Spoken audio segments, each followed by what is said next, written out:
Chapter 384. The raging fire illuminated the dark sky, and the blood was crimson. The battle had started abruptly, but in stark contrast, it had ended quietly. Unknowingly, the sounds of fighting and roars became sparse and almost inaudible. The movements of the combatants gradually changed from fierce swings to precise stabs, and the last hit. The orcs at the very front fled further and further away. They ran out of the sand dunes and the illumination of the fire, disappearing into the night. The Stardust unit, who were charging back and forth, gradually stopped. They reined in their horses amid the corpses and blood on the ground to check and confirm the results of their battle. On the other side, the Chroma family's cavaliers had long since gotten rid of the orcs at the rear. They met up with the Stardust unit in a mighty manner.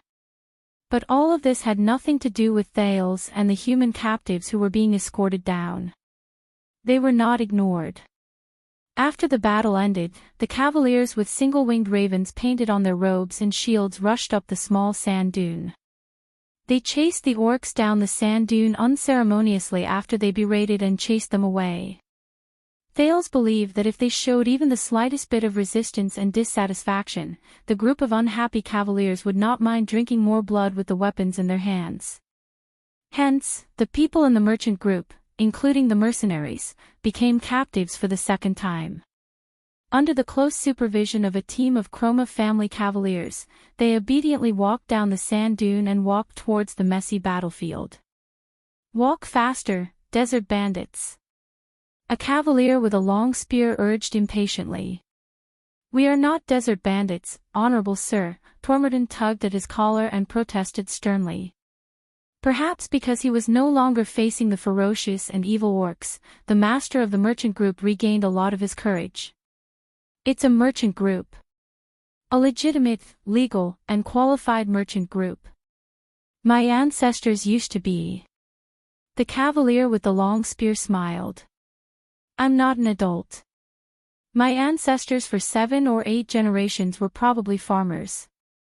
As for you, the people of the Great Desert, desert bandits, merchant groups, and exiles." He shook his head while he rode on his horse. "Do you know what's different about you to me?" Throneborn listened attentively. "The answer is," the cavalier said coldly, "I don't know. And I don't care." Throneborn's smile froze a little. In the next second, the knight's spear struck Throneborn's butt. "So move your ass, desert bandit." As Throneborn screamed miserably, the group of people anxiously arrived at the center of the battlefield. The fire caused by the eternal oil was much smaller, but it was still burning, illuminating everything around it. The Chroma family's cavaliers laughed brazenly as they cleaned up the battlefield. Quite a number of people cast their gazes on them, and the malicious gazes in their eyes made them feel uneasy. "Wait here." The knight put away his spear and stepped off the saddle.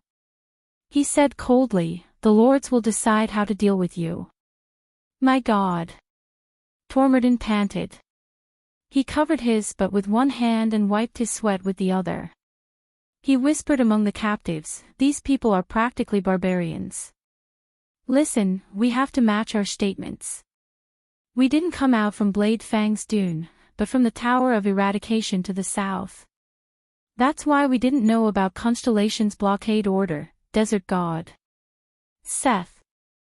Dean sighed. "Do you think they don't know our background?" Throneborn was slightly taken aback. "They have 2 squads, the Chroma family and the Stardust unit. One of them is lying in ambush in the distance and attacking from different directions. This means that they planned this a long time ago. This group of Constellations might have discovered us a long time ago. I'm even willing to bet that they know that our merchant group came out from Blade Fang's camp." Dean looked at the cavaliers around him. "They only followed the trail of the camp we left behind from a distance. Their goal was to make us bait those cunning orcs, and they did it. Our merchant group made those orcs lower their guard. If it wasn't for that fire, this would have been a perfect pocket. They would have slowly closed it under the cover of night and captured all the orcs who were sleeping soundly on their spoils of war and supplies.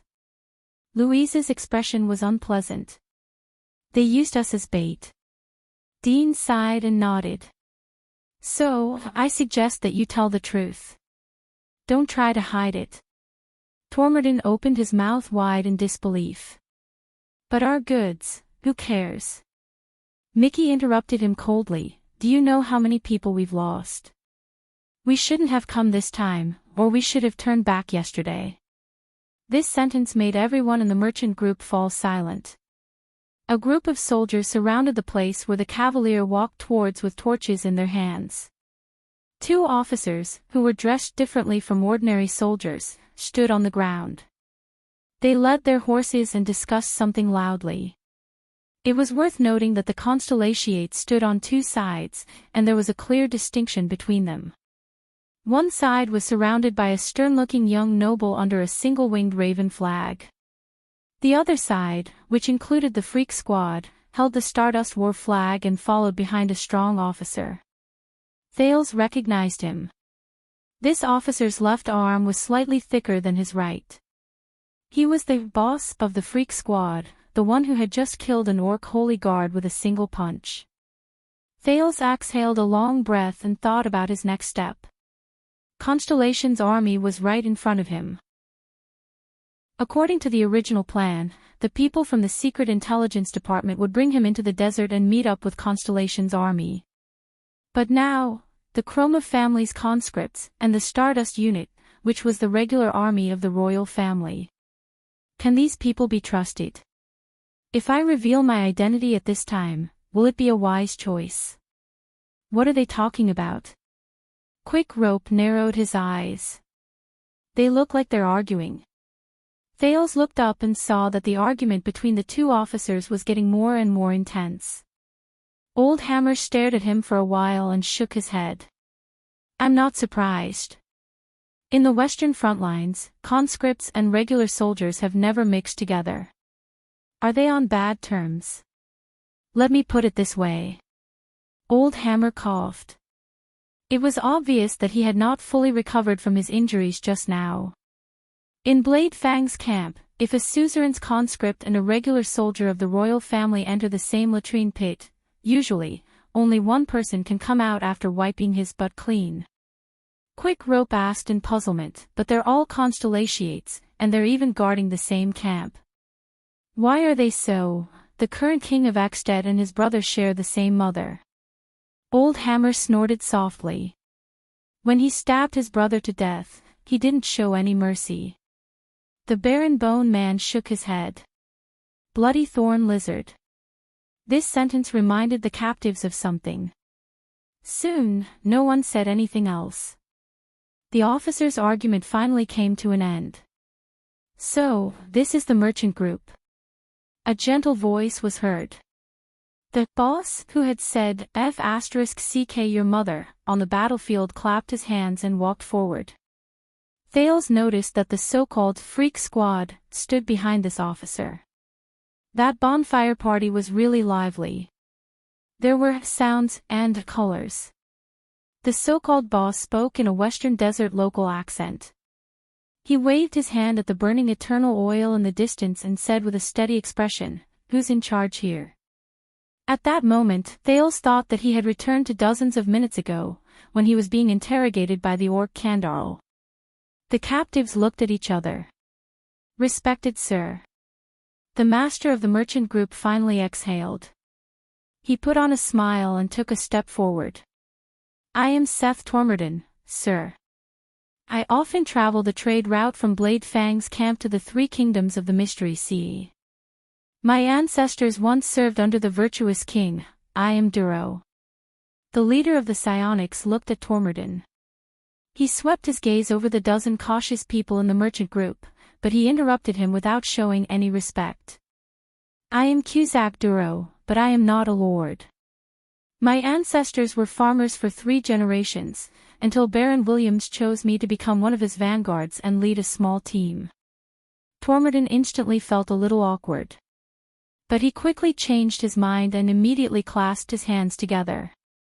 His face was full of admiration. "Oh, so you are the barons. At this moment, the young noble from the Chroma family exhaled impatiently. Hurry up, you freaks.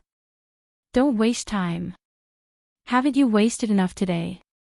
Thales suddenly noticed that this was the knight who gave the order to leave no one alive on the sand dune.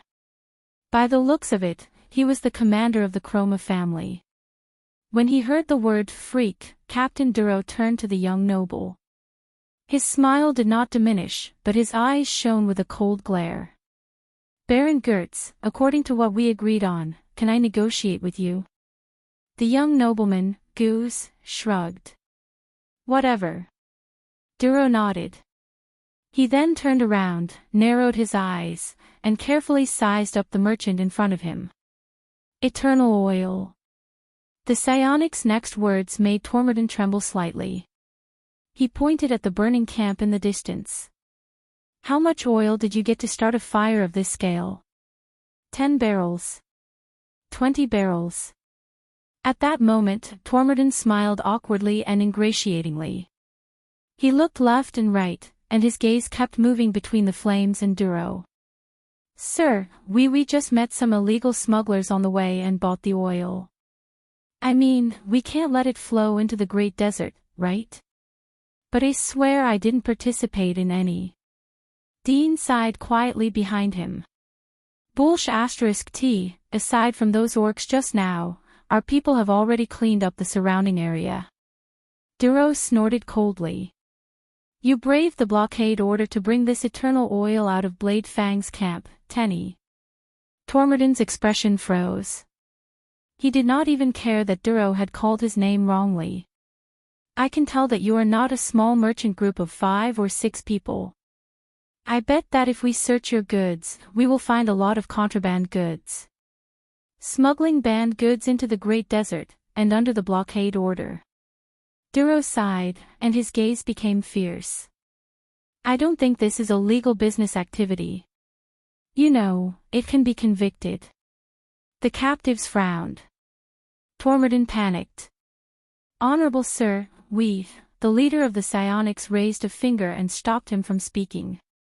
But at least you helped a little and slightly distracted those gray mixed breeds.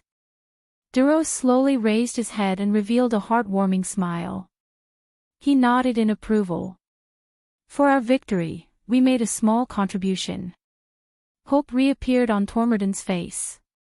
It's what we should do, To be able to help you, sir. I am very ashamed, he was a little excited. So, but you still let the orc leader escape, Baron Gertz said coldly, and he sounded like he was in a difficult position. It's all thanks to your touching tactical cooperation, Stardust unit. The smile on Duro's face disappeared. We will discuss this issue later, Baron Gertz. Not now. Gertz snorted coldly.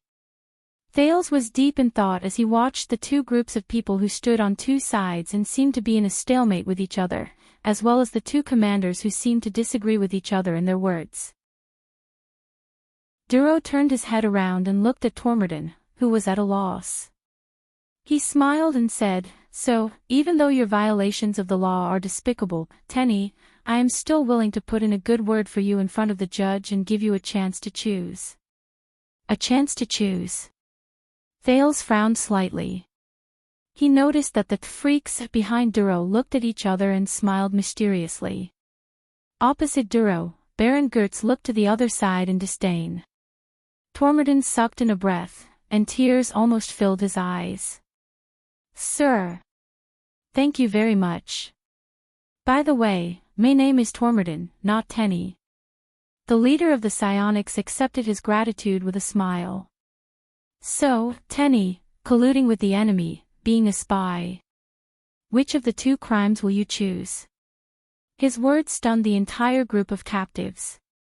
Colluding with the enemy. Spy. Even Thales could not help but be stunned. He wondered if he should reveal his identity. Throneborn widened his eyes. What? Duro sighed. Don't be surprised, Tenny. Judging from the large pile of resources you have as evidence, you will definitely be charged with these 2 crimes, and it will be enough for you to be sent to the prison of bones. The leader of the freaks in the Stardust unit looked at them with a troubled expression. He then smiled. But I still gave you a choice.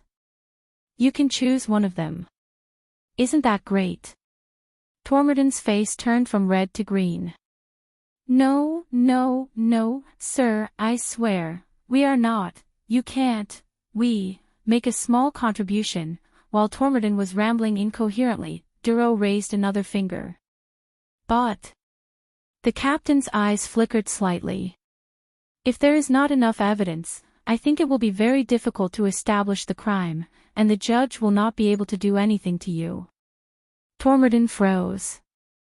Not enough evidence. What do you mean? He stared at Duro, not knowing why. Look. Your eternal oil is almost used up. Duro sighed and pointed at the burning camp in the distance.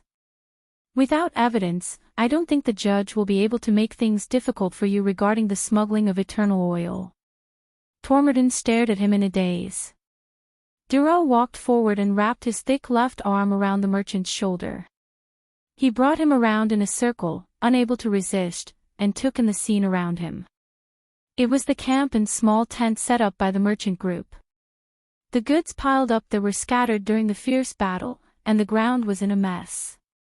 But look at your surroundings. Your goods.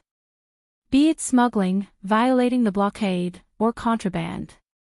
By the Sunset Goddess, you still have so much evidence of your crimes here. Even if I want to help you get rid of your crimes, it will be very difficult to prove your innocence. Duro patted his shoulder with a stern expression. Do you understand? Once he said this, Dean and Old Hammer's expressions instantly became strange. Throneborn looked at the goods around him. His lips trembled, and he was speechless. Duro wrapped his arm around Throneborn's shoulder like a brother and stared at him emotionally.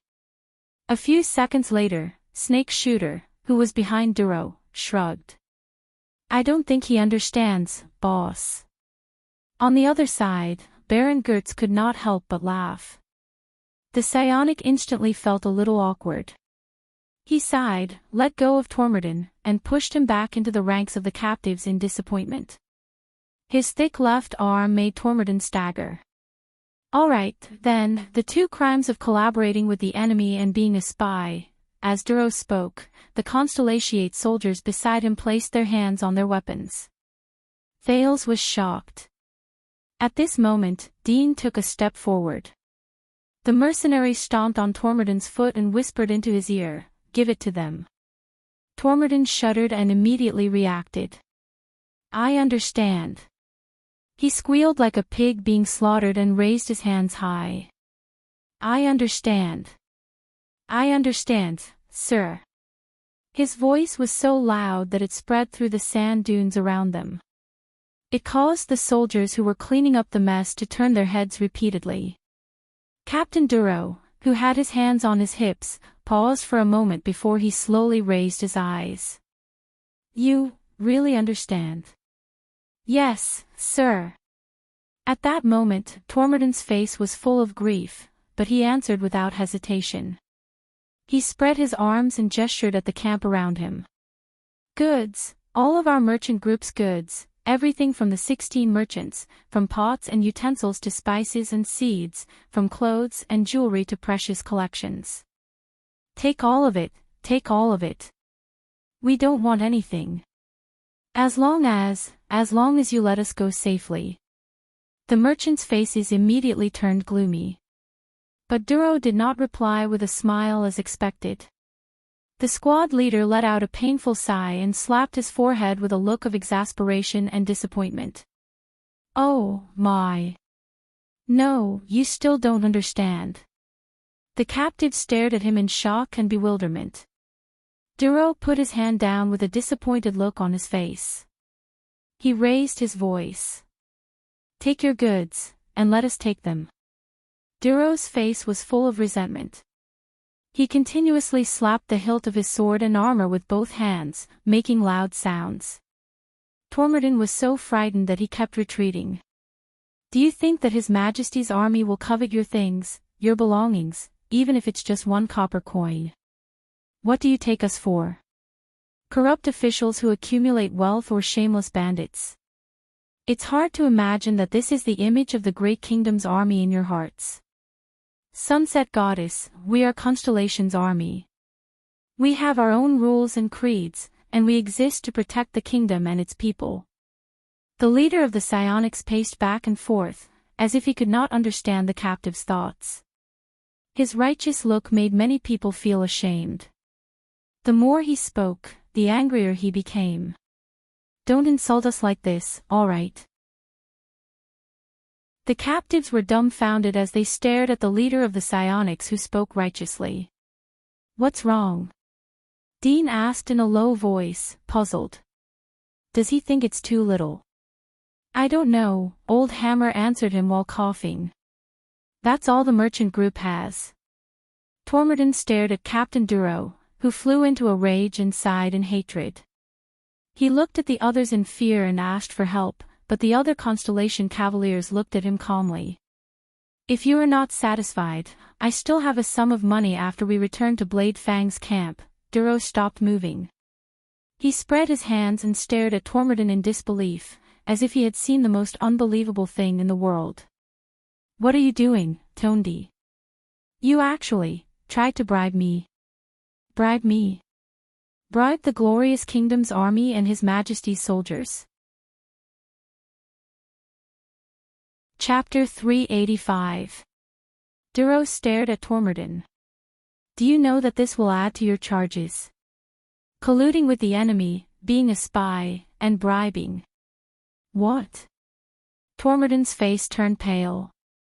He was completely at a loss.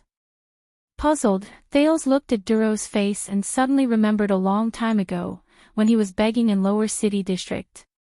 Police officers and public security teams were usually too lazy to patrol the dirty and messy Lower City District, but Thales had a lot of experience begging at Western City Gate.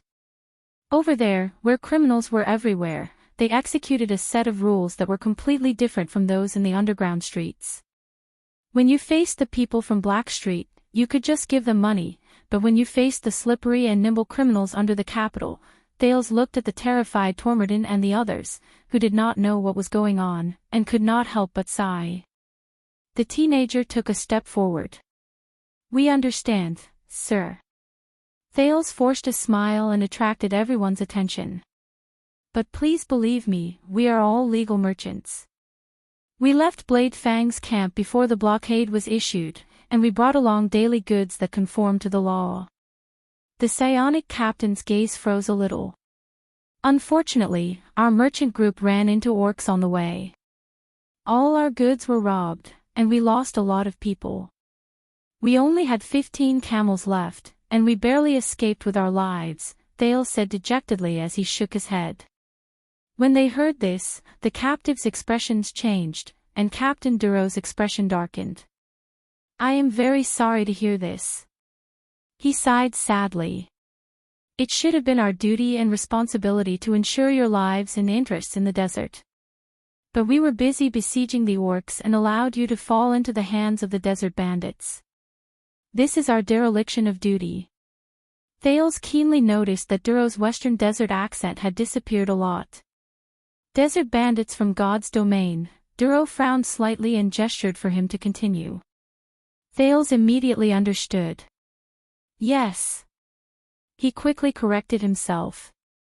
We were robbed by a group of desert bandits, and all our goods went missing after that.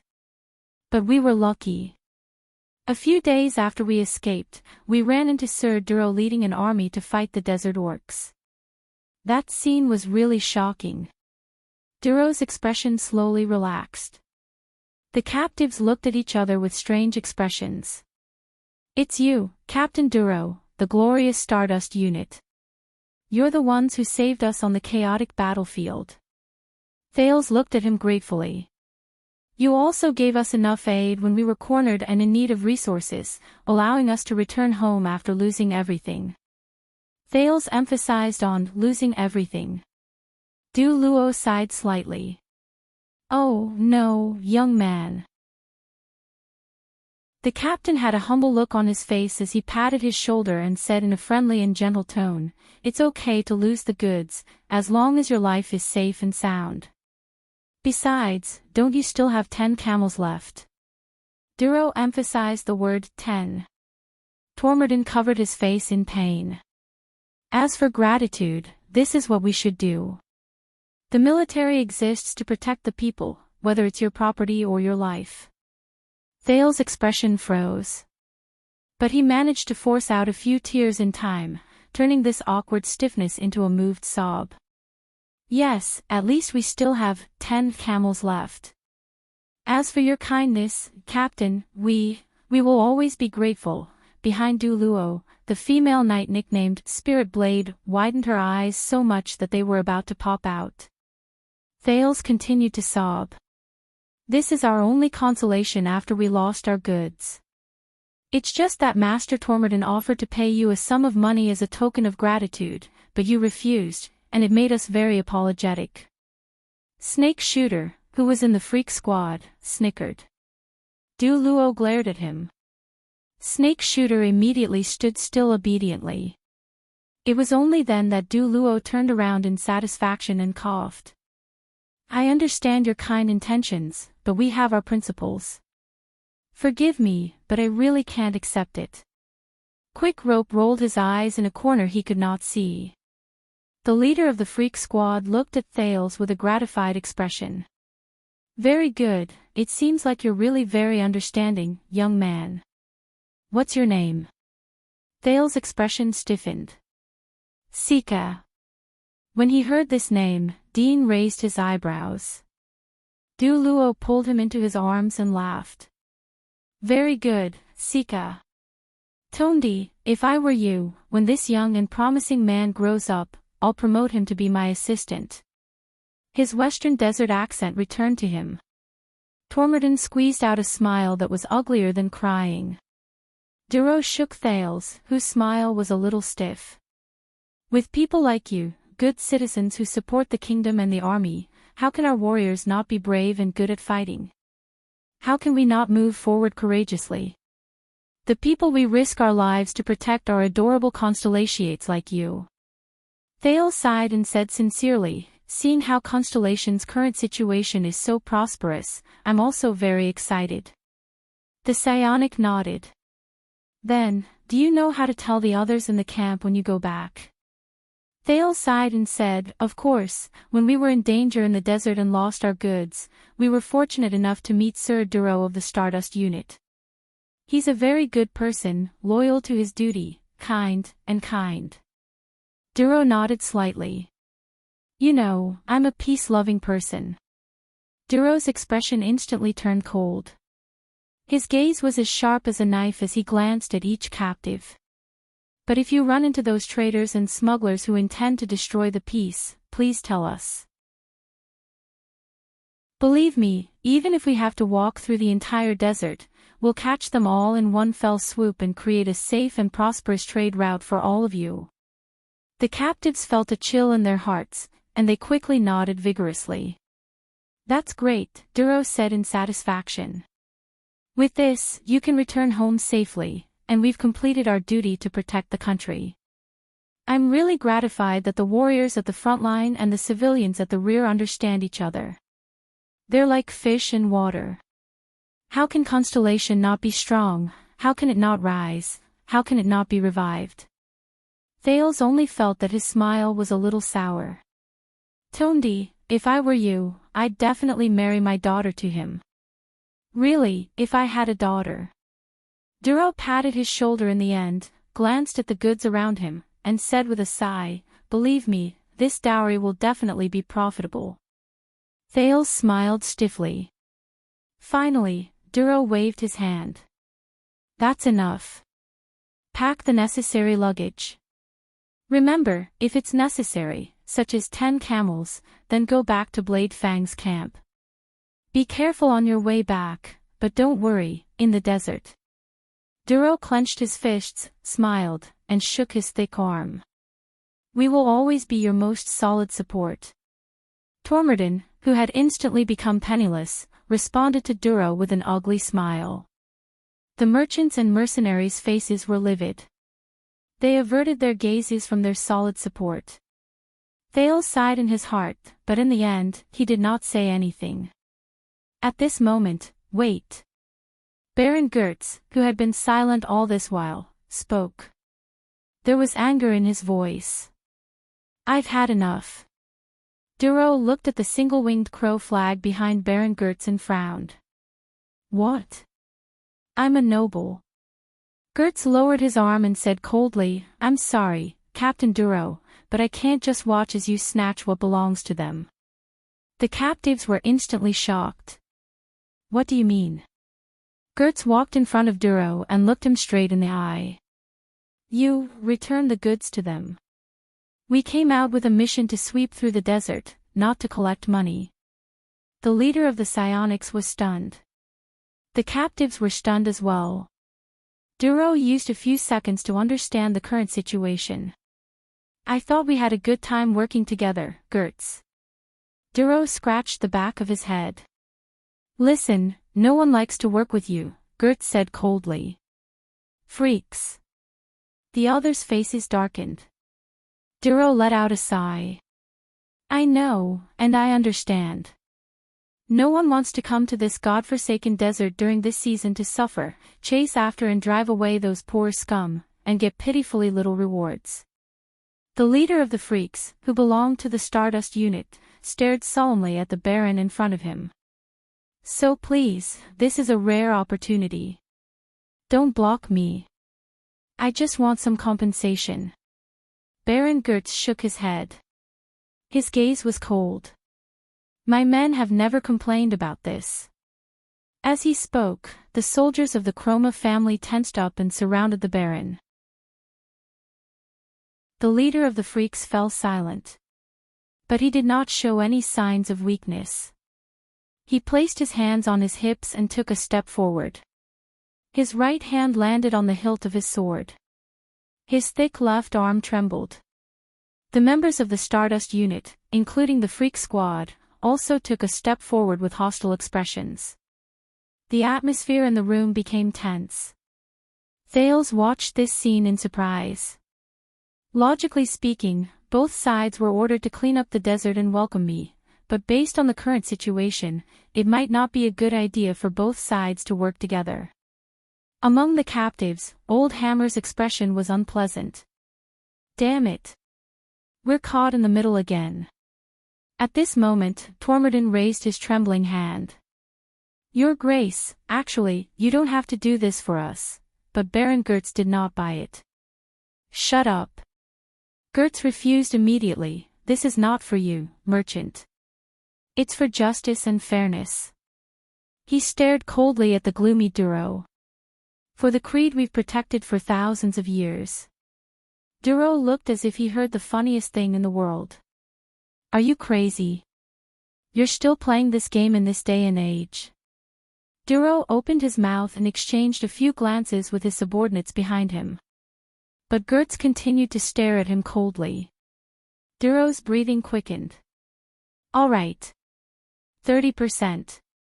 Duro looked at the pile of goods in the distance and gritted his teeth. You can take 30% of this batch of goods. Gertz chuckled. What? The Baron sneered. You want to bribe me? Bribe Baron Amrit, Faker Gertz, who is under the Count of Wingfort.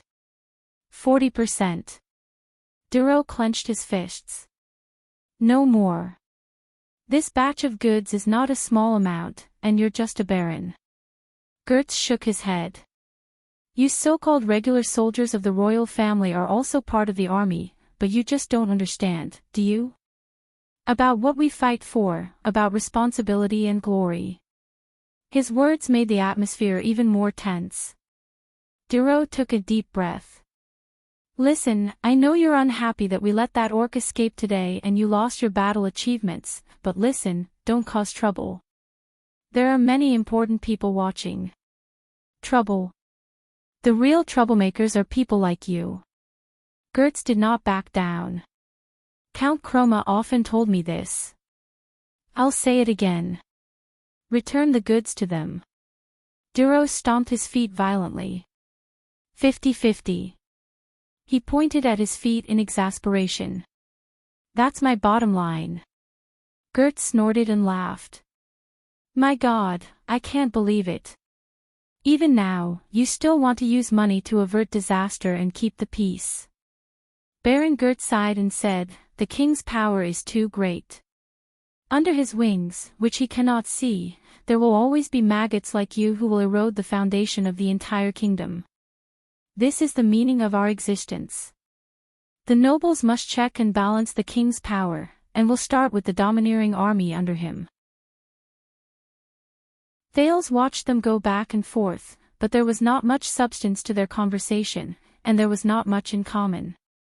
He felt that it was a little strange. Gertz.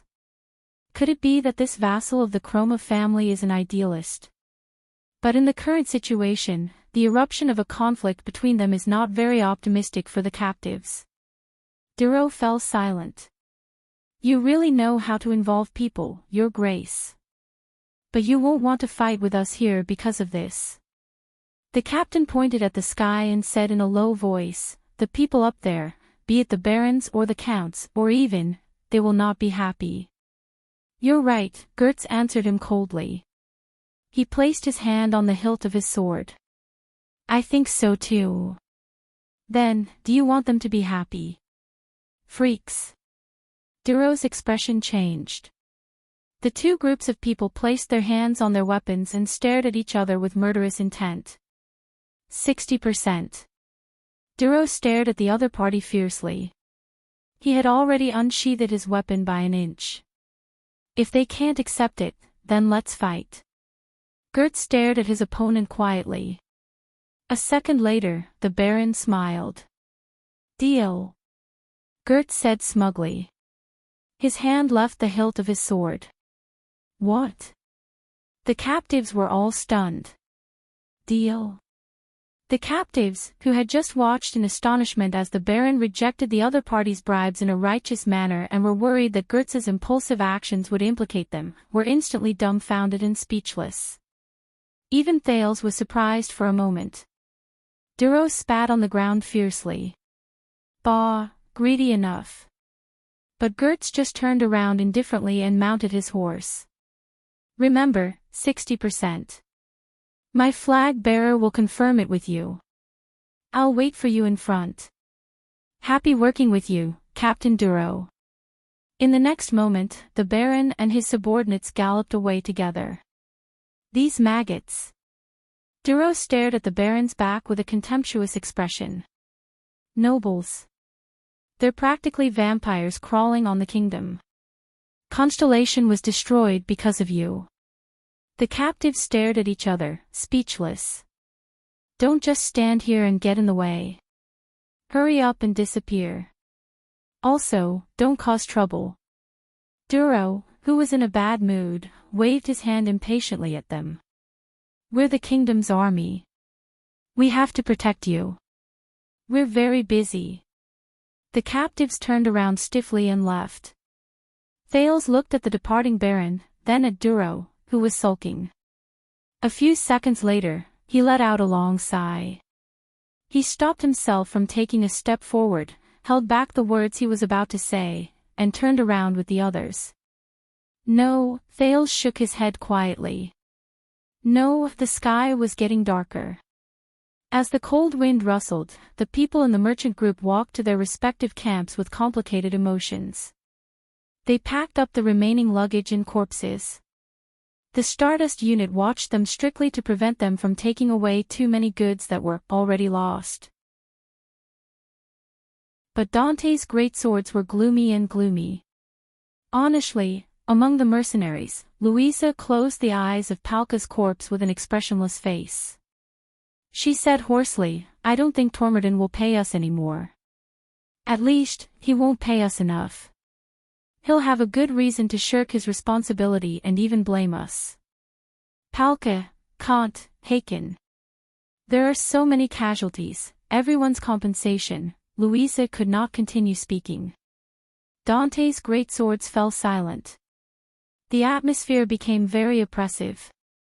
Dean sighed, took Khan's great sword from his hand, and pushed the big man into the sandpit he dug.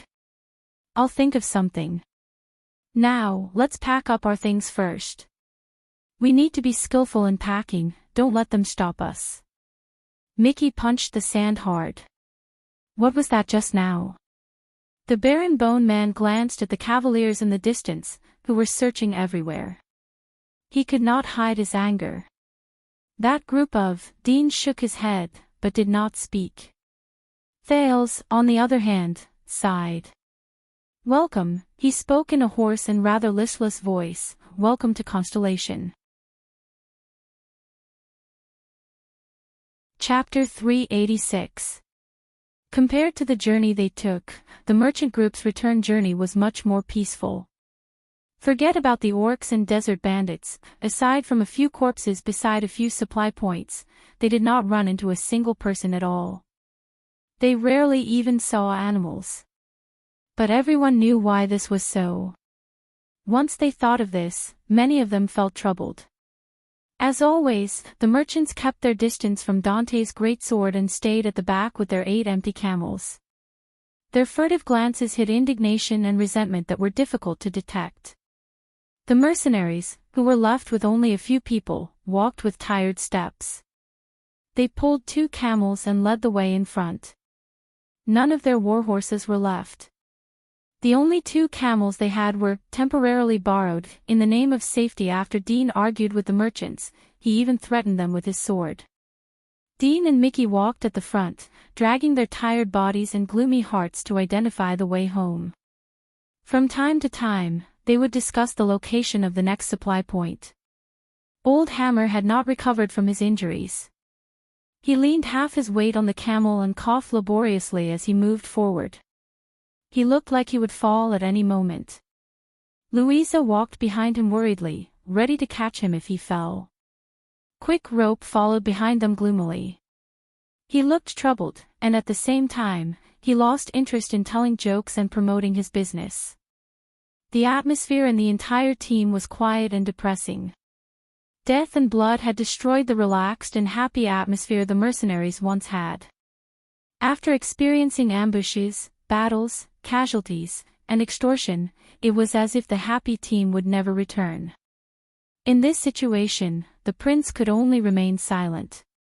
He tightened the crossbow on his shoulder, pulled up the scarf to shield his face from the sun, and consciously walked at the end of the mercenary team. After fighting side by side against the orcs, he was much more familiar with this team that had suffered heavy losses. Fortunately, perhaps because the Constellation Cavaliers had gotten rid of most of the threats, or perhaps because their misfortune was finally over, other than the endless yellow sand under their feet and the scorching sun above their heads, there were no other accidents on the way back. As the journey grew longer, every time Thales stepped on the sand, he felt something strange. The ground under his feet seemed to have come alive again, and with every step he took, it would tell him the direction and the terrain. So, finally, on one of the days when the sun was setting and the team moved forward quietly, Thales paused when he climbed a sand dune. The mercenaries in front of him stopped. Louisa exhaled. There was a complicated feeling in her voice. No one spoke. "What's wrong?" Thales caught up to him and asked cautiously. Dean turned around and said, "We're here." Thales paused. With an indescribable feeling in his heart, Thales raised his head and looked at the bottom of the sand dune. He stared at the seemingly endless horizon of the desert. The youth was stunned. Fortress. A fortress towering in the desert. No, it was more than one fortress. It was the fortress group. There were countless fortresses of different shapes and sizes that extended beyond his field of vision. They appeared behind a seemingly endless low wall, sandwiched between several thick and large dunes, at different distances from each other. With a great difference, some fortresses stood alone in the wilderness, far away from other fortresses of the same kind. Some fortresses were closely stacked together, pressing against each other. Some fortresses were built in the style of sentry towers, pointing abruptly at the sky. Some fortresses were squarish, with earthy yellow stone stairs between the different levels. Some fortresses had many corners and were thick, clearly meant for defense. Some fortresses were wide, short, and looked more like residences. Some fortresses were more than 10 meters tall, standing out among the sand dunes. Some were 1 or 2 stories low, as if they could only be used for drying clothes. Perhaps it was because of the sandstorm, but the color of these fortresses matched the sand. There were even traces of fire and smoke in many places. From afar, they looked like a pile of clumsy building blocks on the beach. Thales swore that if it were not for the plants that stretched out between the fortresses, if it were not for the foundations that appeared under many of the fortresses, if it were not for the double-crossed silver star flag that fluttered high above the fortress at the front, if it were not for the wooden barricades placed around the low walls, if it were not for the bustling figures moving back and forth between the fortresses, he would have thought that this was the remains of an ancient desert city. Blade Fang's Dune. Dean looked at the familiar place with a complicated gaze. Blade Fang's camp. Blade Fang's Dune. Thales shook his head in amazement as he sized up the man-made buildings that suddenly appeared in the desert. This is, Dean patted Thales' shoulder. After you pass this huge camp that can sustain the lives of a few thousand people, you will no longer be stepping on yellow sand if you head east for another day. Congratulations, Waya. The great desert ends here. Thales nodded. It ends here. Thales sighed slowly as he stared at the fluttering constellation flag in the distance and sensed the sense of direction that had reappeared in his heart. The merchants caught up to them. Many of them cried tears of joy when they saw the familiar scene in front of them. I knew it. Throneborn heaved a sigh of relief, but his face was immediately filled with worry. But our goods, but his expression quickly changed. Hey, Big Dean, we are very grateful for your escort along the way. To be honest, you are the best guide and bodyguard I have ever seen. Really, if it were someone else. But as you can see, we have bad luck on this trip. We have lost everything, and there will be some problems with cash flow. So, we might have to wait for a while before we pay the rest of the money. Dean's expression darkened. He stared at Throneborn coldly. The mercenaries' gazes also turned cold. Wait for a while. Mickey said softly, then, why don't you wait for a while in the desert as well? We will send you back when your cash flow has arrived. Throneborn's smile immediately froze. But he reacted quickly and turned his head away to avoid the bald mercenary and the barren bone man's gazes. He turned to look at Louisa. I am not reneging on my debt. And I swear on the reputation of the Throneborn family that we started our business as lenders. Back then, even the Jade Star royal family borrowed money from us. We are the most trustworthy. Thales raised his eyebrows. Throneborn's eyes darted around.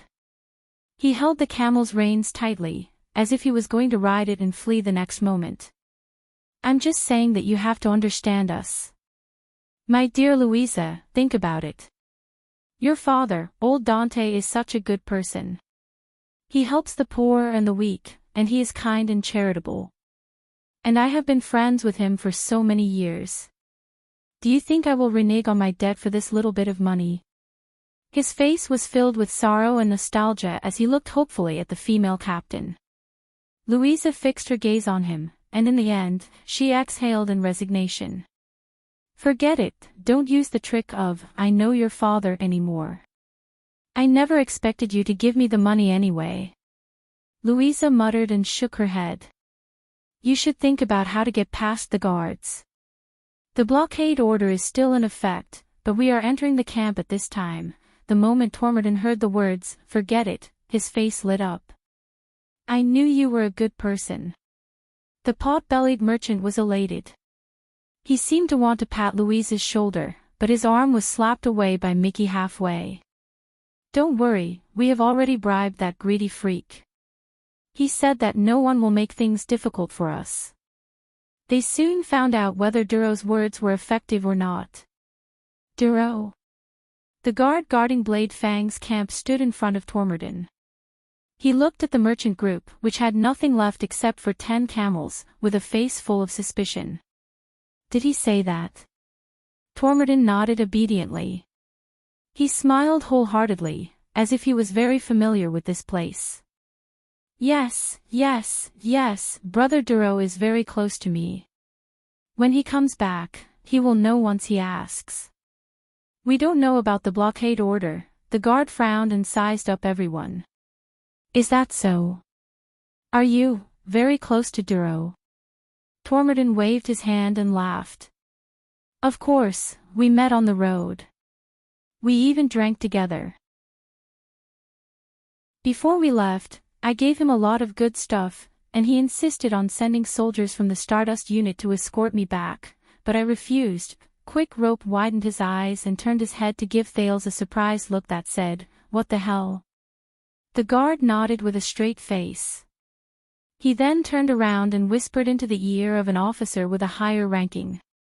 I have a bad feeling about this," Old Hammer whispered. Louisa frowned a little. Why? Old Hammer shook his head and pointed at the soldiers who were guarding in front of the barricades with hostile expressions. Because I think I recognize them. They are not. Before he could finish his words, he saw the officer nod. The officer strode forward and sternly gave an order to the Constellatiate soldiers present. Take them down. Throneborn's face turned pale in an instant. The officer pressed his hand against the weapon at his waist coldly. Disobeying orders, going out without permission, and even bribing the army. You are really audacious. The mercenaries looked at each other in shock. Throneborn waved his hand anxiously as he stared at the dozen soldiers who pressed their hands against their weapons and surrounded him. But Captain Duro said, I don't care what that freak said. The officer said sternly. He pointed at the Constellation flag above his head. This is Constellation's land, and we are a sacred army. No one can bend the law for personal gain in the face of the law. Throneborn seemed to have turned into a helpless kitten in an instant. He was at a loss and full of grievances. But... Duro, aren't you together? The officer frowned. Who the hell told you that we are together with those freaks? He took off the shield behind him and knocked hard on the picture on it. Thales narrowed his eyes and was surprised to see that there was a huge and terrifying skull on the shield. It had 4 black eye sockets. This isn't that, do you see it clearly? This is the 4-eyed skull. The officer said proudly and contentedly, we came from the ruins, and we are soldiers from the Fakenhas family. We are not the same as those bastards from Williams. Throneborn was completely dumbfounded. He stared at the unfamiliar skull and muttered, that's right. The 4-eyed skull, Dean sighed quietly. Thales thought more about it. The people guarding Blade Fang's camp are the direct recruits of the Fakenhas family. That means that their commander is at least, you have 2 choices, the officer said arrogantly. Pay the fine, or I will send you to the prison of bones. As the merchants wailed in fear, the soldiers of Constellation closed in on them. The mercenaries gritted their teeth, while Thales clenched his fists. He wondered which of the soldiers was the highest commander. At this moment, Colin. Old Hammer's voice rose. Small Nose Colin. The righteous and stern officer was momentarily stunned. Who? The officer with the small nose looked around in puzzlement. Who's talking? It's me. Old Hammer sighed and walked out of the crowd. I served under Lord Mon together with you, and we were even ambushed when we were squatting in the pits together. He did not need to continue speaking. Hammer. Small Nose Colin widened his eyes. Old Hammer smiled awkwardly. The mercenaries looked at each other and sighed in relief again. A few minutes later, the merchants entered Blade Fang's camp dejectedly under the escort of the soldiers. Their camels were led away by the soldiers from Fakenhas family as a fine. Dante's greatsword stood on the other side and quietly waited for the result of Old Hammer's negotiation. "Oh, my sunset." Colin smiled as he watched the 10 camels being led away. He patted Old Hammer's shoulder and spoke in the western desert accent that he was used to. "Hammer, how did you become a seller of swords?" Old Hammer sighed. "It's a long story. Have there been any major operations recently? Why were the soldiers from the ruins and Wing Fort recruited at the same time, and they even entered the desert with the regular army?" Thale's interest was piqued by these words. He listened attentively with his hell senses. Colin rubbed his hands. "It's also a long story. In short, it's not just them. Over the past 2 months, Blade Fang's camp has been filled with recruits from all over the western desert. Brave Souls Fort, Wing Fort, Lycanon, and even New Offering Land. Many of them are nobles or noble soldiers who can bring their own horses. Even the Skull Guards and Raven Whistle-like cavaliers are taking turns to enter the desert." Old Hammer frowned. "What happened?" "I saw them chasing after orcs in the desert." Colin shook his head.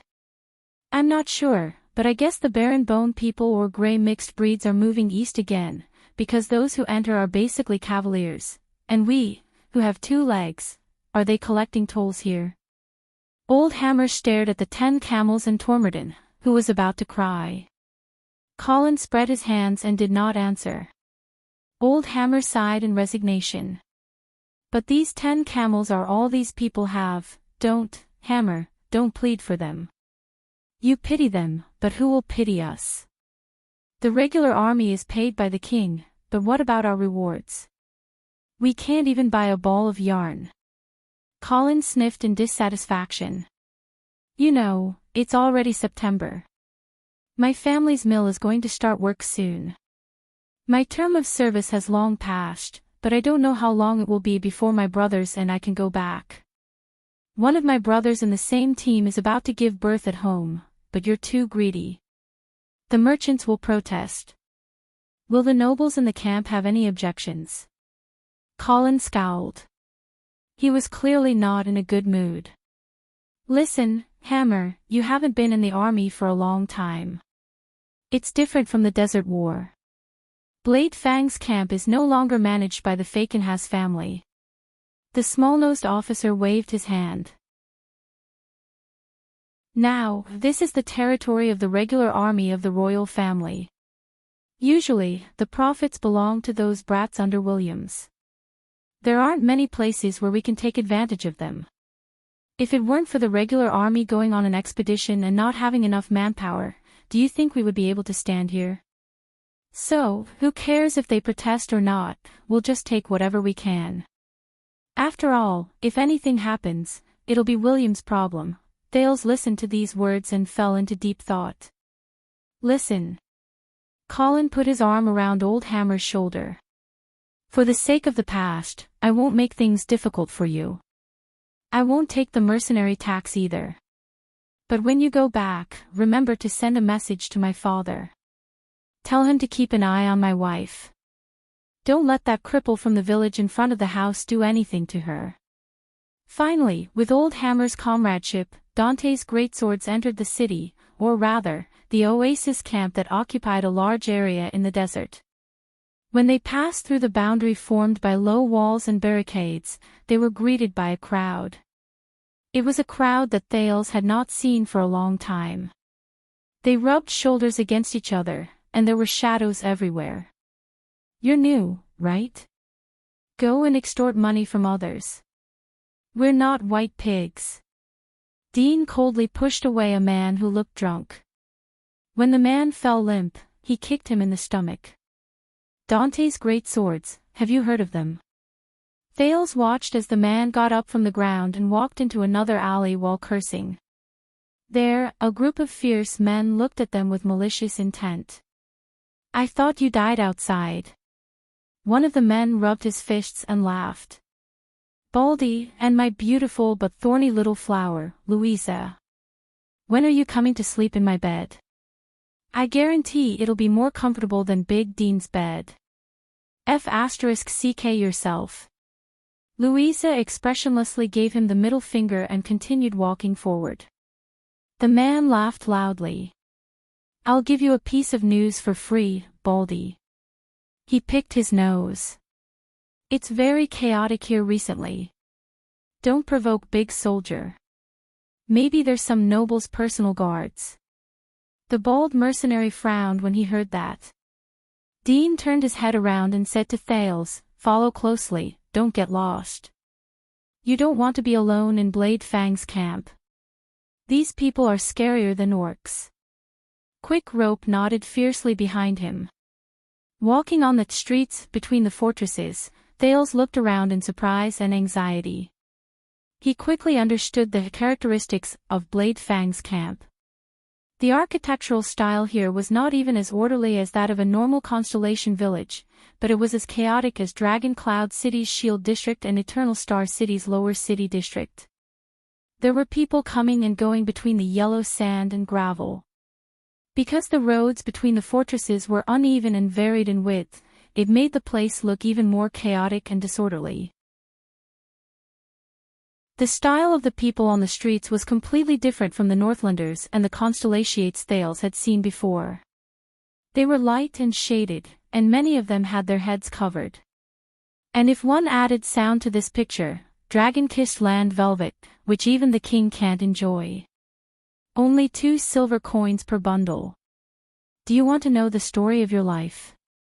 An authentic descendant of the Baron Bone tribe, the beloved of the desert god, your fate will be divined for 6 copper coins each time. Hey, handsome boy, don't you feel lonely sleeping alone at night? Do you want to see my face? Why don't you look at my legs? Yes, I'm a man. Hey, that's not right. If you don't believe me, come and touch me. Which part of my body is worse than a woman's? Hey, you've already touched me, and you want to leave. Come, look at my pecs and fists. Look at the brothers behind me. Say it again. Are you going to pay up? Are you going to pay up? Are you going to pay up? Are you going to pay up? Do you really want to kill someone? Do you really hate someone? Do you really want to sleep with someone's wife? I, Mailer, the experienced mercenary who has seen countless bloodshed, will help you kill someone for 10 gold coins. He guaranteed that he wouldn't make a move in the city. His methods were clean, and he would dispose of the corpses neatly. You can pay the deposit now, and the rest will be paid after the mission is completed. What? You're saying that I stole your wallet? Damn it, do I look like someone who would steal from you? Look again. Is this your wallet? That's right, it is. I've never stolen, this is daylight robbery. F***CKU. Believers. Lambs. The calamity is coming again, and dark night will return. Only believers will live. Go to the Dark Knight Temple now and watch the latest drama. The story between the Dark Knight God and the King of Renaissance's Queen must be told. There's a chance to get an unexpected reward, right? You're not allowed to act this. Hey, you heard wrong. I'm talking about the latest drama. The story between the Dark Knight God and the King of a Nation's Queen must be told. Hey, what are you doing? Let me go, sob, sob. You can't interfere with the freedom of art. Dark Knight will return to save us. Put away your weapons, put away your weapons. Sabers, spears, swords, axes, bows, shields, spears, and hammers. I don't care if it's second-hand or newly made, I don't care if it's for military use or for personal use. What if the camp is sealed? Merchant Billy will help you. Go around the desert from the east and avoid the patrols. It's absolutely safe. Comfortable camel caravan, go straight to Sarah Dukedom, 1 gold coin per person. Merchants peddling their wares along the streets, mercenaries carrying swords, adventurers in a hurry, prostitutes who practically exposed all their body parts, and, of course, there were also groups of soldiers. The entire journey was bustling with activity. and it was very lively. Dante's greatswords habitually squeezed through this strange and varied crowd. From time to time, they would use fierce gazes and rude actions to scare away a lot of people who were eager to cause trouble. According to Mickey, it was Thales' white pig appearance that attracted a lot of attention. If they were not fully armed, there would have been more trouble. They finally turned around a fortress with a window and arrived at an empty space that was not as narrow and blocked off. Dean stopped and said solemnly, "I have to go to the garrison house and look for Frank. He needs to know about this." "I'll go with you." Louisa's expression was gloomy. "After all, I'm the captain." Dean nodded. Mickey glanced at Dean, then at Louisa. He sighed and said, "Then I'll go get rid of the extra equipment. Then let's go to my home and meet up with Simon and the others," Old Hammer continued. "We can also help Wyatt ask about his family's whereabouts." Thales was taken aback, but before he could say anything, the mercenaries dispersed in a show of tacit understanding. He was dragged by quick rope and followed behind Old Hammer. They turned into another secluded road. "Let me tell you." Quick Rope sighed and said, "You don't know how scary this place is. The first time I came here, I met a beautiful lady, and in the end. Sigh, life is unpredictable. Why, you have to cherish your life. For example," Thales smiled in an unpleasant manner and looked at Old Hammer for help. When Old Hammer heard this, he smiled. Without hesitation, he interrupted Quick Rope, who was about to start his business. It is said that in the beginning, there were only sand dunes and Blade Fang's dune. There was no camp until a long time ago, when a merchant group spontaneously built a fortress here to rest. As the number of people entering and exiting the desert increased, the number of fortresses increased one by one. When it was as big as a small town, a king of Constellation or a duke of Western Desert conquered it. Obviously, the location of this place is too important. Blade Fang's camp might have been given to many families, but most of them perished because of the war and the invasion of the desert. After the Bloody Year, this place became Baron Williams's fief, but he was not a vassal of the Fakenhas family, but a direct vassal of the king. I used to wonder if he could get enough taxes from this fief, which doesn't even have arable land. But obviously, now, Old Hammer looked at the strange people on the street and shrugged. Thales nodded. Blade Fang's camp is a famous chaotic place. There are plenty of opportunities, but there are even more dangers. Old Hammer sighed. With nostalgia and sentimentality, he said to Thales, "Many criminals in the kingdom were sentenced to be exiled here. Some went to the prison of bones, some joined the suicide squad, and those who survived became the citizens of this city. I don't know whether I should call it the city's residents. There are also the farmers, the craftsmen, and soldiers who have nowhere to go who can't make a living in the area. During the war, this place was even more exaggerated." Thales walked up a slope, and the noise around him suddenly became much quieter. Then, behind a round barricade, he saw a very high tower. It was 20 to 30 meters tall, slender, and towering. It seemed to be standing in the middle of the empty space between the many fortresses, but it was far away from the other buildings, making it seem especially isolated.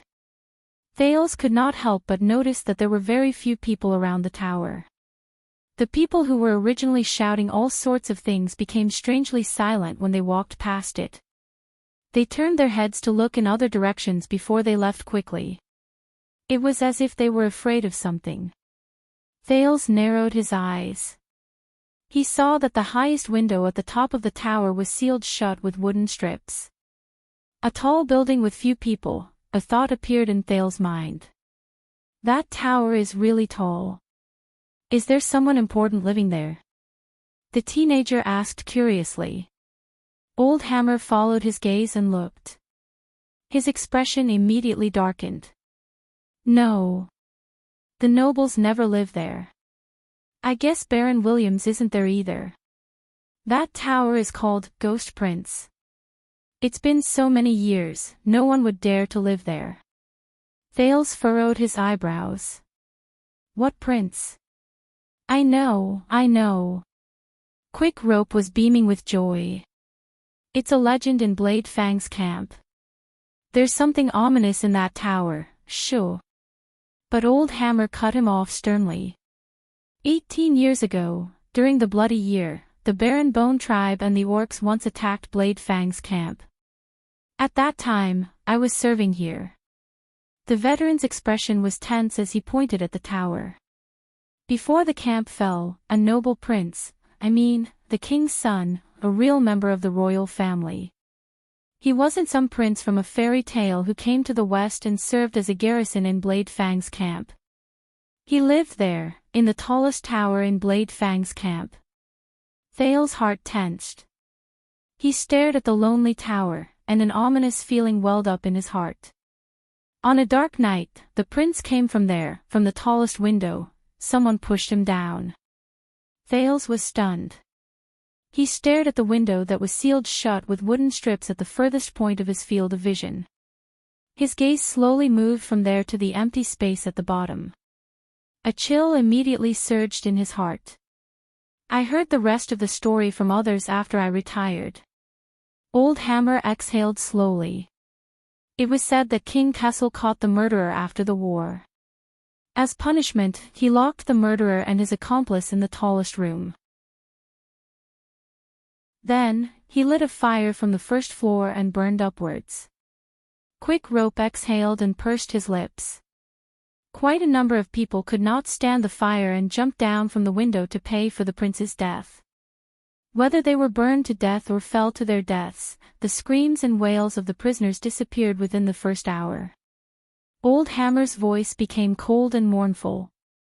But the fire burned for an entire day. The strange thing was that the tower still stood tall. And the most mysterious thing was that after the fire was extinguished, there was not a single burn mark on the outer wall or the interior. Quick Rope pursed his lips and nodded as Old Hammer explained. His gaze was solemn. Thales fixed his gaze on the tower. When he saw that it was undamaged, he felt his skin crawl. From then on, all sorts of strange things happened there, from singing in the middle of the night to ghostly figures at the window, to faint screams and wails, and even the sound of fire burning. Even in broad daylight, the Baron had to seal the window. Some of the nobles who were stationed here did not believe in evil and wanted to live there, but Old Hammer shook his head quietly. All the people who lived there died in the great desert and never came back. They did not even manage to take their belongings with them. So everyone said that the tower was cursed by the prince's death. Old Hammer tugged at Thales, who had unknowingly approached the tower. His expression was unpleasant. From then on, the locals called it the Ghost Prince. Quick Rope shook his head and clicked his tongue. Thales stared at the gloomy, deserted, and desolate tower in a daze. Ghost Prince, who? The teenager asked in a daze. The one who died there, which prince? Old Hammer shook his head. I forgot. The veteran's expression was tense. I only saw him from a distance when he entered the camp. That prince was very handsome. He was even prettier than a girl. Very handsome. Thales gulped. A name from a long time ago rose in his mind. The Ghost Prince. But what's the use of being handsome? Old Hammer snorted softly. He stared at the empty space under the Ghost Prince, and his gaze was unfocused. That night, I was one of the first patrols to arrive. And I remember very clearly that beautiful prince. He sighed slowly. He landed face first. Chapter 387.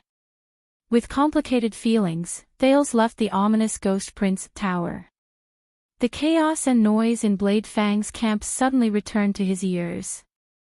I'm guessing that the sudden lockdown caught quite a number of people off guard, and the soldiers.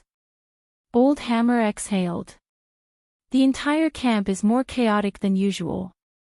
Of course, it's not usually peaceful either. Thales shuttled behind Old Hammer and Quick Rope. He laboriously squeezed past 3 men who were arguing with each other in different accents, sent away a blacksmith who was trying to sell him a rusty combat sword, politely avoided a woman with heavy makeup who wanted to lift her skirt at his thighs, and cleverly avoided a group of ruffians who were hiding in a corner and observing in the dark. When they saw a newcomer approach, they would approach him in a drunken manner. But when he saw a timid child beggar extend his hand to him and sigh as he tried to take out a few Northland copper coins, Old Hammer stopped him. Don't. If you show your sympathy now, there will be 7 or 8 people who will target you later. Blade Fang's camp is no longer what it used to be. Old Hammer stuffed Thales' money bag back into his luggage and looked around warily. At the same time, he patted the weapon on his body. A few years ago, after Blood Bottle Gang withdrew their forces on a large scale and left Blade Fang's camp as it pleased, the people in the gang no longer follow the rules. They have no bottom line in their actions. They will strip you naked and sell you off, and you won't even know who will be responsible. Quick Rope's face paled. He seemed to have remembered something and mumbled a few words softly. Old Hammer's words caused Thales to be slightly stunned. Blood Bottle Gang. Old Hammer nodded. When I was still in the army, this group of ruffians who called themselves Blood Bottle Gang controlled the underground here. They were very powerful. They colluded with the local nobles and were brothers with the higher-ups in the army.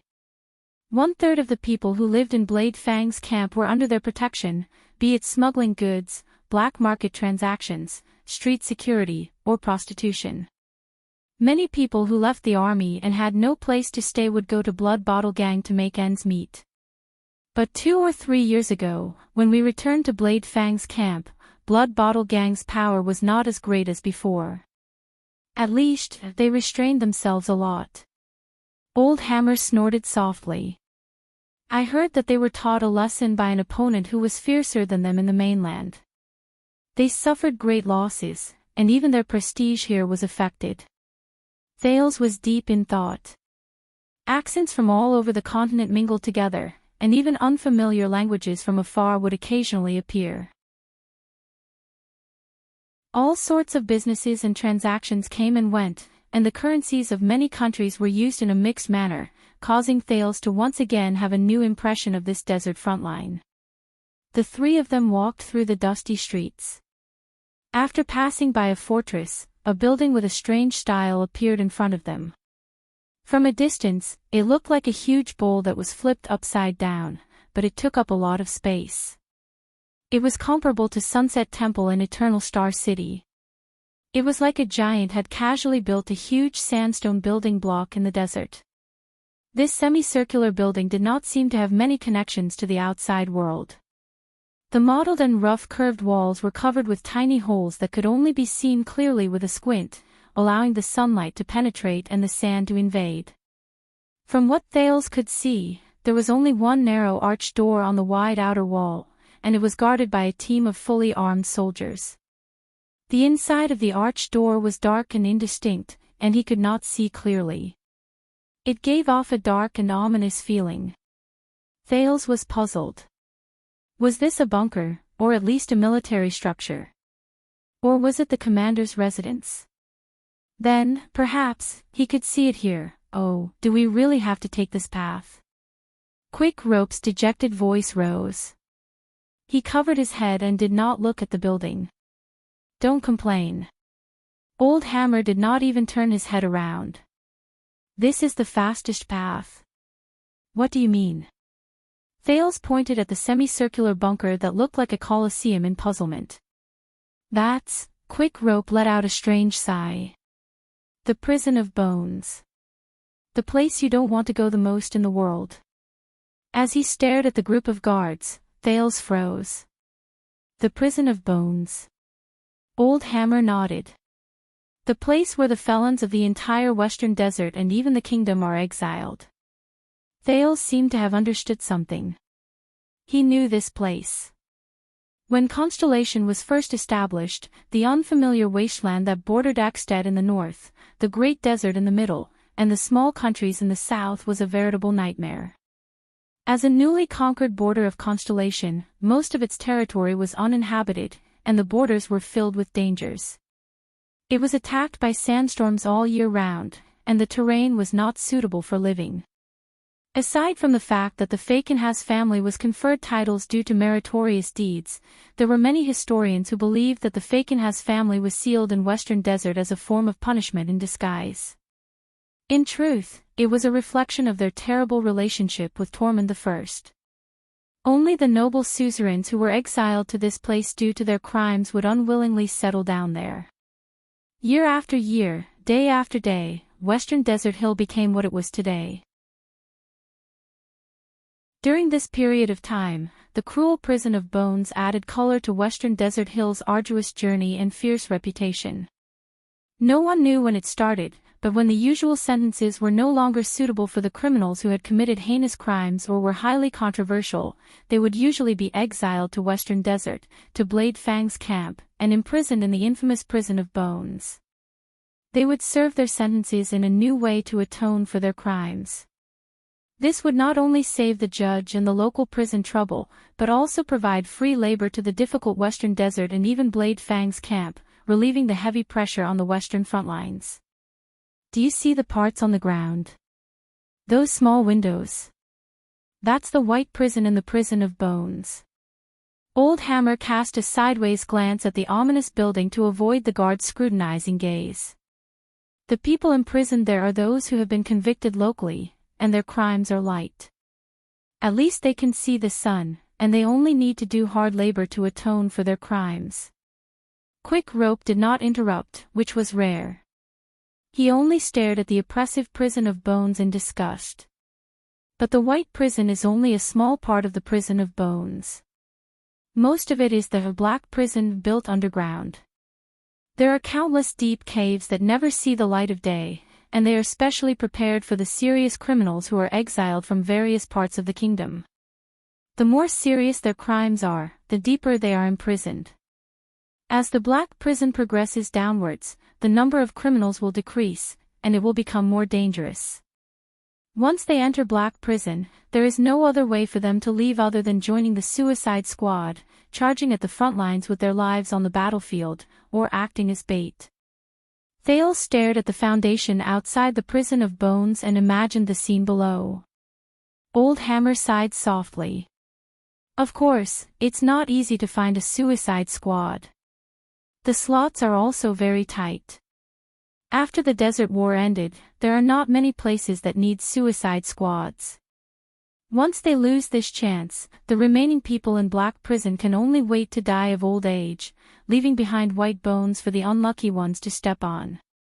That's how the Prison of Bones got its name. Let's go. Quick Rope frowned unnaturally. He looked a little uneasy. This place makes me nervous. Old Hammer patted his shoulder. When Quick Rope first came here, he was once tricked and sent to White Prison. I guess he had a deep impression of it. Thales looked at Quick Rope in surprise. But Quick Rope only pursed his lips and did not answer. Thales wisely stopped asking questions. He averted his gaze from the mysterious and deep prison of bones. They left the area of the prison of bones and went around the corner of a square fortress. So, where are we going? Old Hammer shrugged. My home. Thales could not help but be stunned. Your home. I thought you said that your home is in the ruins. Old Hammer chuckled and shook his head. Oh, I'm not talking about my home, but... Anyway, you'll know when we get there. Quick Rope winked slyly, making the confused Thales even more perplexed. But his puzzlement did not last long. After crossing another dusty street, they squeezed their way through the crowd and arrived in front of a 3-story oval-shaped fortress. The front door was wide enough for a carriage to enter. It's here. Quick Rope patted Thales' shoulder. My home. Thales raised his head curiously and noticed that there was a huge wooden sign hanging in front of the fortress. There was a vivid picture of a wine glass carved on the sign. Wine was spilling out of the glass, and it swayed slightly with the wind in the desert. The moment he saw the sign clearly, the prince's eyebrows twitched involuntarily. There were two big words carved in the center of the wine glass. My home. There was a row of small words carved under the sign. Humans will die, orcs will fall, the queen will pass away, but we will never close our doors. It began in year 38 of the calendar of eradication, Queen Erica's last wine glass. Thales did not know whether he should laugh or cry as he followed Old Hammer through the door. What greeted his eyes were more than 10 wooden round tables that were placed haphazardly. The place was filled with the sand and dust unique to the desert. All sorts of customers and tavern ladies came and went, toasting each other, and making a lot of noise. From toasting songs, to the sounds of dice games, to quarrels and angry shouts, almost all the sounds came at the same time, and it was very lively. Old Hammer ignored Thales' surprised gaze. He pushed aside two drunk men who were about to fall under the table in a familiar manner and stuffed a copper coin into the chest of a waitress who blocked his way. Under her aggrieved gaze, he resolutely pulled his hand out and went straight to the bar counter. I've always wanted to do this, Quick Rope whispered to Thales and cast a glance at the hot waitress. But Louisa and the others said that I didn't have enough strength to pull my hand back. Maybe they have a point. Thales thought in his heart as he watched Quick Rope follow Old Hammer's gaze. Simon. Old Hammer sat at the bar counter and said to a gray-haired middle-aged man who was drinking by himself beside him, "We're back." The middle-aged man turned his head around and revealed a face that had been through the vicissitudes of life. Someone said that a merchant group entered the camp despite the blockade order.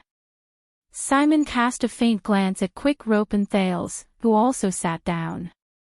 I was worried that it was you. Old Hammer shrugged. Obviously, your worries have come true. How many? Simon said softly, I mean, how many people did they lose? Thales noticed that he was already quite old. This topic caused Old Hammer and Quick Rope to tremble at the same time. How did you? I've been in this line of work for 20 years, Hammer. Before that, I was a soldier for 10 years. Simon exhaled deeply and swirled the wine glass in his hand. I know how people look when they lose their comrades. His words seemed to have a magical power that isolated them from all the noise in the tavern beyond this corner. Old Hammer and Quick Rope were silent for a long time. Affected by them, Thales remembered his experience in the desert and the ending of the great swords he had spent a short time with.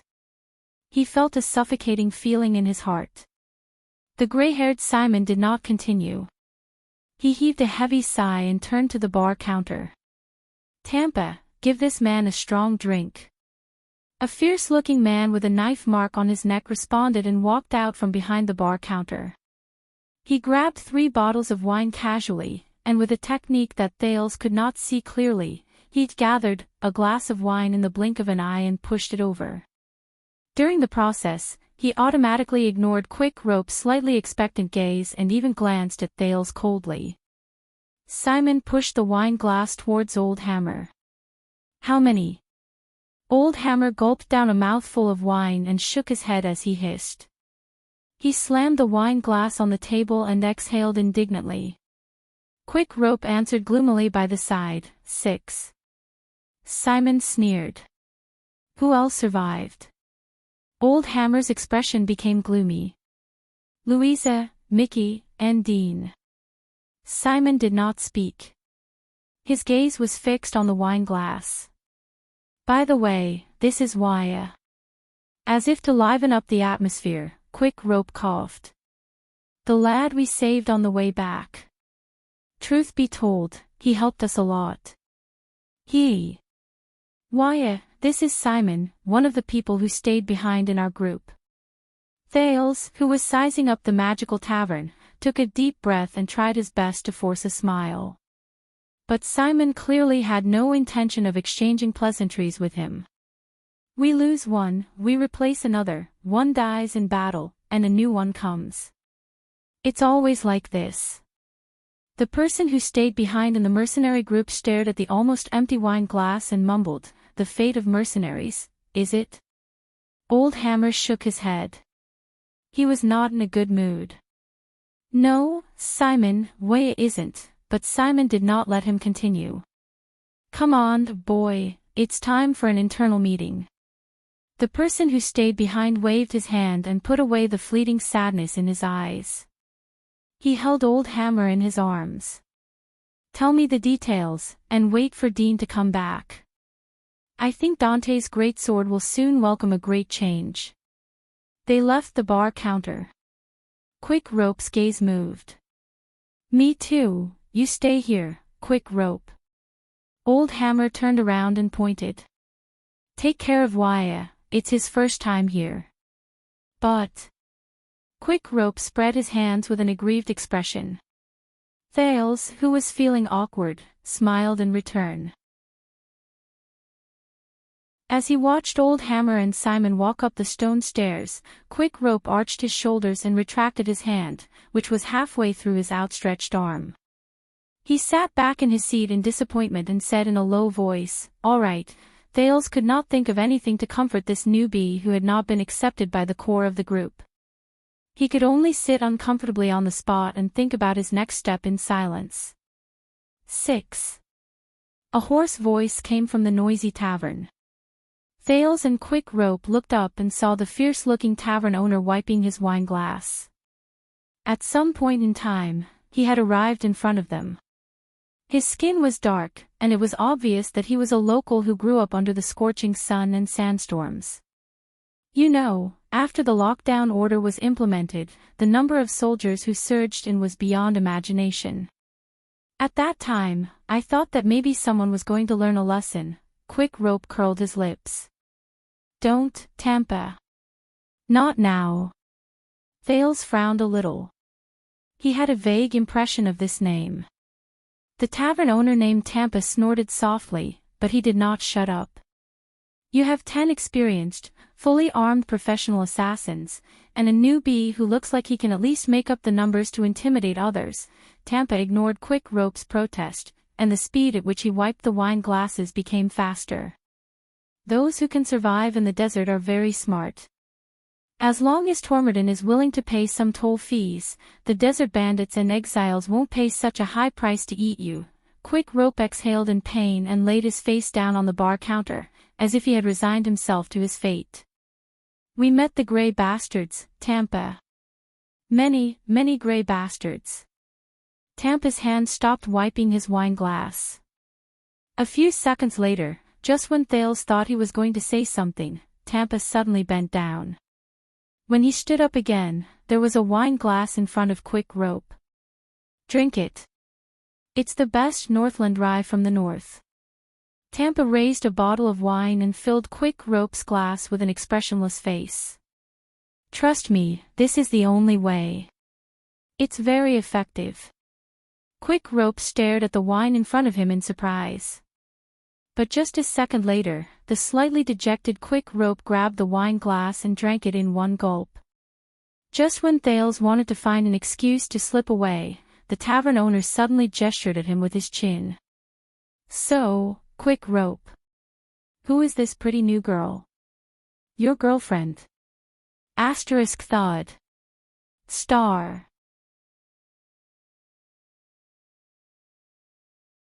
Chapter 388. Thales frowned. His expression was unpleasant. Girl. Oh, I'm really sorry. Tampa sized him up and shrugged. He had a look of realization on his face. You look so delicate. You've been sitting upright with your legs closed. If you didn't open your mouth, I would have really thought that you were a girl. With complicated emotions, Thales smiled laboriously. He's a newcomer. Quick Rope coughed until his face was red. He only managed to catch his breath. We just saved him from the desert. Please, be gentle with him. Tampa stared at Thales, making the latter feel rather uneasy. A few seconds later, Tampa's eyebrows relaxed. He bent down again. Come. Since you're Quick Rope's girl. I mean, since you were introduced by him. As Tampa stood up, a glass of foamy beer was thrown in front of Thales. The tavern owner's voice was bold and happy. First glass, authentic Western Desert old beer, free of charge.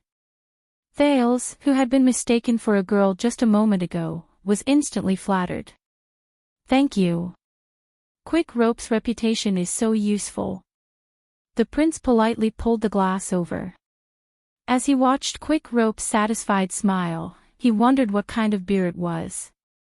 I knew it. So many people suddenly came to Blade Fang's camp, that nothing good would happen.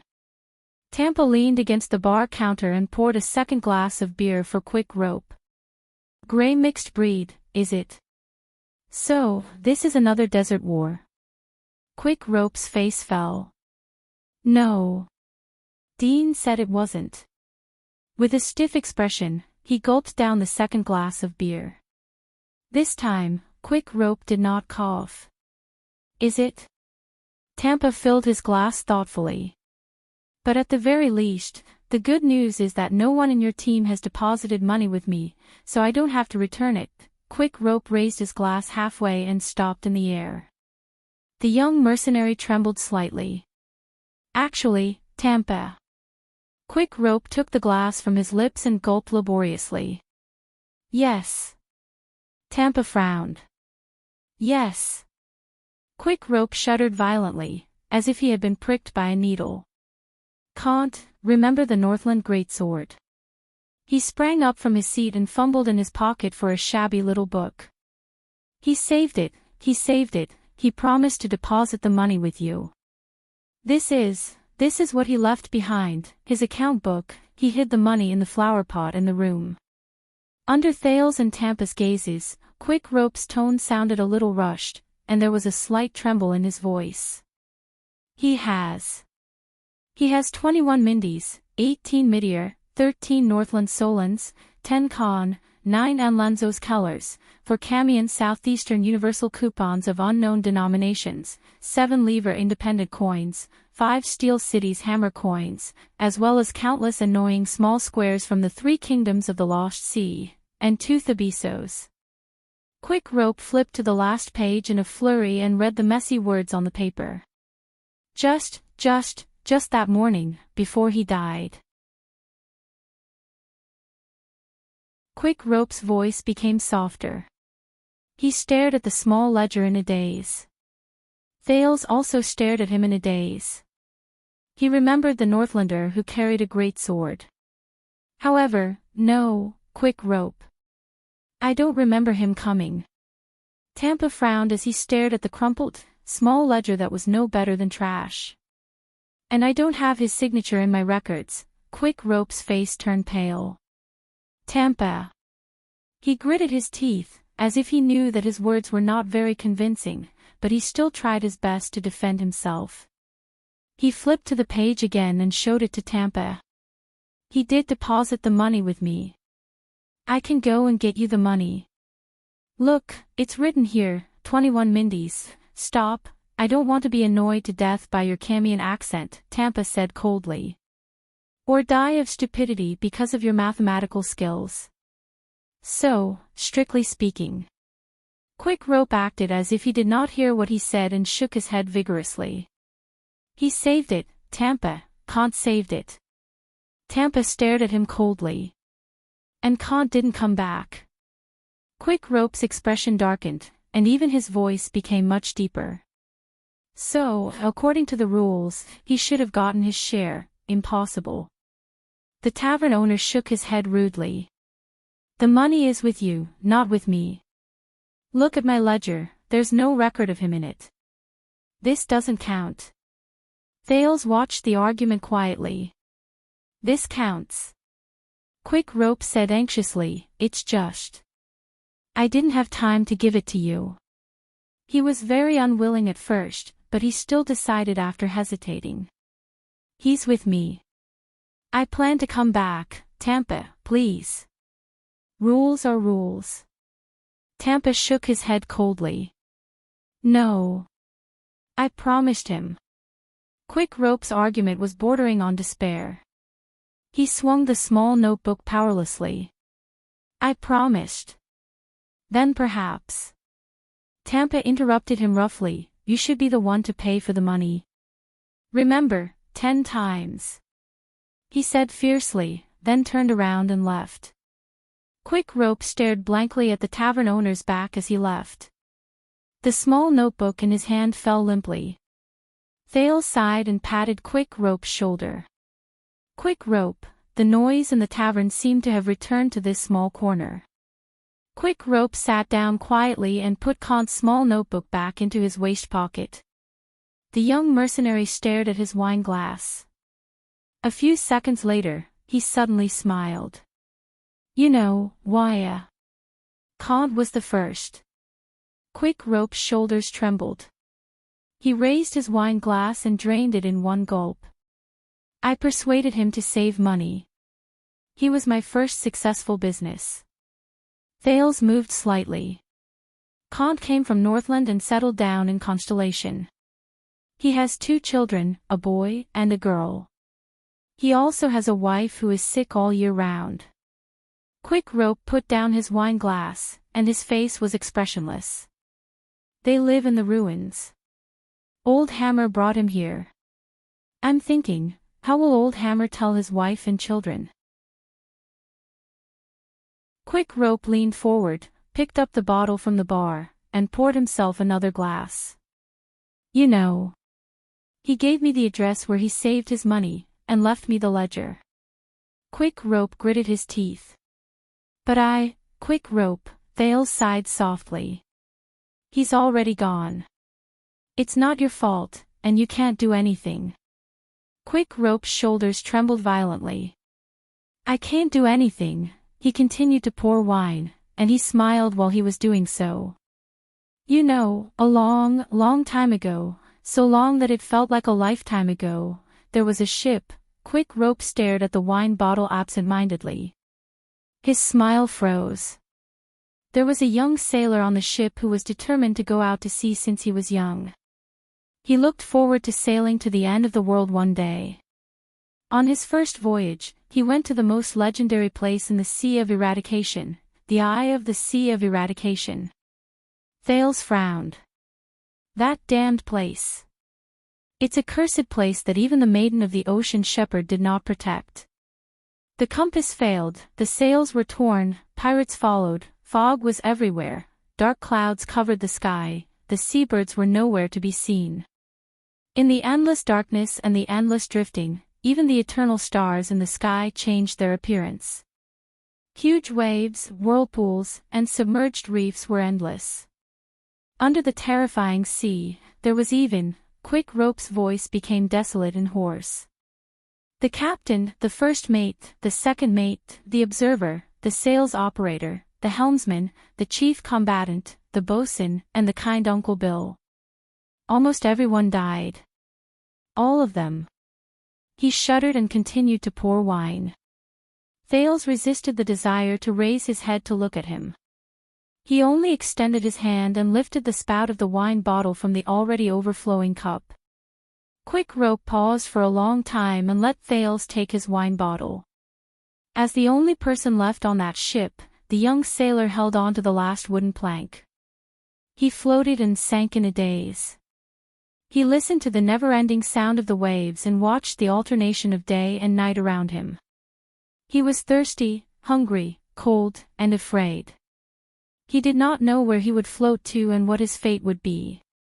Around him were the swollen and pale corpses of his companions, and the bone-chilling seawater. He was the same, he couldn't do anything, Thales could not stand it anymore. He pressed down on Quick Rope's wine cup. Quick Rope's voice trembled, but he stubbornly took his wine cup. That young sailor survived, but he could no longer go to sea, because no matter when and where he was, as long as he closed his eyes, he could see the broken wooden planks and the corpses of his companions. When he pressed down on his ears, he could hear the raging waves and the roar of the storm. When he twitched his nose, he could smell the saltiness of the seawater and the smell of blood. Quick Rope trembled as he picked up the wine cup and drank the alcohol and tears in one gulp. From then on, He was afraid of ships, the sea, the lake, and even all the places in the world with water, so he came to the great desert. The place with the least amount of water in the world. Asterisk thawed. Asterisk quick rope slammed the cup on the bar counter. Damn it, he wiped his face in pain and turned his head so that Thales could not see it. When a person dies, nothing will be left behind, why? Not even a trace. Quick rope's voice grew hoarser. You disappear from this world. You will no longer have thoughts, feelings, or consciousness. Nothing will be left behind. Nothing will be meaningful, and you won't know anything anymore. His shoulders trembled. Can't, Palka, Haken, Breeze. They won't know anything anymore. Thales listened quietly. Then, what's the meaning of our lives? Quick rope said hoarsely, to suffer and wait for fate to smack us to death and then disappear without a trace, as if we had never come to this world. Thales bit his lip, but he did not know how to answer. Quick rope stretched out his hand, but he grabbed empty air where the wine bottle should have been. At this moment, asterisk bang. Asterisk a thick black leather book was smashed on the bar counter. Thales and Quick rope looked up in confusion. The fierce-looking tavern owner, Tampa, stood in front of them. He held the wine bottle in one hand and pressed the black leather book with the other. He said coldly to Quick rope, "Look at what kind of customer you found for me. I want those who are strong and powerful, but are often in unstable situations. They seem to have a lot of accidents, but in fact, they can all return safely." Quick rope was slightly stunned. His unfocused gaze did not focus for a long time. That's how I can make money, understand? And the first customer you found is one that loses money. I really regret taking you in as my subordinate. I really thought that Dante's greatsword would be a good market, but in the end, all of them died so quickly. Thales furrowed his eyebrows slightly. He felt uncomfortable with Tampa's words. When he heard the familiar name, Quick rope gritted his teeth and retorted indignantly. We have strong muscles like Kant and Haken, great guides like Mickey, sharpshooters and sentinels like Palke and Gentle Breeze, experienced old hammer, and the best female captain who's infatuated with girls. Quick rope held his empty wine cup in agony. And the smartest, Dean. We. His tone became gloomy. We are supposed to be the kind of people who seem to have a lot of accidents, but will definitely return safely. His voice became softer, and there was a faint, indistinct sound in his voice. Should be. The tavern owner stared at Quick rope. A second later, he slapped a pen hard on the black book. Asterisk thawed. Asterisk here, put his name in the book, that can't. Tampa looked at Quick rope fiercely. This is the rule. I will not allow even one account to be unclear. At that moment, the noise around them seemed to have been cut off again. Thales looked at Tampa in surprise. He understood what the other man meant. Quick rope was stunned. Some of his drunkenness seemed to have been dispelled. Boss, Tampa gritted his teeth and pushed the black book forward angrily. Then go and calculate how much he has saved. Use Constellation's currency. Please give me a round number, you bastard. Quick rope's breathing quickened.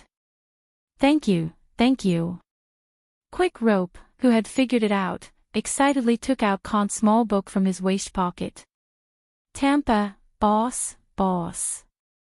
I'll do it for Kant's wife and children, shut up.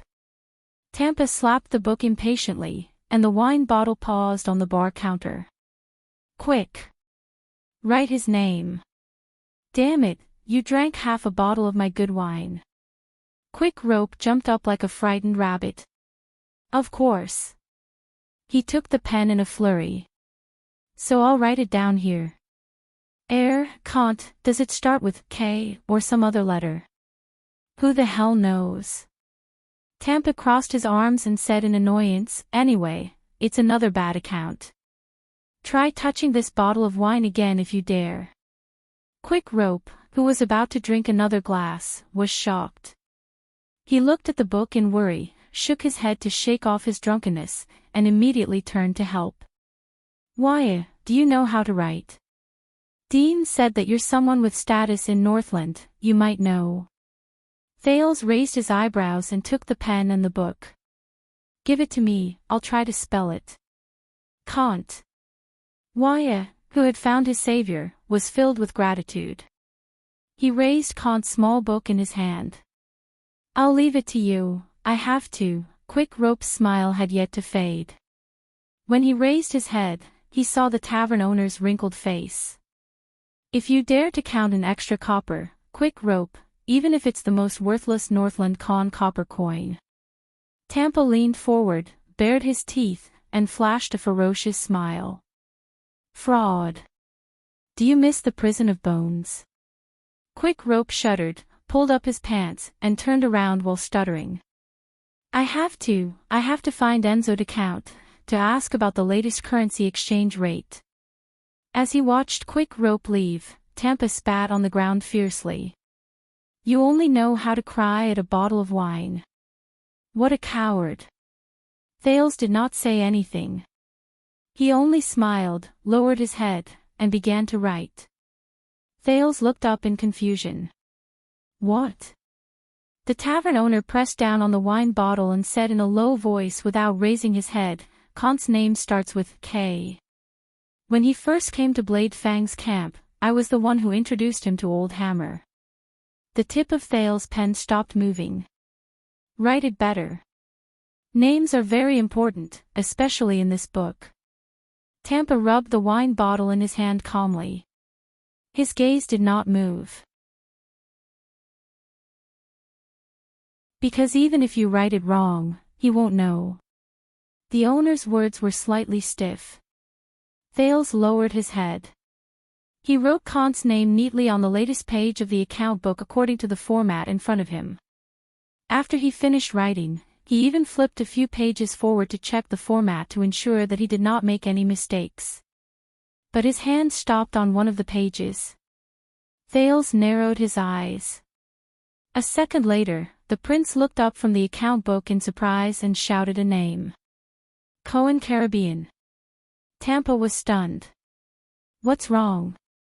When he saw the familiar name, Thales was slightly excited. The name on the account book. I know this guy. So, Cohen used to deposit money here. 4th of September 2007, deposit amount, Tampa frowned. As he read the words on the account book, Thales widened his eyes. 250 Tormund gold coins. 250 gold coins. After a while, Thales exhaled and looked in front of him in disbelief. Damn it. Rich bastard. A few seconds later, Tampa looked away from him with a strange gaze. In the tavern where people came and went, Tampa waved his hand and asked a waiter to greet a group of new customers.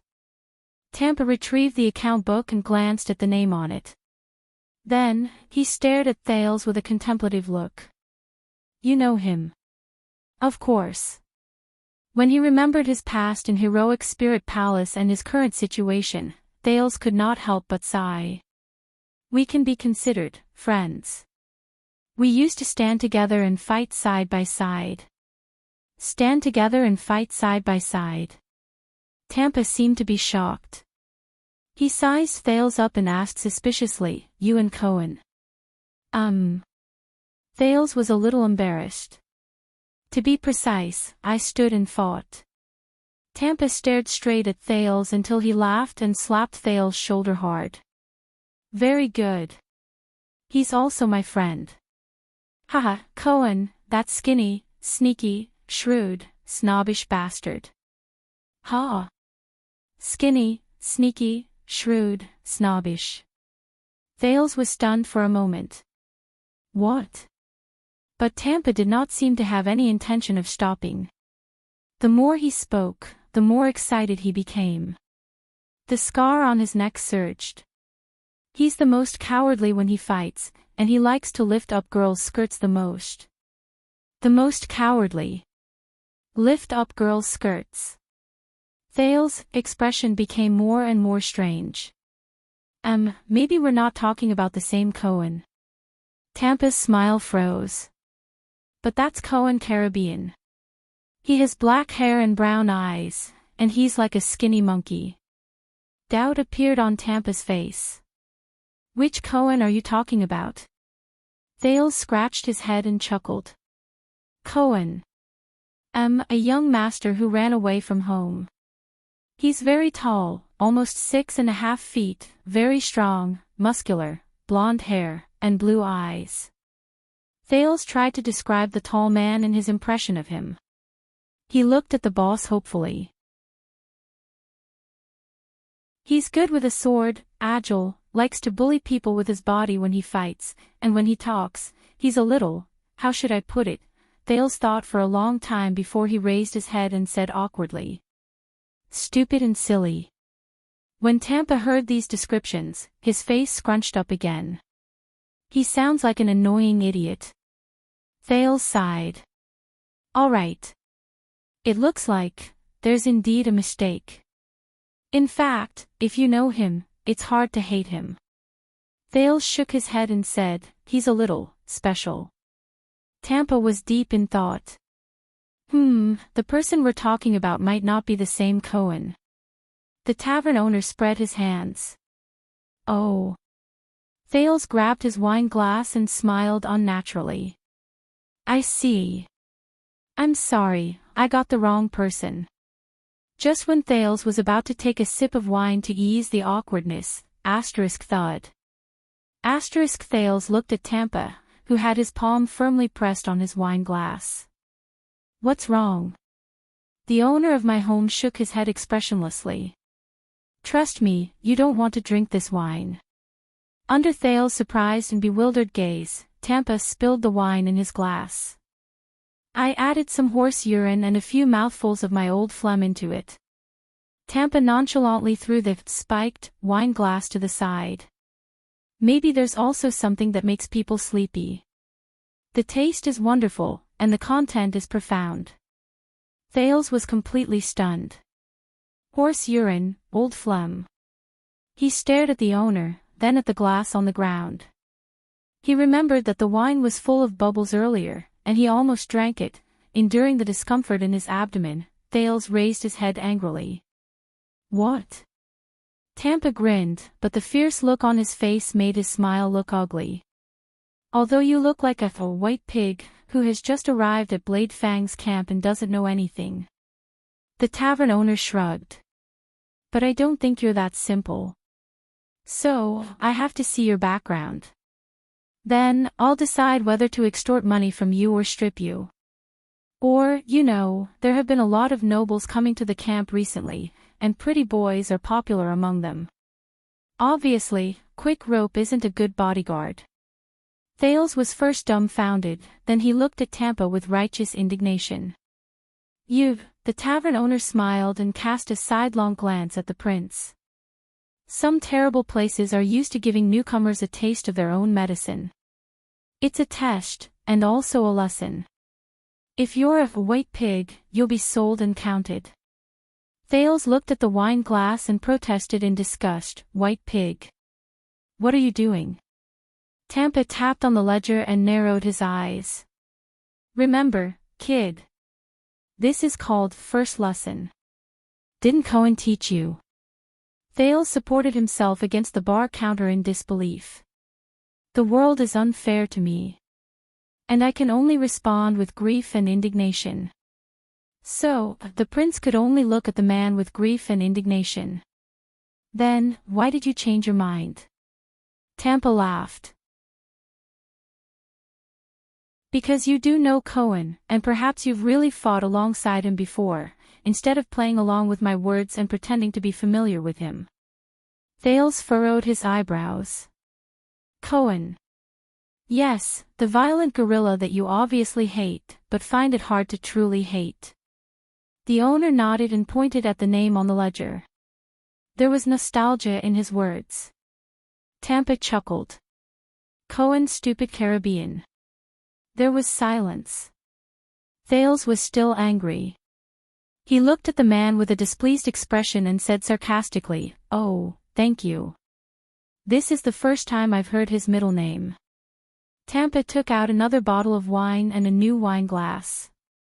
He did not mind filling it up for him. "You're welcome." The tavern owner hummed a tune and pushed out his new wine glass to serve the new customer. Authentic Western Desert old beer, the corners of his lips curled up, revealing a few teeth.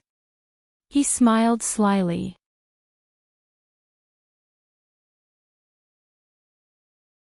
Chapter 389. Thales sat by the bar counter and stared at the Western Desert old beer in his hand.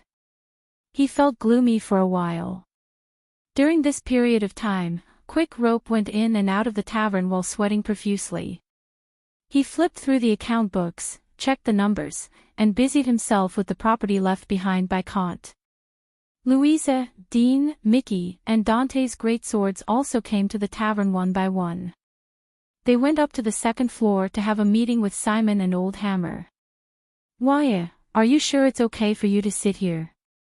Dean squeezed his way into the noisy tavern. Before he went upstairs, he cast a puzzled glance at Thales, who was sitting by the side in a huff. "I'm sure." Thales pulled his face out of the glass and burped. He stared at Tampa on the other side of the bar counter with a hostile expression and gritted his teeth. "I'm very close with the tavern owner." "That's good." Dean glanced at Tampa suspiciously. Tampa is a rather reliable mercenary agent. He has a lot of connections. If you want to find your way home, maybe. Thales nodded stiffly. Dean shrugged and went upstairs to attend the mercenary group's internal meeting. Time passed. Soon, Blade Fang's camp welcomed the night after sunset. People came and went in the tavern, and they toasted each other. Quite a number of people noticed Thales sitting in the corner, but most of them were forced back by Tampa's gaze. The bards smiled and sang to attract business, but they were also wary of the competition among their peers. Girls dressed in revealing clothes swayed between the tables, and occasionally used the cleavage on their chests to attract money. There were also people who hid their faces or acted mysteriously behind the tables. They danced and argued in low voices under the table. They were probably doing dirty deals that Thales did not want to know about and did not dare to know about. Thales had seen Sunset Pub in the underground street before. It was often noisy with people coming and going, but everyone knew that it was the Brotherhood's territory. No matter how chaotic the scene was, not many people dared to cause trouble there. But it was completely different in my pub. When Thales saw the customers at the third table fighting over a business that was not distributed evenly, he finally could not help but ask the owner, "Are you just going to watch?" "What else?" Behind the bar counter, Tampa waved his hand in a lackadaisical manner and signaled a waiter to clean up the mess and settle the bill. "This is Blade Fang's camp. It's filled with benefits, schemes, opportunities, and danger, while law and morality only appear occasionally. It would be strange if people don't fight." Tampa flipped open his ledger and quickly recorded something. "Don't worry, the people in Blade Fang's camp are simple and honest. Didn't you see that they obediently paid for the damages after they destroyed the tables and chairs?" The people were simple and honest. Thales twitched his cheek. "What if they don't pay?" Tampa looked up, and the scar on his neck twitched. "Everyone knows that I know quite a number of mercenaries and adventurers in the camp, and I often introduce business to them." The tavern owner smiled politely and said, "And there are quite a number of them who are professional debt collectors. For my sake, they only take 10% of the profits, and they even take care of the aftermath." Thales nodded slightly with a look of understanding. "So that's how it is. You really have many talented people here. To hell with the simple customs of the people." As he thought about his next move, Thales absent-mindedly asked the tavern owner, "So, Cohen deposited money here?" "Why?" "This used to be a tradition. At the end of the bloody year, the soldiers who went to war would deposit their reward money at the rear, and they would come back to get it if they came back alive. Tempest sat behind the bar counter with a satisfied look on his face. He watched his employees bustle about, and he looked as if it had nothing to do with him. Later, to motivate the soldiers, Baron Williams promised that the victims would receive a deposit that was several times more than the amount they received. After the battle of elimination ended, I retired, and I took over this habit, hoping to make a business out of it. But for now. Tempest sighed in resignation as he watched Quick Rope count the money in front of a merchant in the distance. Battle of Elimination. Thales asked, was it part of the Desert War? Tempest snorted softly. I guess you didn't see the Desert War 10 years ago. Thales shrugged. It's obvious. Tampa nodded and put on an expression that said, I knew it. Then, of course you didn't see the Battle of Elimination that lasted for a few years. What do you mean? Tampa narrowed his eyes and looked indifferently at a pair of customers who were drinking in the distance. He watched them put their arms around each other's shoulders and were as close as brothers before they started verbally abusing each other and punching each other. He seemed to be used to it. The great victory of the Desert War has always been bragged about in a boastful manner. The broken and tattered constellation rallied its soldiers and bravery to bravely launch an expedition into the desert. They faced the Baron Bone tribe and the Orc tribe who moved east en masse during the Bloody Year. He snorted coldly. But you know, for us, the most difficult thing is not how to defeat the mixed breeds and barren species. If you can repel them once, you can repel them countless times, but how to protect your spoils of war after you repel them? How to carry the military flag and the bragging that they left behind after the glorious victory when the main force returns to their villages with their children? How to clean up the enemies hidden deep in the sand dunes and caves bit by bit? How to use the few troops you have to defend the path, how to grit your teeth and fight back when the mixed breeds come back again and again, and how to face them head-on. How to make the tribes in the desert, especially the stubborn orcs, get used to your existence and revere your strength, just like how a rogue hyena gets used to the new territory of a lion king. This requires a process. Tampa's gaze slowly drifted into the distance. During this process, there will be no pitched battles that will be recorded in the annals of history, no decisive battles where you will face death calmly, and no earth-shattering bloody battles. But the devastation and sacrifices will not be inferior in the slightest. Victory is forged with blood, he said faintly. In order to consolidate the victory, you have to pay with more blood. This is the Purge campaign. Tampa pointed at the wall hanging behind the bar counter. There was an old but still sharp axe hanging there. Were you part of it too? The prince asked solemnly. Was it the Desert War or the Purge campaign? Tampa nodded. At that time, Blade Fang's camp was not like what you see now. The wounds of the Bloody Year had not healed, and the main forces of the Desert War had withdrawn. We did not have recruits who rushed over from all over the place as if they were free of charge. We did not have the private soldiers of the nobles who were dazzling with gold and silver. We did not have the logistic support from the merchants who followed the army and the royal family. We did not have an earth-shattering group of cavaliers, and we did not have the confidence and boldness to charge into the desert with just one command.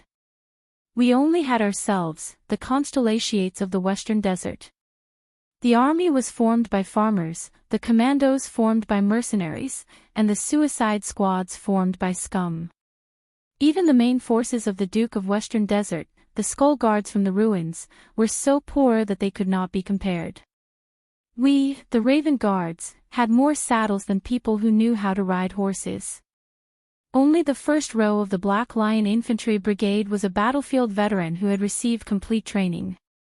The Baron Stardust unit even had to replenish its manpower from the criminals in the Prison of Bones. After the Bloody Year, there were many nobles who were exiled due to their crimes.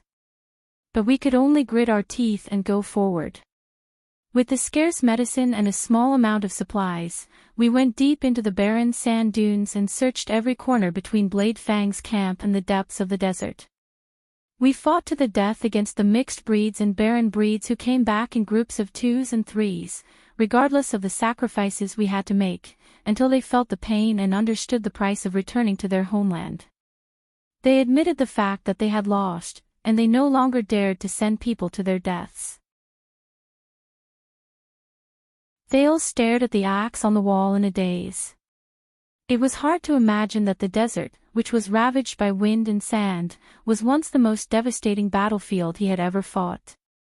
Among them, the stupid Cohen was considered an anomaly. Tampa laughed. A noble who was so stupid that no one could bear to attack him. Cohen. Thales was slightly shocked. He fought in the desert. The Purge campaign. Fought. Tampa snorted through his nose, and he seemed to find it rather funny. He was a fighter made of steel. Tampa's eyes were filled with nostalgia. A tough man who was born for the battlefield. In 3 years, he made a bunch of orcs run amok, and they almost died. Why? Thales asked in surprise. Cohen's identity. He was the heir of the noble Caribbean family. There was an entire Walla Hill waiting for him to inherit, wasn't there? How would I know about the nobles who came and went? Tampa laughed. How would I know what was wrong with him? Why would he give up his good life and come to suffer? The image of the stupid man appeared in Thales' mind, and he sank into deep thought. You know, there was one time when we were ambushed. Tampa seemed to be rather sentimental. That gray mixed breed from the Dead Iron tribe swung its chain hammer like a storm. Wherever it went, there were only severed limbs and pieces of flesh left behind. When it brought the mixed breeds down from all over the mountains and plains, Thales thought of the orc Kandarl and the almost unstoppable ambush at night. He instantly felt his heart palpitate. We were killed and scattered. We lost contact with the light cavaliers. We panicked and fled for our lives. Tampa sighed. The stupid man and the others were forced into the inner area of the desert, and we didn't hear from them for half a month. We all thought that they wouldn't come back. The team even collected their belongings. According to Frank, the Baron even had a headache about how to write the obituary for Cohen's noble father. The tavern was still noisy, but Thales only listened attentively to Tampa's narration. The boss let out a long sigh.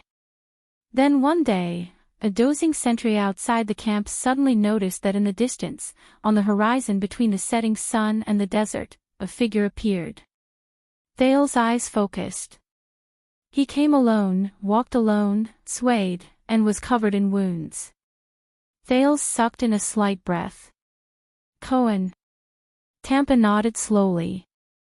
All of us in Blade Fang's camp, including Baron William's guards, stood there in a daze. We watched as the noble young master walked over in a daze. He limped, and in his hand, he held the ugly head of that damned gray mixed breed, the infamous killer, meat grinder, Zysa on Dead Iron.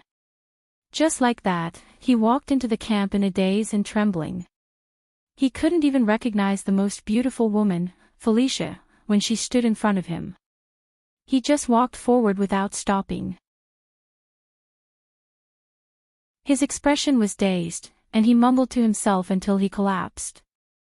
The Baron personally took Zysa Dead Iron's ugly head from Cohen's hands and tied it to the flagpole. Time seemed to have stopped at that moment. Thales and Tampa fell silent. Then, the boss grabbed a bottle of wine and took a big gulp from it. From that day onwards, no one in the camp called him young master anymore, and no one secretly spat into his water bottle. Tampa put down the wine bottle, took a deep breath, and sighed. From that day onwards, he became a big idiot. The good warrior of Blade Fang's camp, a real man, big blockhead Cohen. Thales did not speak for a long time. He did not expect that the big man, who had a heartless smile on his face and seemed to have a lack of brains, had such a thrilling and passionate past. It's a good story. The prince nodded. It's worth a song for the bards to sing. Tampa snorted softly. Thales did not know if he was in a good mood or if his brain was damaged, but he actually took the initiative to bring a plate of food, put it between him and Thales, and started eating. How is he now? Now? In Thales' mind, he remembered Cohen, who swore in Bright Moon Temple 6 years ago that he would support him to fight his way back to Heroic Spirit Palace. As far as I know, he didn't go home. He's still a police officer in the capital, but I haven't seen him for a long time. The capital, huh? Tampa muttered to himself. I know he's a noble, and nobles are very complicated and have a lot of things to do. He shook his head. I guess that big blockhead also has his own responsibilities and worries. Thales did not say anything. In the end, the boss sighed slightly. I hope he's still a real man, and still as stupid as ever. Thales nodded and finished the slightly bitter beer in his cup. He will be. The prince flashed a powerful smile. And he will be stupid for the rest of his life.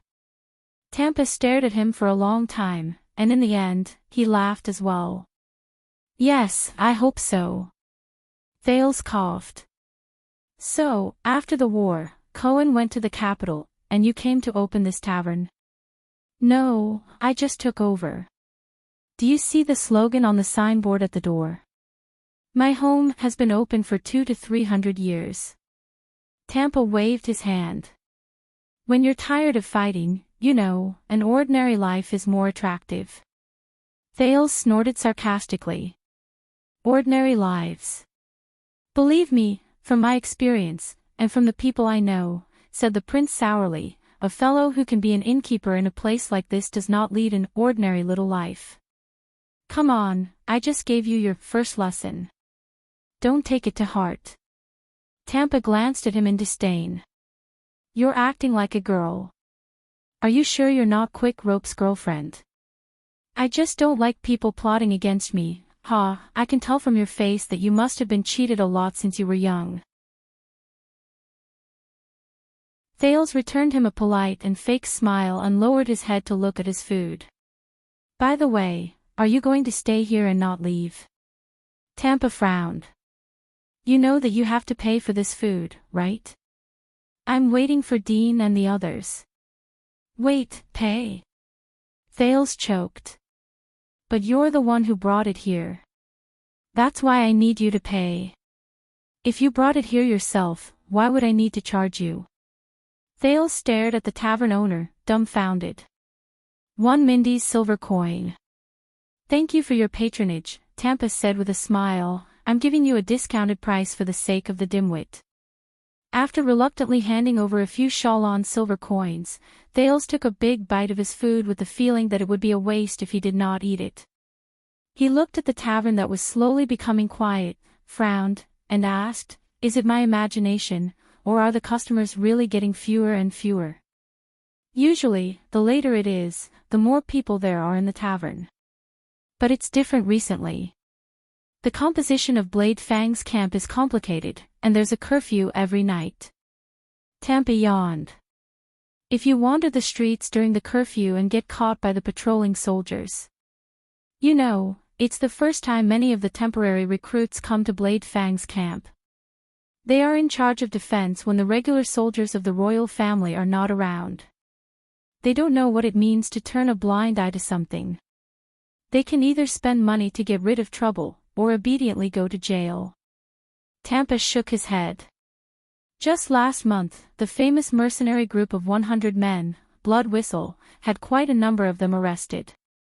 It's useless no matter what I say to them. Those new troops don't show any mercy at all. Thales frowned. So, you're quite reputable to be able to speak up for those who are in jail. For many years, my home has been providing supplies to the prison of bones. Of course, we have our own ways. Tampa snorted arrogantly. Who do you think got that annoying Quick Rope out of prison? Then you introduced Quick Rope to Dean and got him into Dante's greatsword. You know, they originally didn't want to take in that brat with a Camian accent. The tavern owner chuckled. But Quick Rope seems to have a friend who knows old Dante's family, so, whether it's quick rope or cant. Thales asked, intentionally or not, Dean was also introduced to them by you. Tampa shook his head. Dean was saved by old Dante in the desert. Many of the people in their team came through this way. It's precisely because of this that Dante's great sword has not disintegrated after so many years, even after old Dante passed away. Thales was deep in thought. He seems to be very smart. I mean, Dean.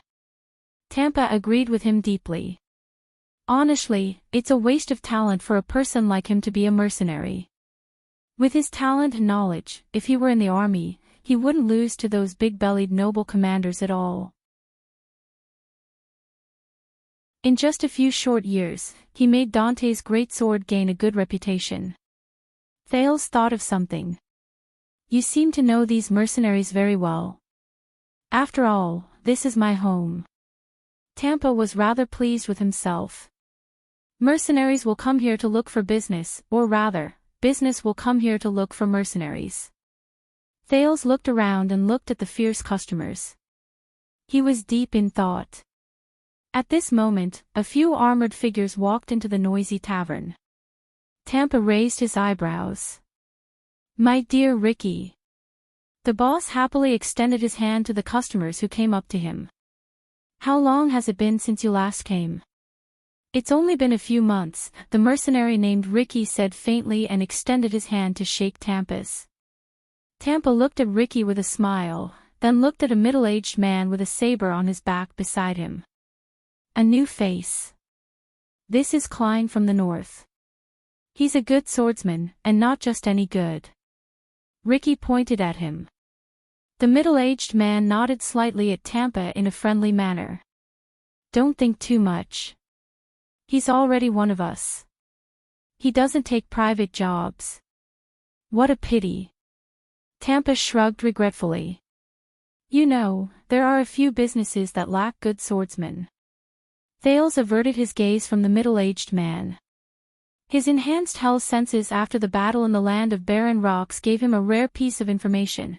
There was a strange and restless power surging in the middle-aged man's body. As he looked at the new mercenaries, Thales suddenly raised his eyebrows.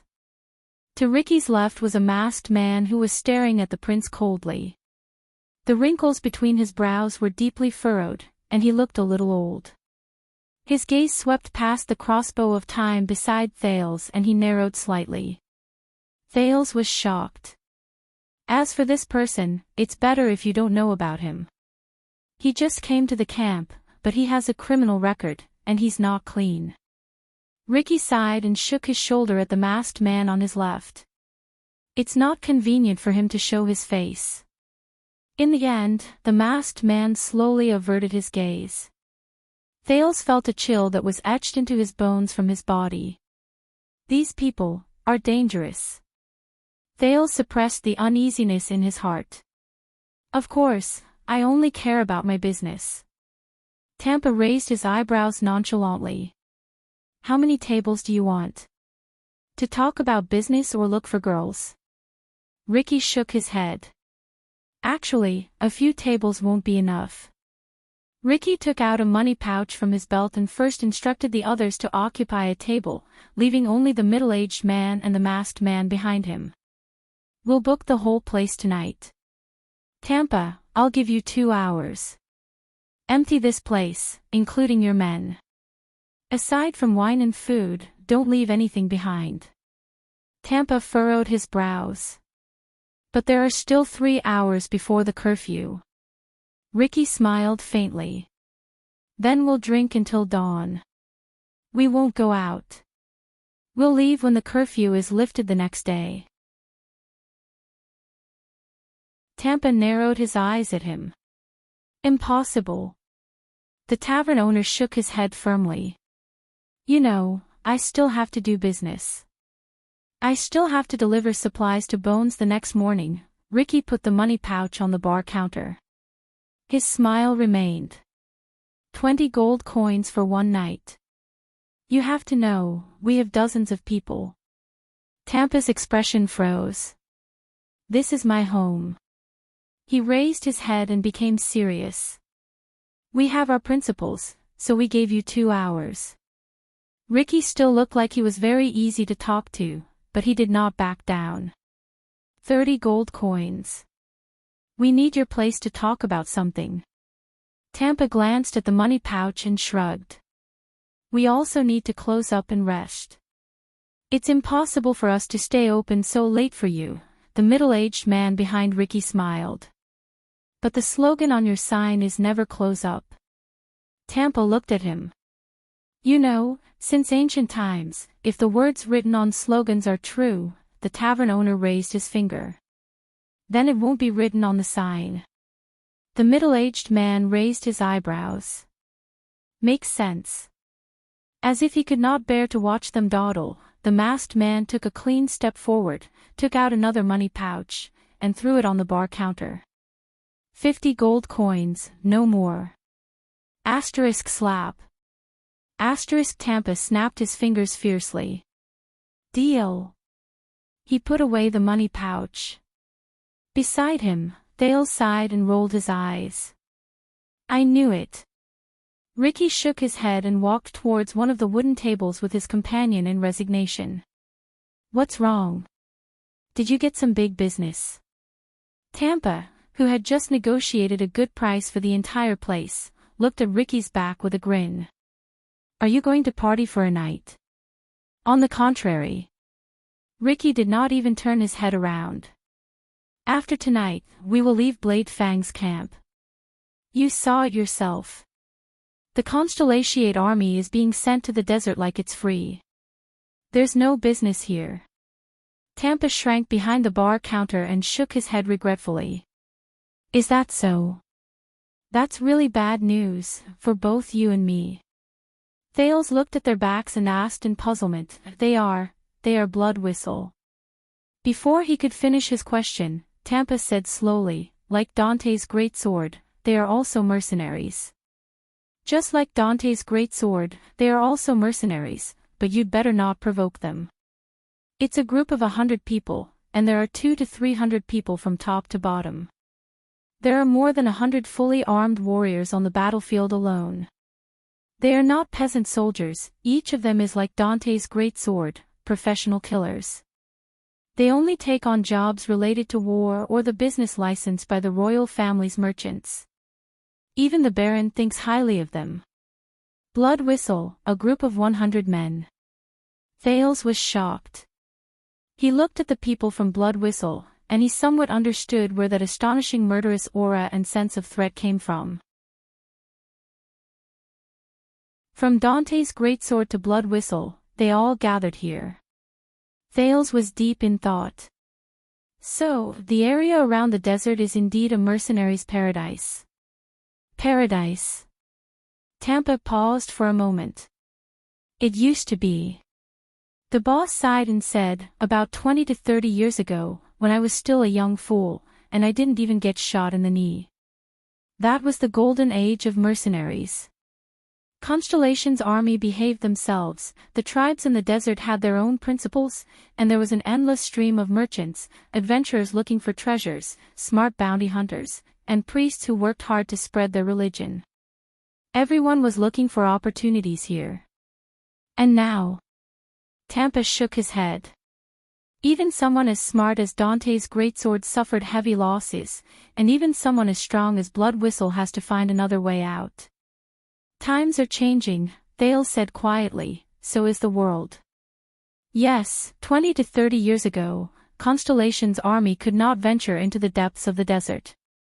There was yearning and nostalgia in Tampa's eyes. This was the privilege of adventurers and mercenaries. They set out with great passion, and when they came back alive, they would tell stories about their legends, or wait for bards to compose poems and sing them to the world. I still remember that at that time, there was a very powerful mercenary group around the desert. They traveled from Blade Fang's camp to the 3 kingdoms of the Mystery Sea, from Rewelban to Steel City, from Dragon-Kissed Land to Thornland. Whether it was the desert, the forest, the lake, or the river, their footprints were all over these mercenaries' paradises.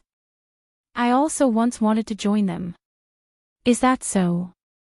Thales was absent-minded. He saw Dante's greatsword coming down from the upper floor. That mercenary, what's their name? Tampa was immersed in his own world inside. Speaking of names, they only had 9 people in the beginning, so they gave the group a stupid name.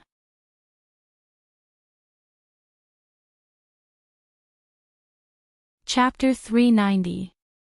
As the curfew approached, there were fewer customers in the tavern. The mercenaries from Blood Whistle came to my home in 2s and 3s. It seemed like they were going to get drunk tonight. Dante's greatswords came down the stairs one after another. Louisa and Old Hammer greeted Thales before they left. Simon and Mickey, on the other hand, had no intention of paying any attention to him. They walked straight out of the tavern. When Dean went downstairs, he was stopped by the people from Blood Whistle. "Hey, Dean." Ricky snapped his fingers and raised his glass at the bald mercenary. "I heard that you guys ran into trouble outside." His words attracted everyone's attention. "Usually, I might say that we're okay." Dean walked down the stone stairs step by step. He looked rather solemn. "But now, I guess there's not much point in denying it." He glanced at the 2 rather serious mercenaries beside Ricky. "Yes," Dean said flatly. "We ran into trouble." The mercenaries in the tavern fell silent. They looked at each other worriedly and doubtfully. Ricky furrowed his brows. "So the rumors are true. Williams and his dogs are out again. What is it this time?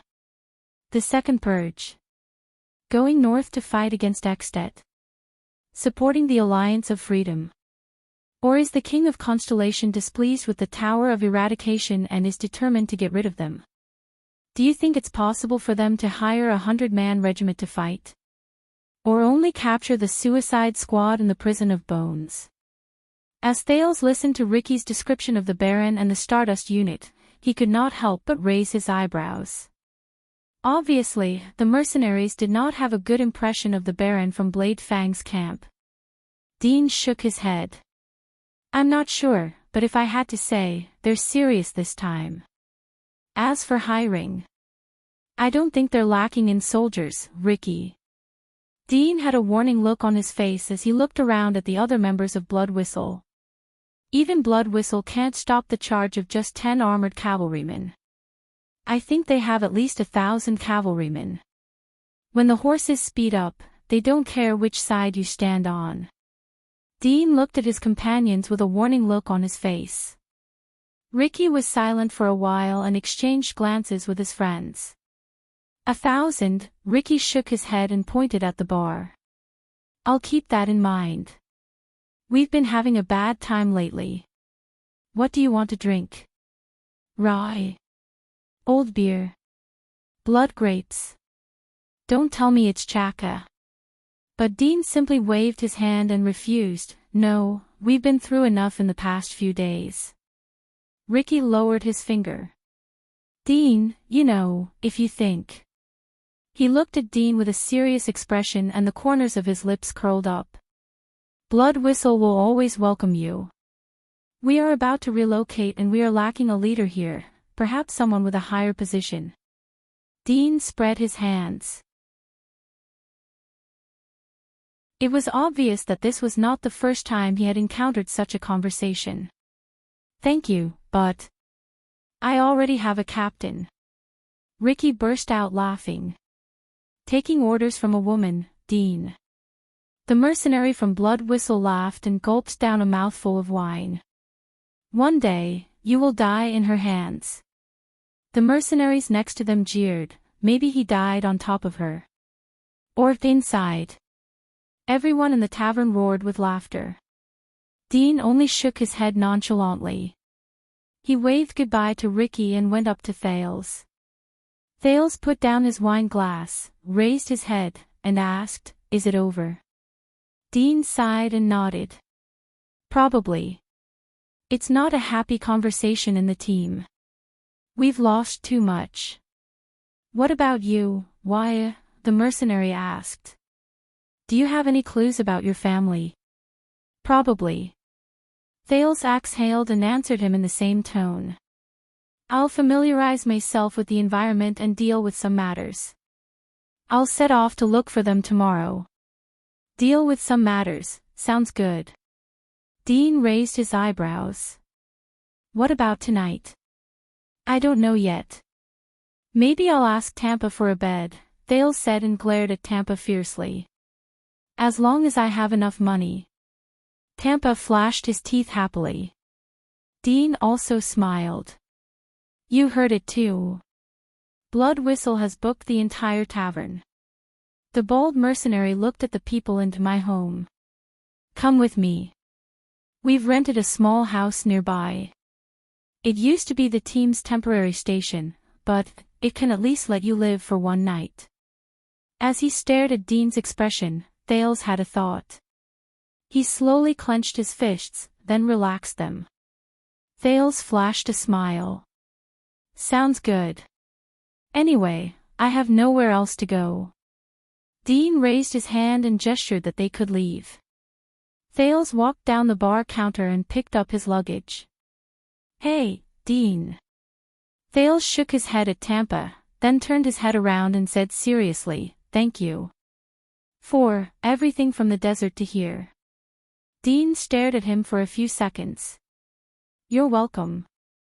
I'm also planning for myself. Dean sized him up and said in a joking tone, you're a noble. Maybe you're quite rich, aren't you? Thales smiled in response. But before that, Dean frowned and looked at the other side of the tavern. Why did he drink so much? Thales followed his line of sight. Quick Rope staggered over and fell on a table, causing the guests to look at him in an unfriendly manner. We've run into too many people in the desert. Thales sighed softly. Yeah. Dean's frown grew deeper. For a newbie who's only following a group for the second time. Just as the customers were about to roll up their sleeves and give Quick Rope a night he would never forget, Dean turned and walked towards him. Come on, give me a hand. We can't leave him here. Thales shrugged and followed Dean. A few hours later, Thales lay straight in the small house belonging to Dante's greatsword.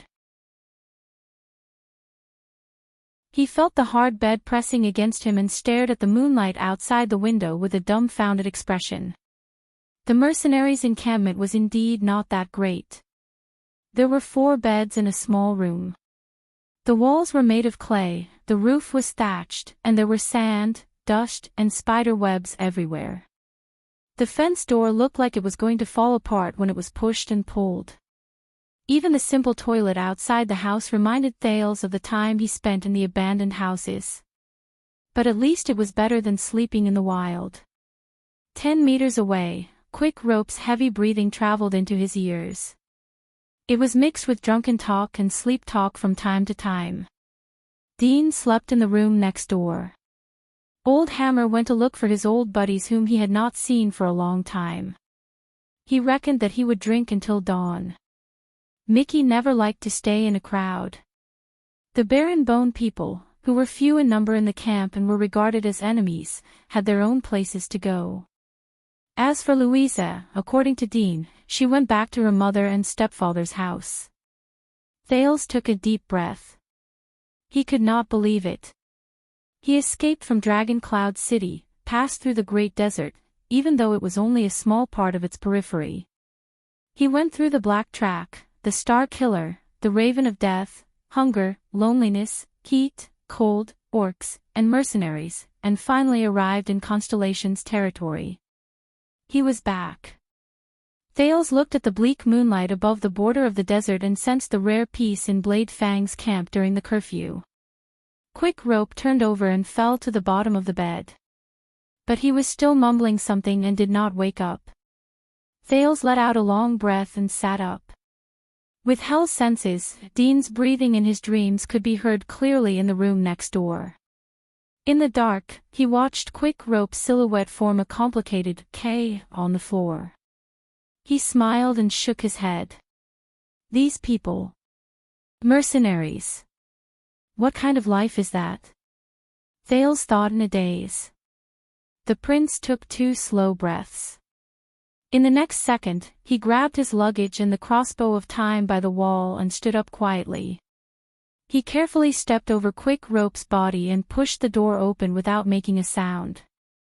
He walked through the small, simple and dilapidated hall and pushed open another door. Before him was a strong, bald man with his arms crossed was lying on his side on the bed. His chest rose and fell evenly, and his breathing was soft. He slept soundly, unlike Quick Rope next door. Thales closed the door and walked to the man's bed. The prince stared at him for a long time without making a sound. It was so long that the moonlight began to move. Dean's breathing was still deep. Finally, Thales' expression slowly turned cold. He looked at Dean's broad back and slowly extended his hand. He reached for his waist. He pulled out JC's dagger. The blade shone with a faint, cold light. Thales could not help but frown a little. 6 years. This sharp dagger given to him by Jayla had been with him for 6 years. Quide, the Blood Clan, Dragon Cloud City, the Calamities, Lampard, the Great Desert, over the past 6 years, no matter what kind of danger he faced, every time Thales stretched out his hand to touch the dagger and felt its cold and tough texture, he would feel an inexplicable sense of security. It was a power that made him clench his teeth, stiffen his shoulders, and face everything in front of him. But that was all self-defense. He was forced to counterattack and fight back. But this time, today, Thales suddenly realized that when blood flowed over the dagger's blade, the surface of the blade revealed more than just its name. It was also its nature as a murderous weapon. Every time Thales mustered up his courage and determination to stab his enemy with the dagger, he would remember the feeling when he used JC to take away a life for the first time. Hot and slippery blood flowed over the gauntlet, gushed onto his forearm, flowed to his chest, and shot toward his head. However, none of those feelings were as real as they were now. It's so easy to take away a life. It's not that I haven't killed before. On the contrary, I've killed quite a lot of people. Thales thought quietly. From his life in the abandoned house in Lower City District, to the assassination on King Street, to the bloody battle of life and death in the Great Desert, but for a long time, he had deliberately ignored the feeling of killing someone. He had no choice, did he? Kill, or be killed. Thales raised JC gently, narrowed his eyes, and aimed the tip of the blade at Dean's neck. With hell senses, the blood in his carotid artery surged vigorously, forcefully, and full of life. Thales continued to raise the dagger and aimed it at Dean's neck. His face was expressionless. I have no choice, he told himself in his heart. With a simple stab, he could negate the other party's meaning, strip away their existence, and make their value in continuing to exist in this world disappear without a trace. He would be gone, dead, and would never appear anywhere, in front of anyone, at any time. Just like what Quick Rope said, he would no longer have thoughts, feelings, or consciousness. Nothing would be left behind, and he would not know anything. He would completely disappear. From then on, he would lose all possibilities, all development, and all future. Thales snapped out of his daze and looked at the sleeping, living person in front of him. All he needed was a gentle stab. Everything about the other party would immediately disappear. As for the blade wielder, he, Thales, could obtain many things. Revenge, benefits, or simple satisfaction. Or the pleasure of killing the other party and eliminating the unhappiness, frustration, hurt, and pain he felt from the other party, along with the other party's existence, and venting all his frustrations. Or, the pleasure of calculating the achievement of his goal after eliminating the other party, and the great profit. Or the feeling of power, authority, and dignity of controlling life and death, toying with other people's fates, and deciding everything. F***ck, Thales glared at Dean's neck and trembled slightly. I have no choice. he told himself for the third time. It's another necessary killing, that's all. Is it? Pleasure. Quiet's ferocious and hateful face flashed across his mind. Pleasure. King Nuven's confident smile flashed across his mind. Authority. This time, Chapman Lampard's cold and ruthless expression appeared before his eyes. Thales took a deep breath and moved the dagger to the best angle to stab it. For the pleasure of revenge, for the pleasure of benefits, for the sake of Bullsh *T authority, who cares? With just a gentle stab, everything will be over. As long as I kill him, I don't have to worry anymore. At that moment, a pale and terrified face appeared before his eyes. It was a face from a long time ago, so long that Thales almost forgot about it. It was Kellett. One of the people in the 6th house, that pitiful child, bravely rushed out at the last moment of his life, just to protect that little girl. However, Thales shuddered slightly. He seemed to have returned to that night. That damned Quide laughed as he slit Kellett's neck. The child's face was full of fear, but the murderer's face was filled with absurd and disgusting satisfaction and excitement. F***ck. It was probably the same for Quide. With just a gentle stab, that kind of pleasure, F***ck, another face appeared before his eyes. It was a little girl who stood in the Hall of Heroes in Dragon Cloud City. She had her arms crossed, feeling wronged. There was a hint of arrogance on her face, and she looked a little delicate. She was an annoying little girl at first glance. Alex Walton. An innocent child who was born into sin. Her upturned mouth was eventually replaced by the painful spasms and contorted cheeks after she drank the poison. Thales stared blankly at the sleeping Dean. In front of his eyes were King Nuven's cold smile, Merc's despairing cries, Nicholas' expressionless indifference, and little rascal's frightened sobs. F***ck, it was the same for King Nuven. With just a cup of wine, the humiliation and hatred of the past were settled. That kind of pleasure, F***ck, Thales gently closed his eyes. Dean's neck disappeared before his eyes. Dragon Cloud City from 6 years ago appeared from the darkness. In the ruined and burning Shield District, corpses were strewn all over the ground, and there were endless wails. In such a scene, the Archduke of Black Sand Region, a terrifying man with a cold expression, coldly wore the blood-stained crown. Under his feet, the born king's head rolled into the dust and fell among the countless corpses in Shield District. They were civilians, nobles, craftsmen, farmers, and white blade guards. Don't be cold, Chiron, don't be cold. Humans are animals. They will slowly get used to many things, such as indifference, and certain things that we know are inappropriate. Once you relax and get used to it, you will no longer feel the difference between yourself and the outside world, and you will no longer be able to find your original self. Hang in there, Chiron, don't compromise. Don't let this world hold you captive. Oh my lady, why did you suddenly become so woo, Chiron? Is it really good to criticize yourself? Besides, isn't this the forte of your profession? Starting from an angle that you have never seen before, shocking your established knowledge, refreshing your worldview, breaking the wrong and superficial understanding that you originally believed in without thinking, and even treated as supreme dogma. You will discover that certain things are actually so ridiculous, and that the way you viewed them before was also so unreasonable. You will reveal a brand new world to yourself, discover the principle that you and the world do not know about daily use, and sublimate yourself from there. After hearing your vivid description, I suddenly feel like I'm so great. Hey, there's no other way. After being with me for a long time, even if you're as stupid as SpongeBob, you'll still slowly sublimate yourself, right? So, can we go now? Don't touch my head anymore. Your cat is in your own house, you can touch it for free, and you don't even have to stand on your toes. We've already donated money, so there's no need for us to stand in front of this donation box for 5 minutes, right? Ah! My Comic Con, let's go, let's go. Thales opened his eyes abruptly.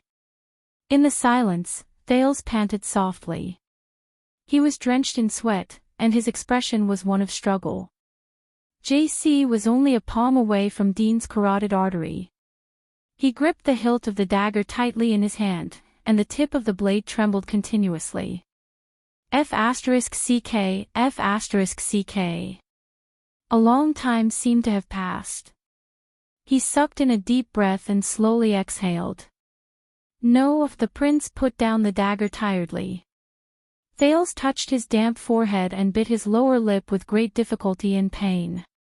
In the end, he put away the dagger and took one last look at the sleeping Dean. The prince was like an ascetic believer who had gone through a great ordeal. He slowly turned around and faced the door with a bitter expression. However, when Thales took the first step to leave, "Why?" The sudden voice made Thales' hair stand on end. "Why did you give up?" Thales closed his eyes and heaved a heavy sigh. He turned around.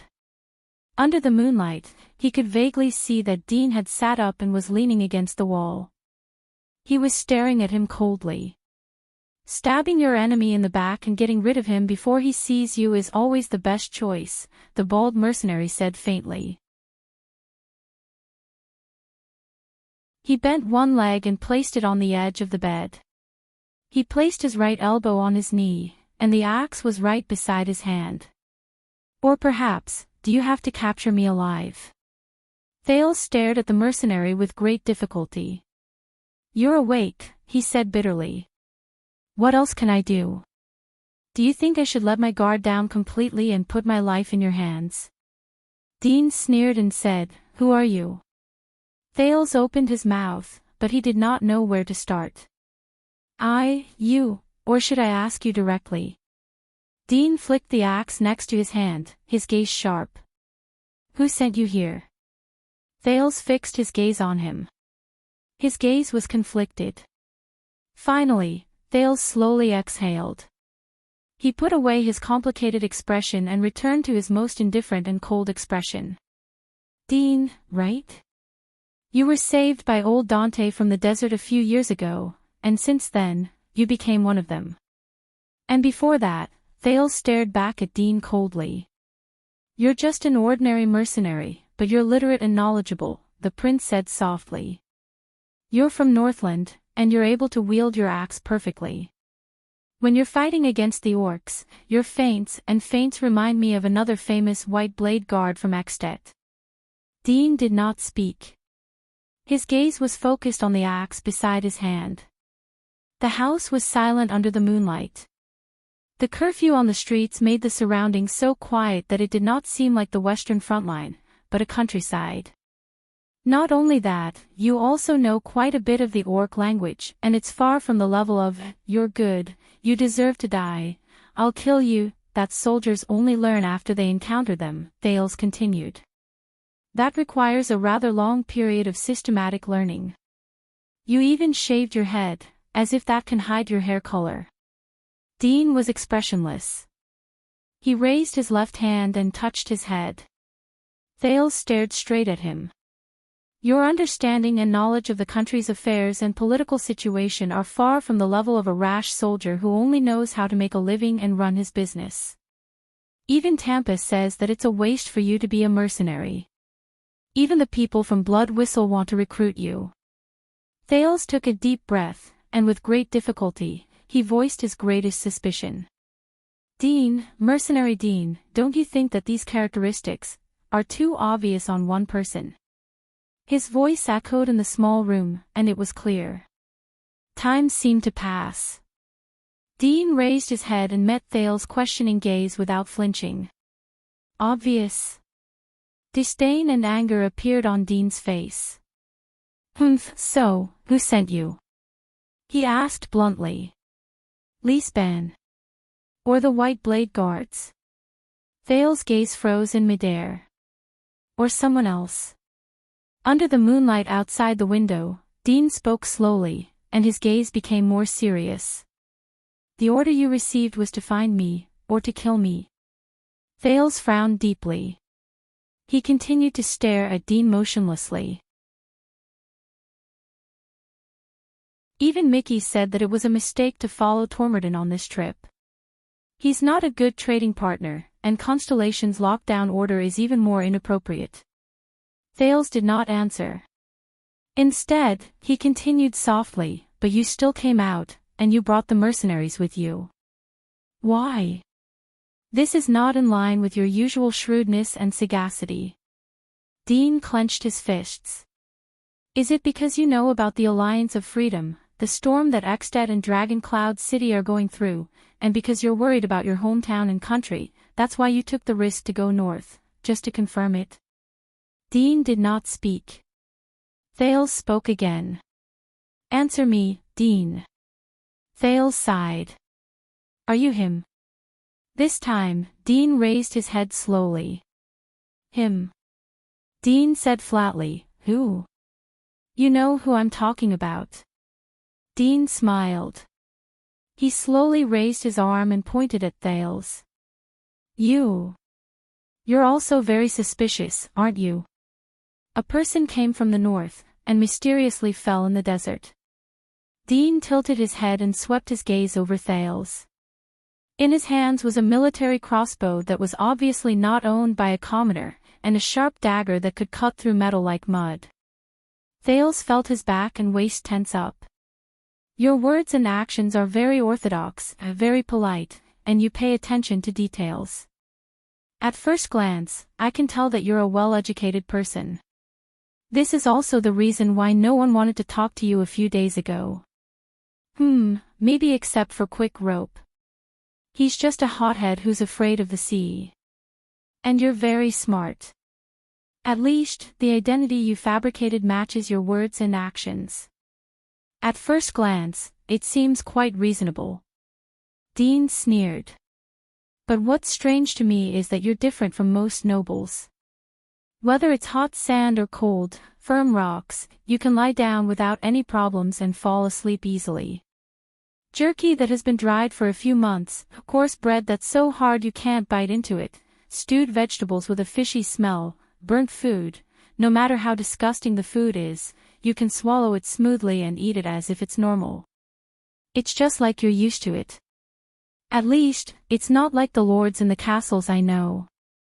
So either you're born into a nouveau riche family, and you haven't had the time to become like the big, stupid, and selfish bastards in the castles who are becoming more and more stupid with each generation.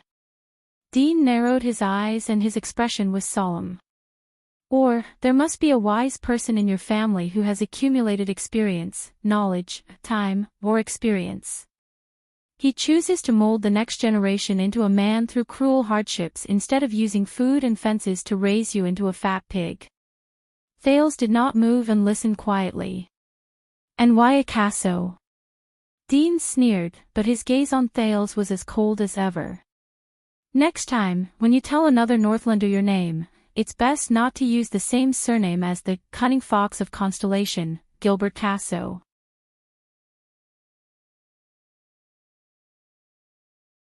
Thales moved slightly. That year at Broken Dragon Fortress, the Constellatiate man came alone. Under the angry gazes of the common elected king of Escapades and the 6 archdukes, he spoke frankly and argued passionately. In the end, when he signed the peace treaty, he was quite famous. Dean's lips curled up. I'm sorry. Thales shook his head regretfully. It's my first time running away from home. Many things happened suddenly, and I'm a little nervous. Dean's gaze flickered. So, who are you? He asked softly. You're only a teenager, but you have extraordinary agility and sharp reflexes. I suspect that you're a coming-of-age killer, who could persevere without wetting his pants when he faced the terrifying orcs for the first time. Seka. Dean lowered his head and hid his expression in the darkness where the moonlight could not shine. According to what Throneborn said, those Constellation Cavaliers were after you. Thales breathed slowly. He clenched his fists tightly and put them down gently. Listen, I didn't want to make things so complicated. The Prince of Constellation spread his palms and said in his calmest and most serious tone, "I could have found the army in Blade Fang's camp a long time ago and let them take action, but I didn't. I waited until now." Dean nodded slightly, and the corners of his lips curled up into a smile. "So, you do have a high status, and you have a close relationship with the officials." The bald mercenary snorted. "But you hid your name until now, just for me." Thales ignored the other party's words. "I only need you to answer a simple question for me, Dean," he said flatly. Dean stared at him with interest. "What a coincidence." The mercenary nodded. "Me too, Waya." There was silence. In the suffocating silence, the two of them stared at each other in the dark and airtight house. Then, Thales spoke again. "So, Dean." The Prince of Constellation cleared his throat and finally asked his last question in a serious and cautious manner. "Are you Mariah Walton? The capricious prince who escaped from Dragon Cloud City 6 years ago?" Dean did not answer, nor did he move. He did not even spare a glance at Thales. He only stared at Thales coldly. "What about you, Waya?" He spoke slowly and raised his head slightly, letting the moonlight shine on his distinct facial features. "Should I call you Thales Jadestar?" Thales tensed his muscles.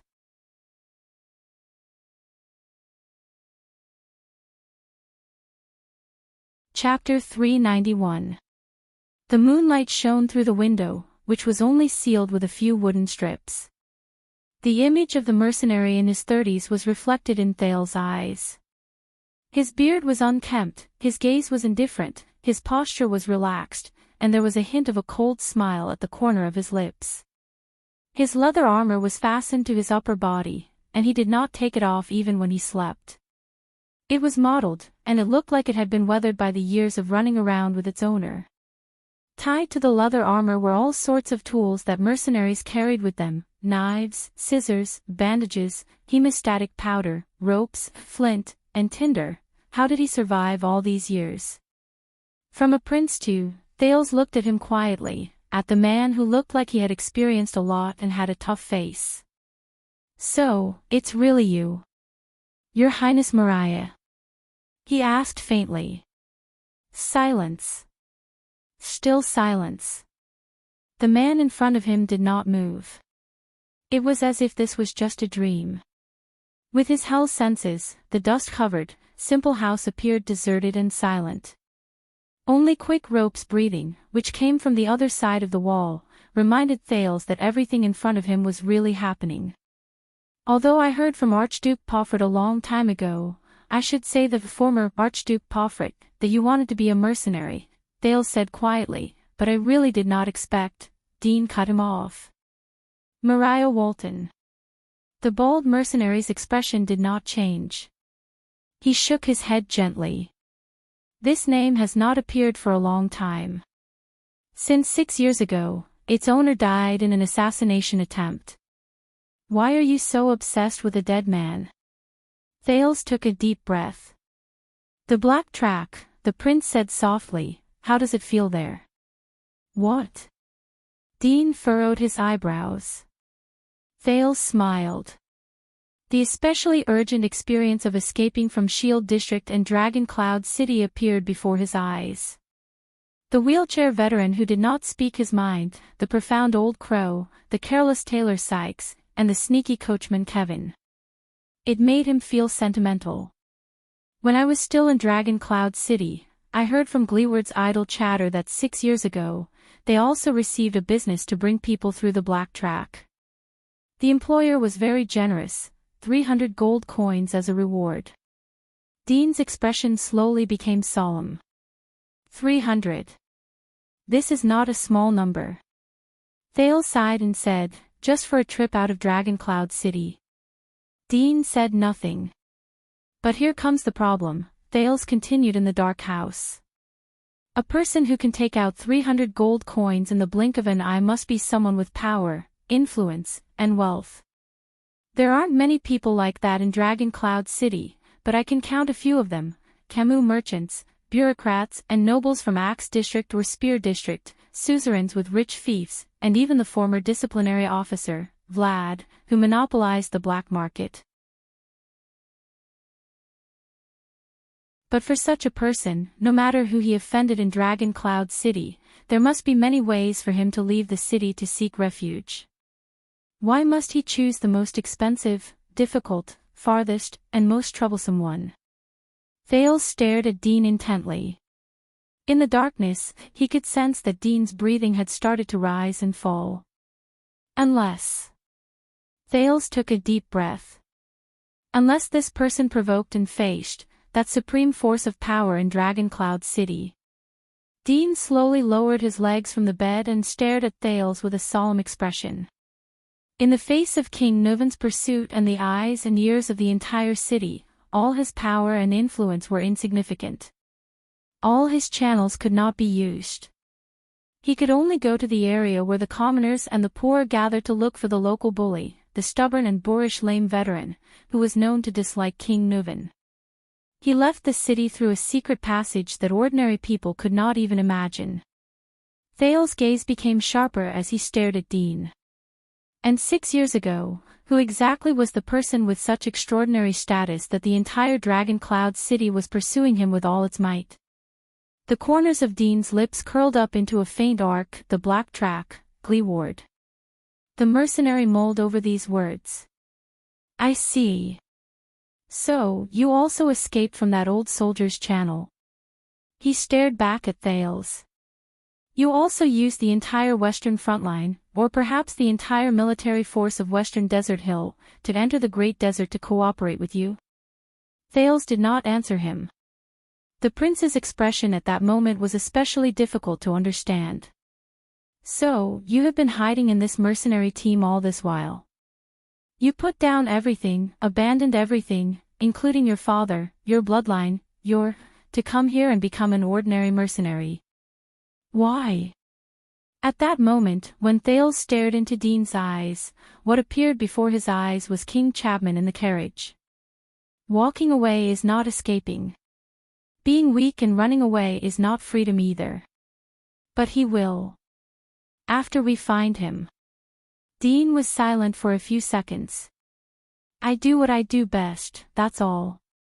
Dean sneered and shook his head. Just like you.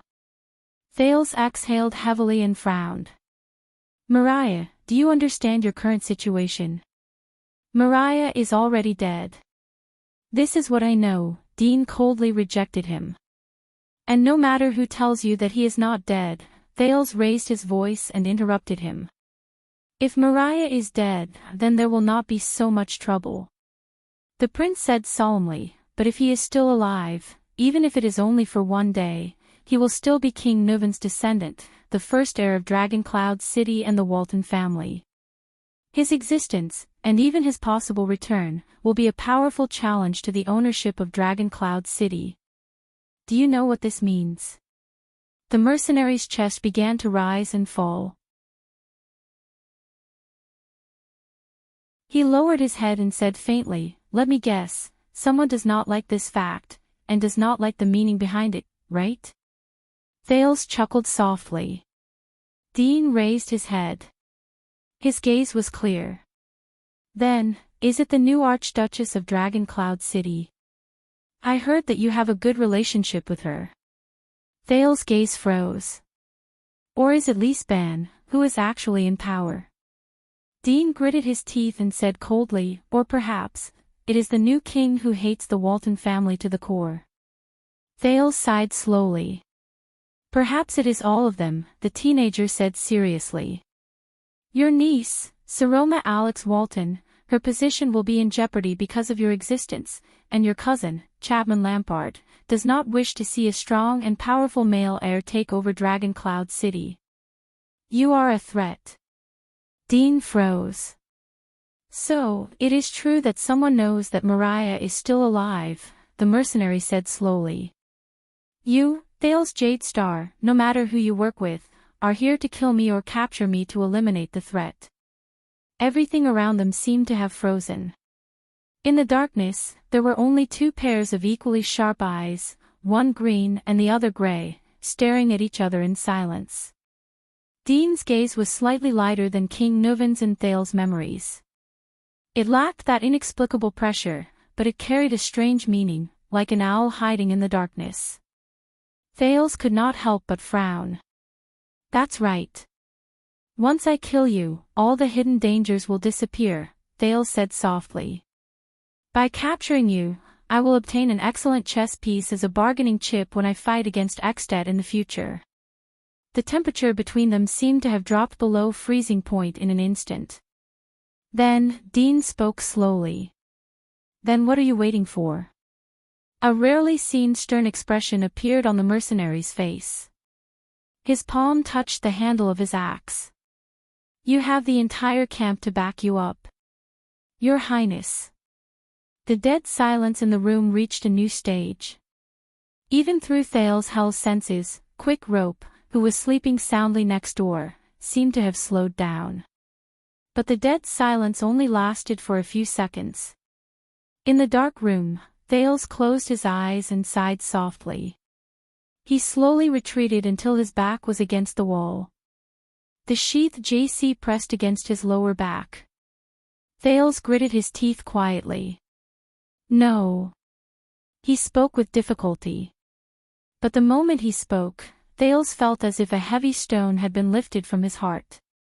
No matter why you left, and no matter why you came back, Mariah. The Prince of Constellation quietly opened his eyes. Go. The bald mercenary, Mariah, was slightly stunned. Go, Mariah. Disappear from our sight, and never come back. Thales said flatly. Mariah stared at him for a long time. His gaze was frozen, and he did not say a word. After a long while, the mercenary from Northland slowly lowered his head. Why? His voice became very deep and hoarse. When it rang out in the darkness, Thales could not help but think of the former Archduke of Black Sand region. The Chapman Lampard who had not yet become the king of Ekstet, but had already experienced many things. A few days ago, you had the chance to return to the army loyal to you and order them to arrest me, but you did not. You had the chance to attack just now, but you turned around and left, Mariah enunciated each word clearly. Now, you have the chance to capture me, but you let me go. Why? His voice became urgent. Thales leaned against the wall and slowly withdrew from the rather uncomfortable hell senses. He snorted softly. Maybe because you saved my life. Thales curled up the corners of his mouth. There was a slight melancholy in his heart. And I know how to repay favors. Mariah shook his head slowly. Don't make me laugh. He raised his gaze and stared straight at Thales. In the Game of Thrones, the favor of saving one's life is insignificant. You must have another reason. Definitely. Thales frowned and froze. Why? The teenager quietly said, Why do you care so much? Mariah raised his eyebrows. His expression was rather cold under the moonlight. Since you left without a care for anything 6 years ago and abandoned all of Dragon Cloud City, Thales continued, why do you care about my reason 6 years later? Mariah was silent for a while. Left without a care for anything, was it? He smiled a little dazed. Do all those who know that Mariah is still alive think of him like this? It's really sad, Mariah muttered. Thales did not speak immediately. He observed the former Prince of Ekstet's expression and reaction. But Mariah immediately shifted his gaze back to Thales. But you still haven't explained why you let me go. Thales pursed his lips. This man, 6 years ago, I went to Ekstet because of your death, Mariah. I know everything about you. He sighed softly. I know that you learned martial arts from Nicholas and observed King Nuvan's methods in Heroic Spirit Palace. I know that you were friends with the former Concrepalfrit. I also know that you are tired of political struggles and have dreamed of becoming a mercenary since you were young. Once he said this, Mariah's face was expressionless. But Thales felt inexplicably uneasy. But the arrow was already knocked, and it had to be fired. He suppressed the uneasiness in his heart and continued, I even know that you have a lover of low status, who might be a prostitute. I also know that King Nuvan was extremely dissatisfied with her, and you had a huge fight because of it, right before you went south as planned. Mariah raised his eyebrows. But I didn't ask you why you abandoned your status as a prince and ran away from home. Thales fixed his gaze on him. Why do you have to ask me why I let you go? I just left, Thales said in a low voice. Isn't it good to live freely outside? Mariah did not speak for a long time. The way he looked at Thales made the latter feel rather uncomfortable. My identity was exposed. Finally, the bald mercenary with an extraordinary background slowly opened his lips and said, and someone knows that Mariah is still alive. So I want to know why you are chasing after me. If you are really that Archduchess friend, then you have no reason to let me go, unless this is your next trap. His gaze was burning, and he was very vigilant. A hint of uneasiness surged in his heart. Thales frowned and sighed again. The prince who has been wandering alone for 6 years, because of Lampard. Thales finally made up his mind. He nodded and said, if I kill you, Lampard will have one less problem. He can continue his rule without fear. But I don't want him to live too peacefully. We are enemies. Thales stared at Mariah. Letting him know that you are still alive will help make that conceited kinslayer king restrain himself a little, maintain his wariness and propriety. It will also help keep his evil claws away from Dragon Cloud City. As you said, Sir Roma is my friend. That's it. Is that enough? Mariah's gaze changed.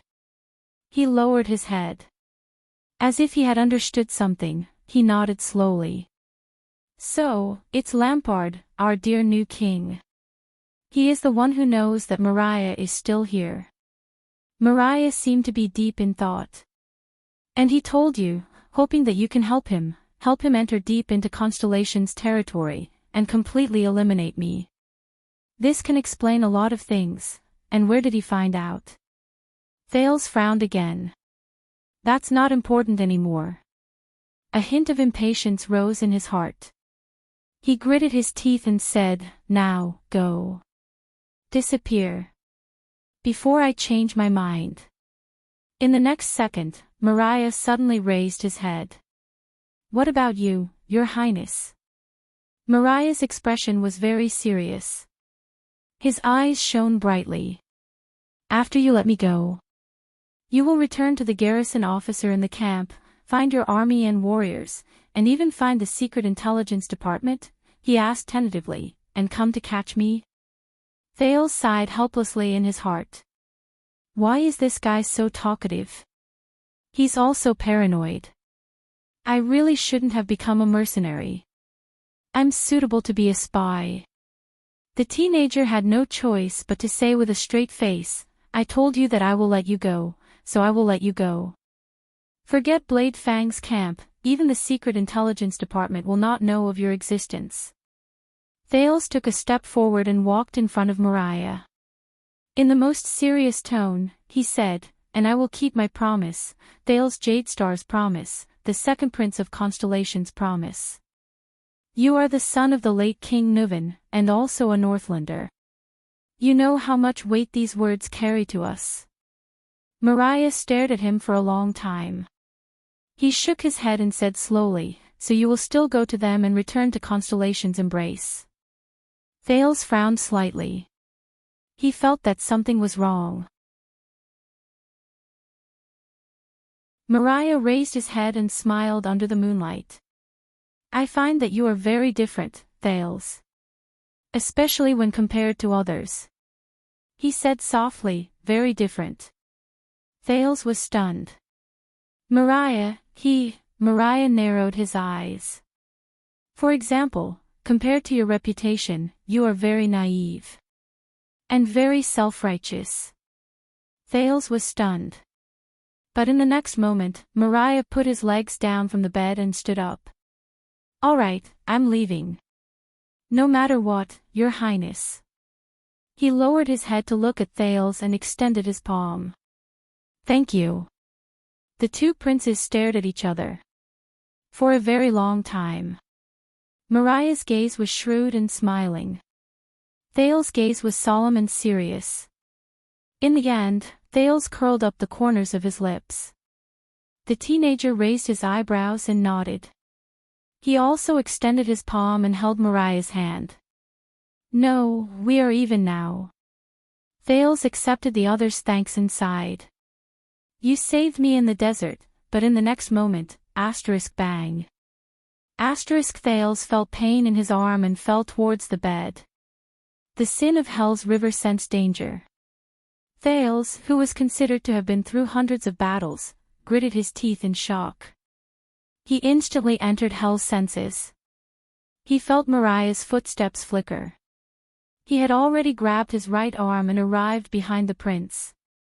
By the looks of it, he wanted to completely pin Thales' hand behind his back and force Thales to kneel on the bed. The extremely shocked and furious Thales summoned the sin of Hell's River.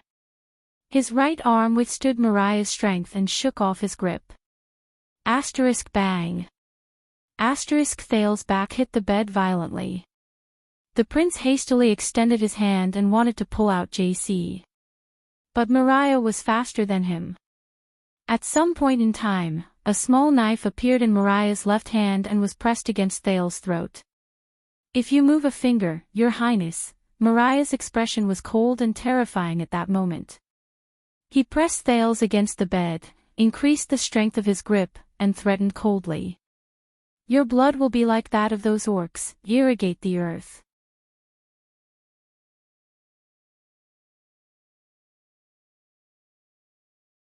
Chapter 392. Before he pushed open the door to Dean's room, Thales had thought of many possible scenarios. The current situation was one of them. The suspicious and ruthless mercenary prince showed an uncooperative attitude, treated him as an enemy, and kept his guard up against Thales. But the prince's reaction was a little too much. You didn't have to do this. Thales stared at Mariah and felt the faint prickling pain in his neck. In shock and bewilderment, he raised his hands and gestured to his opponent. He calmed his breathing and suppressed the surging sin of Hell's River. He suppressed the thought of fighting back with everything he had. I said that I would keep my promise and let you go. No one will target you, and you won't be in trouble. You've said. Mariah's voice sounded a little strange. It was calm and cold. This doesn't sound like a strong guarantee. Mariah did not completely suppress him, but the knife in his hand accurately and skillfully stuck to his artery. Thales could even clearly feel the surge of blood in his neck. Damn it. The Prince of Constellation tried his best to remain calm. The luggage on his back was pushed against the bed, and it hurt his back. But the former Prince of Extet's paranoia and vigilance made him extremely uneasy. It was as if Mariah had changed into another person. It was as if the former mercenary Dean, who had a cheerful smile and an easygoing personality, had died, and the one who came back to life in him was another cold-blooded and cruel person. Thales even felt a little regretful. Perhaps he should have gone to the army in the first place. Even if he did not have to deal with those annoying officers in the Great Desert, he could at least go to the Constellation Army in the camp, and then come here safely to face Mariah, who might be there. But Thales shook his head in his heart and chased this thought out of his mind. No, I can't. What other guarantee do you want, Mariah? My life. If I really wanted to deal with you, whether it was in the Great Desert or now, I could have gone to my army. With them as my trump card, I could have killed you or let you go with a single word. Thales tried to figure out Mariah's mentality and thoughts. But I didn't, and the reason I did it, Thales gulped, and his neck felt a prickling pain. No matter how I deal with you, Mariah, once I use the army and the power of the kingdom, your identity can no longer be kept a secret. The Prince of Constellation took a deep breath and tried his best to pull his neck back. No matter what I say, even if I give an explicit order to let you go, the Secret Intelligence Department or other people with ulterior motives will notice this mercenary that the prince has his eyes on. They will thoroughly investigate his background, his details, and his secrets until the truth comes to light. Mariah continued to stare at him. His eyes reflected the thin moonlight and shone with a cold light. From his expression, Thales saw a hint of coldness and ridicule. The feeling of unease grew. If the Secret Intelligence Department finds out about your identity, the first heir to Dragon Cloud City who should have died, Thales gritted his teeth. They won't let you go. If you fall into the hands of the Secret Intelligence Department, everything will be irreversible. This is something neither you nor I want to see. Thales gasped. He remembered things that were even deeper and further away. If Mariah fell into the hands of the Secret Intelligence Department, that girl in Dragon Cloud City. Then it would only be a matter of time before her identity, her bloodline, and the truth of that night were exposed to the Black Prophet, Thales thought bitterly. At that time, her fate might be 100 times worse than being threatened and controlled by King Chapman. At least Chapman still cared about the legitimacy of his throne and more or less protected the Archduchess' fragile status. As the head of the Secret Intelligence Department, Murat Hansen was not Thales. The old man in black with the cane did not have much of a relationship with the Archduchess. As the creator of A Dragon's Blood, the Black Prophet would never care if the poor girl was chopped into pieces or beheaded as long as there was profit to be made. That girl. The girl in the library. The girl with the glasses. The girl who was brought out of Heroic Spirit Palace 6 years ago because of me, and returned to Heroic Spirit Palace because of me. The girl who risked her life to stop the vassals for me on the day of the council hearing. Thales felt that the pair of glasses in front of his chest had an extraordinary weight. Mariah's pupils slowly focused. You don't seem to trust the kingdom's Secret Intelligence Department that serves you. These words reminded Thales of 6 years ago. He remembered Dragon's Blood. No, I can't. Thales clenched his fists. The Secret Intelligence Department could not know about Mariah. He could not risk the destruction of Saroma by asking the army to deal with this matter. Everything that happened in the Hall of Heroes that night must remain a secret forever. King Nuvan is dead, Nicholas and Lise Ban must also shut up. As for King Chapman, Thales thought coldly. No one will use this secret to create a second Dragon's Blood. Thales calmed his breathing and forced an ugly smile. Trust is a rare thing in this era. Mariah's expression changed slightly. But why do you trust me? He asked softly. The knife in his hand changed its angle, but it was still pressed against Thales' artery. Because you have no other better choice, Thales said slowly. Listen to me, Mariah. Leave now and pretend that nothing happened. From now on, conceal your identity, stay away from Lampard's minions and the Secret Intelligence Department's site. At least you will have freedom. I believe that is something you cherish.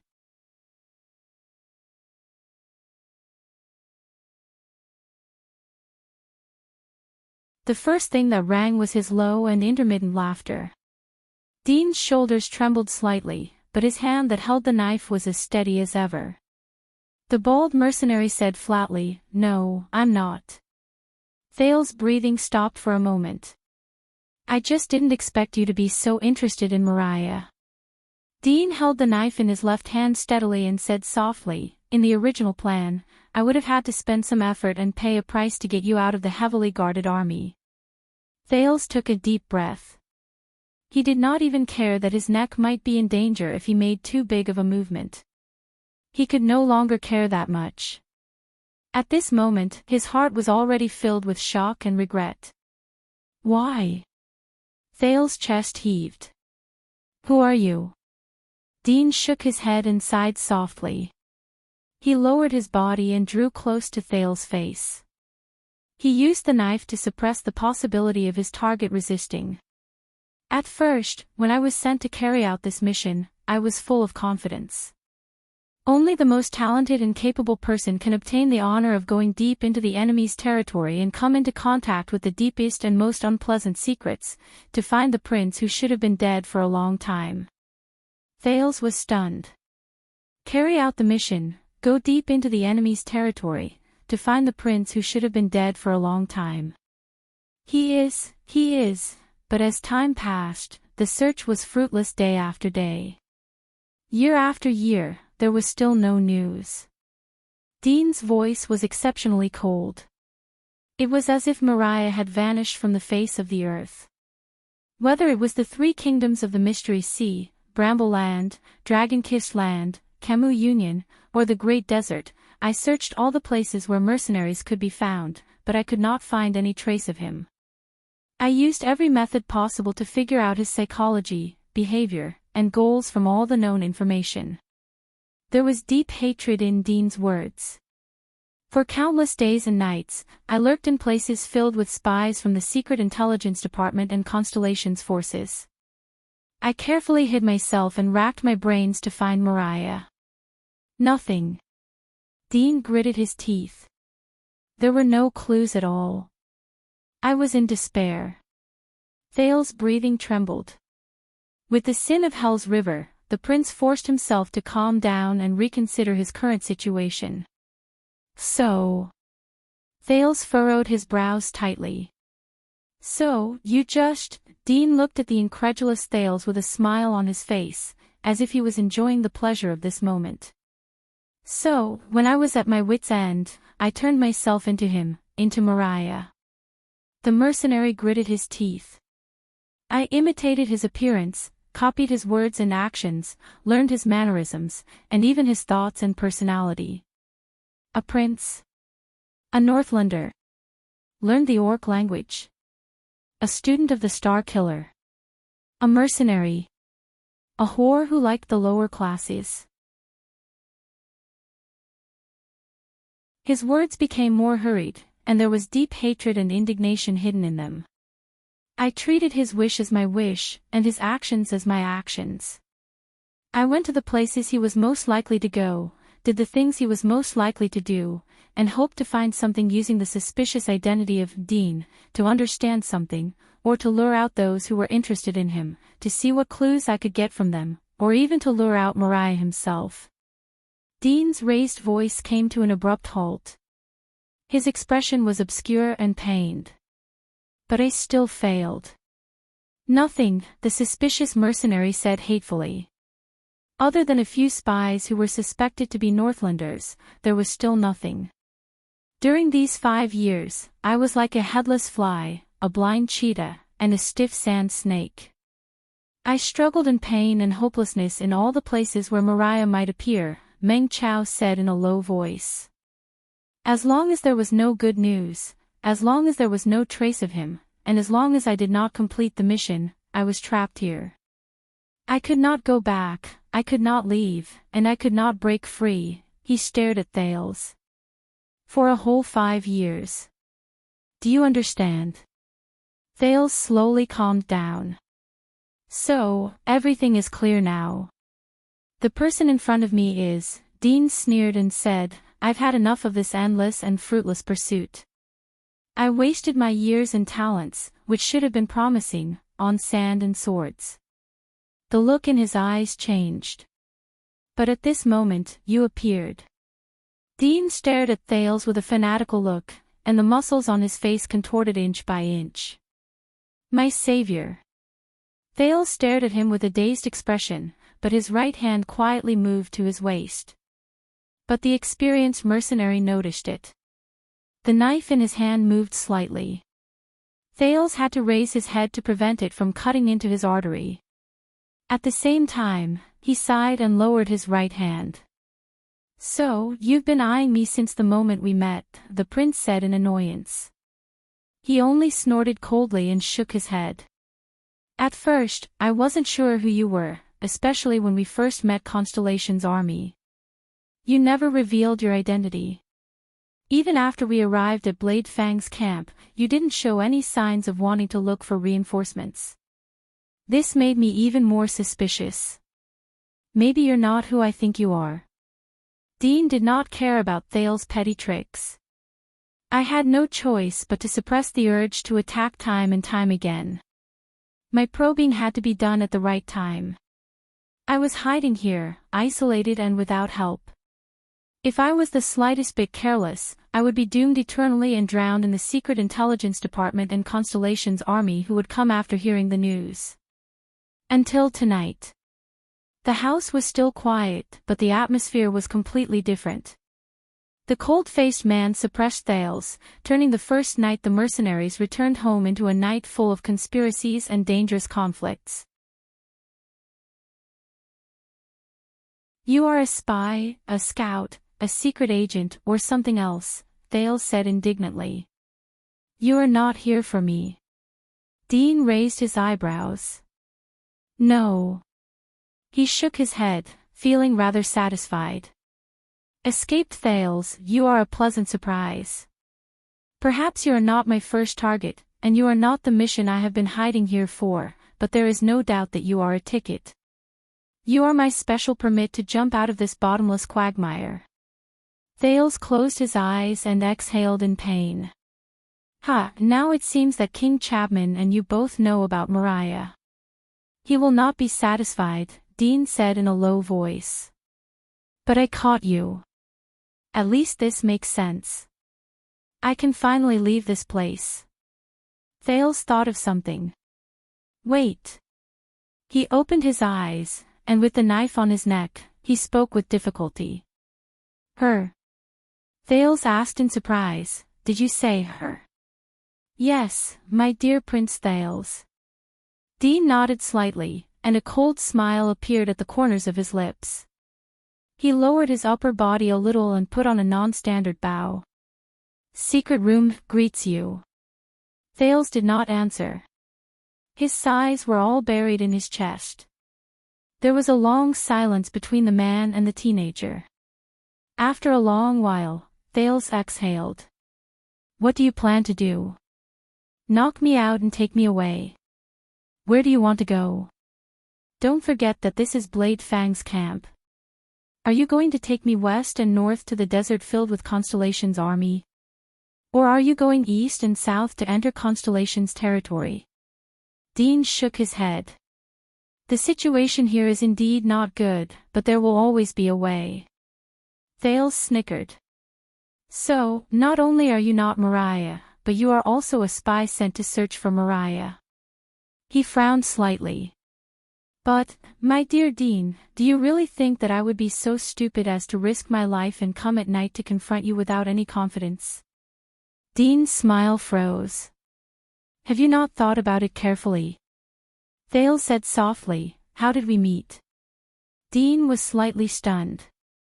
But at this moment, something unexpected interrupted the confrontation between the two of them. Thud. There was a soft sound. The bright light shone into the dark room and clearly illuminated the two people on the bed. Thales and Dean turned their gazes at the same time. They saw the drunk mercenary, Quick Rope, holding an oil lamp and standing at the door with a dazed expression.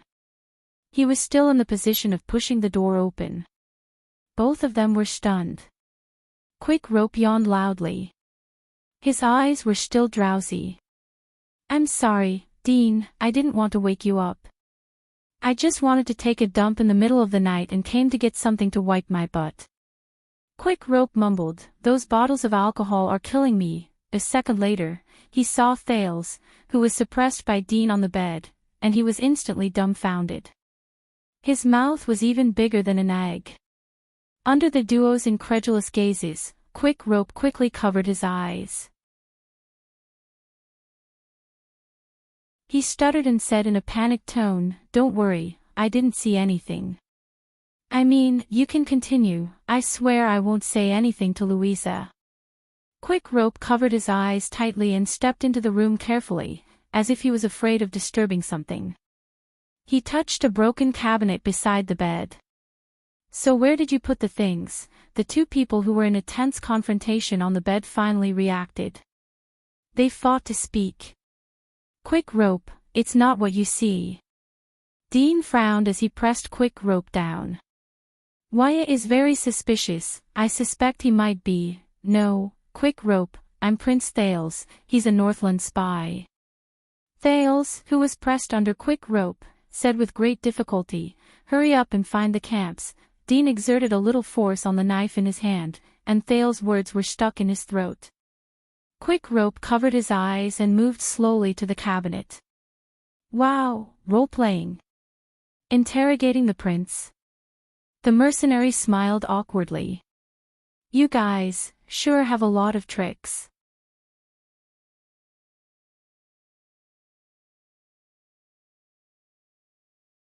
Chapter 393. Asterisk crackle. Asterisk in an instant, the light, which was a little dazzling, was extinguished with a loud noise. Asterisk thud. Asterisk the dull sound of a human body crashing into each other could be heard. In the darkness, Thales' hell's senses amplified his perception of light, but before he could notice what happened, he felt his neck loosen. Dean's knife left his artery and windpipe. Asterisk clang. Asterisk the knife fell to the ground. Thales desperately moved an inch backwards, as if he was clutching at a life-saving straw. He touched his throat in shock and tried his best to breathe under the soothing effect of the sin of Hell's River. Asterisk thud. Asterisk the sound of the bed and the wardrobe colliding was clear, accompanied by the sounds of a fierce struggle. No! In the next second, when Thales raised his head, he was shocked to find that the bald mercenary's neck had been seized by a pair of arms that had come from behind him and was being dragged backwards. Dean clung to the bed and stomped on the ground to maintain his balance so that his opponent would not drag him down. At the same time, he turned his head back in shock. Quick Rope, what are you? He couldn't go on. Because at some point in time, Quick Rope's arms were already locked tightly together. He was strangling Dean's neck. Thales watched this incomprehensible scene in shock. With hell's senses, he saw Quick Rope stick to Dean's back with a resolute expression. He used his left arm to lock the latter's neck, withstanding Dean's struggle and resistance. His eyes shone with a rarely seen vigor. Under Dean's incredulous expression, the calm Quick Rope locked his left arm around his right elbow and pressed his right palm against the back of the mercenary's head. You know, Dean, Quick Rope was practically pressed against the back of Dean's left ear. He spoke coldly with a tone that Thales had never heard before. Most of the information about Mariah Walton in the outside world is wrong. Dean's face contorted in pain as he withstood the great pressure on his neck. But as experienced as he was, he instantly moved. At the same time he let go of the bed, he pushed his legs against the ground and fell backwards.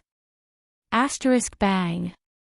Asterisk Quick Rope's back crashed into the wardrobe. But Quick Rope still locked his opponent's neck. The two of them were still inseparable. From Thales' perspective, Quick Rope's entire body was pushed against the wardrobe by Dean, and his legs were even off the ground. Thales was so shocked that he forgot to breathe. This wasn't the accident he had imagined. No. He did learn some skills from the Star Killer, but his results were terrible. Quick Rope's face was contorted. He clenched his teeth tightly, as if he was bearing the weight of 1,000 pounds as he spoke. The doubt on Dean's face slowly disappeared and was replaced by surprise. No. No. During the fight, Dean, whose face was red, clenched his teeth and swung his elbow fiercely backwards. Boom. The muffled sound of bodies crashing into each other could be heard.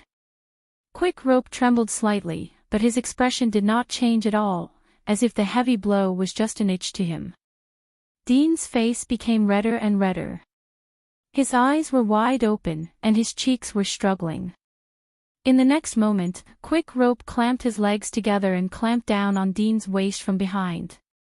He might yearn for the life of a mercenary, but he's definitely not a legend who has gone through hundreds of battles like in novels. Quick Rope's expression became more solemn and fierce. His arms, which were locked around Dean's neck, trembled slightly. They were like taut bowstrings, and he could vaguely see the great strength in them. Thales watched the scene in disbelief. He had long since held JC's dagger in his hand, but the two people who were fighting against each other and his chaotic thoughts made it difficult for him to make a decision. The tip of the dagger kept swaying between the two people who were swaying violently.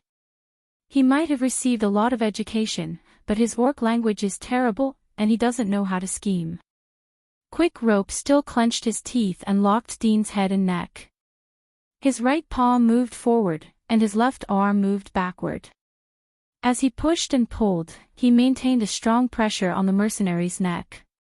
On the other side, the bold mercenary's struggles became weaker and weaker. His elbows struck and scratched backwards in vain. They rubbed and collided violently between the wardrobe and the human body.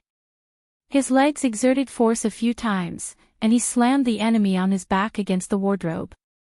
But these methods did not affect Quick Rope's resolute gaze and his killing moves. A few seconds passed. The anger and hatred in Dean's eyes gradually disappeared, and were replaced by fear. And Quick Rope did not let go. He did not. His expression was still firm, and he held on to his opponent's vitals. It was as if he was holding on to a lover who would never let go. It was as if he was holding on to the end of the world. And her, the woman he likes. Quick Rope lowered his head and said laboriously. His tone was filled with pain. As if he had realized something, Dean raised his head in fear at the last moment and looked at Thales, who held the dagger in front of him. At the same time, Quick Rope also raised his eyes and looked at the Prince of Constellation. Thales was under the gaze of two pairs of eyes. One of them was filled with incomprehensible regret, and the other was filled with grief, apathy, and determination. Finally, after a fierce struggle, a terrifying, muffled sound spread in the room. Asterisk crack. Asterisk Dean's expression froze at that moment. His hands fell limply to his sides, and his legs slowly went limp.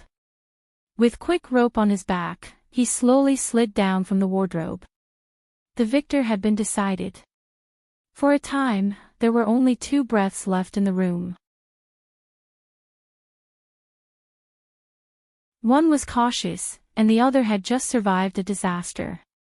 That woman, Quick Rope lowered his head and hid his expression in the shadows. She's not a whore. He panted, and there was a slight tremble in his voice.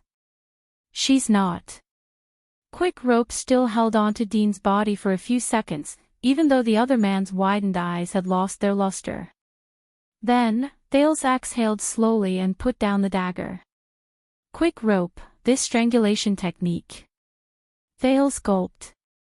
His throat was dry. Where did you learn it? Quick Rope seemed to have suddenly snapped out of his stupor and came back to his senses from the life and death fight. He first sighed, then the corners of his mouth curled up, and he snorted lightly. Judging by your expression, Thales, you already know, don't you?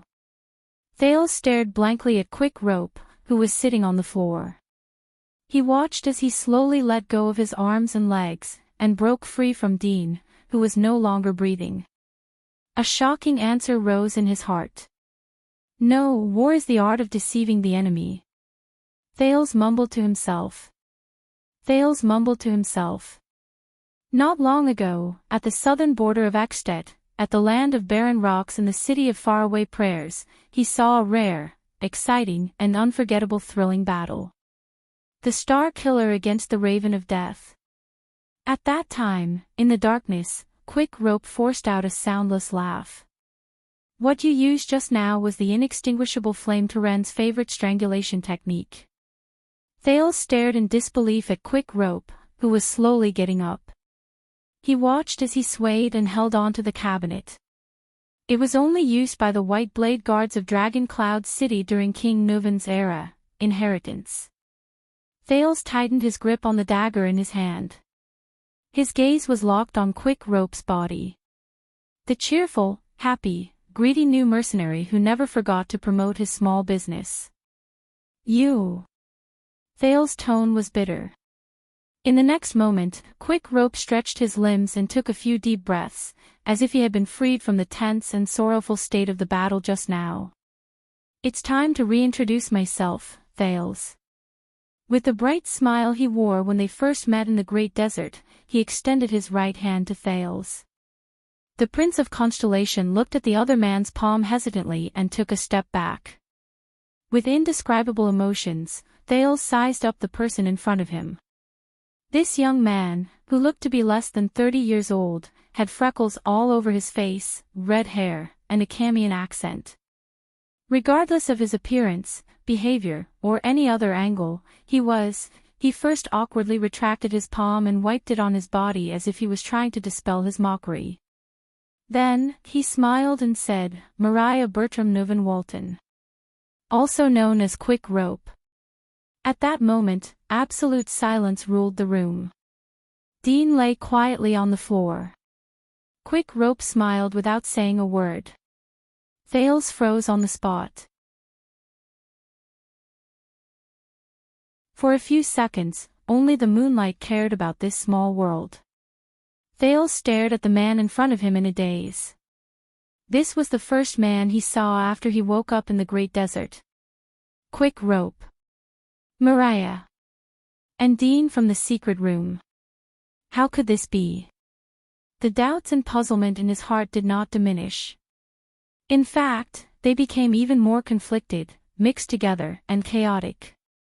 "You know," Quick Rope snorted softly and poked the body on the floor. "When I was helping an unscrupulous owner of an aphrodisiac run his wares, I heard him say that there was a group of powerful mercenaries around the three kingdoms of the Mystery Sea. One of them was quite knowledgeable and had unique skills. By the looks of it, he might be a Northlander of noble birth." Quick Rope shrugged and looked at Dean's lifeless eyes. He sighed softly with a subtle emotion. To a certain extent, his strategy was right. It's just that he suffered a loss in information. There was still silence.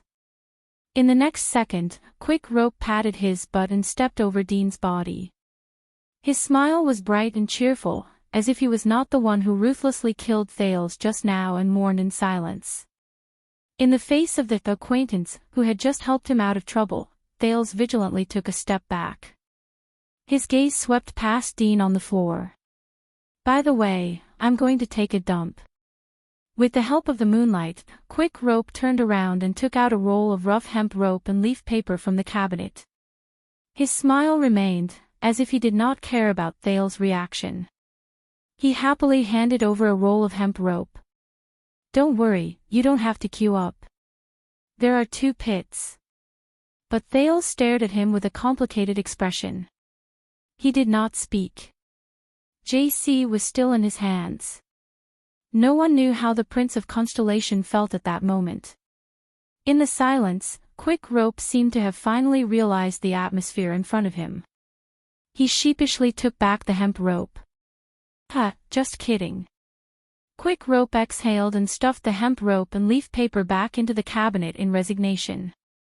He raised the low-quality oil lamp, which had been extinguished for a long time. "Smile, Thales, smile." In the suffocating silence, the Prince of Constellation finally retracted his gaze and spoke with great difficulty. "Why?" Thales felt as if he could hear the friction in his throat due to dryness. "Why?" But Quick Rope interrupted him. He still laughed cheerfully, and simply, as if he could solve all the problems he encountered. "Why?"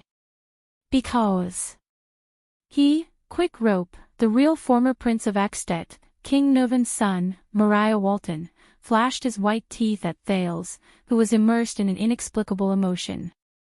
"Because life is heavy enough, Thales. Thales, especially for you and me." Quick Rope wore a bright smile that made people think. "You have to smile. Only then can you make it lighter."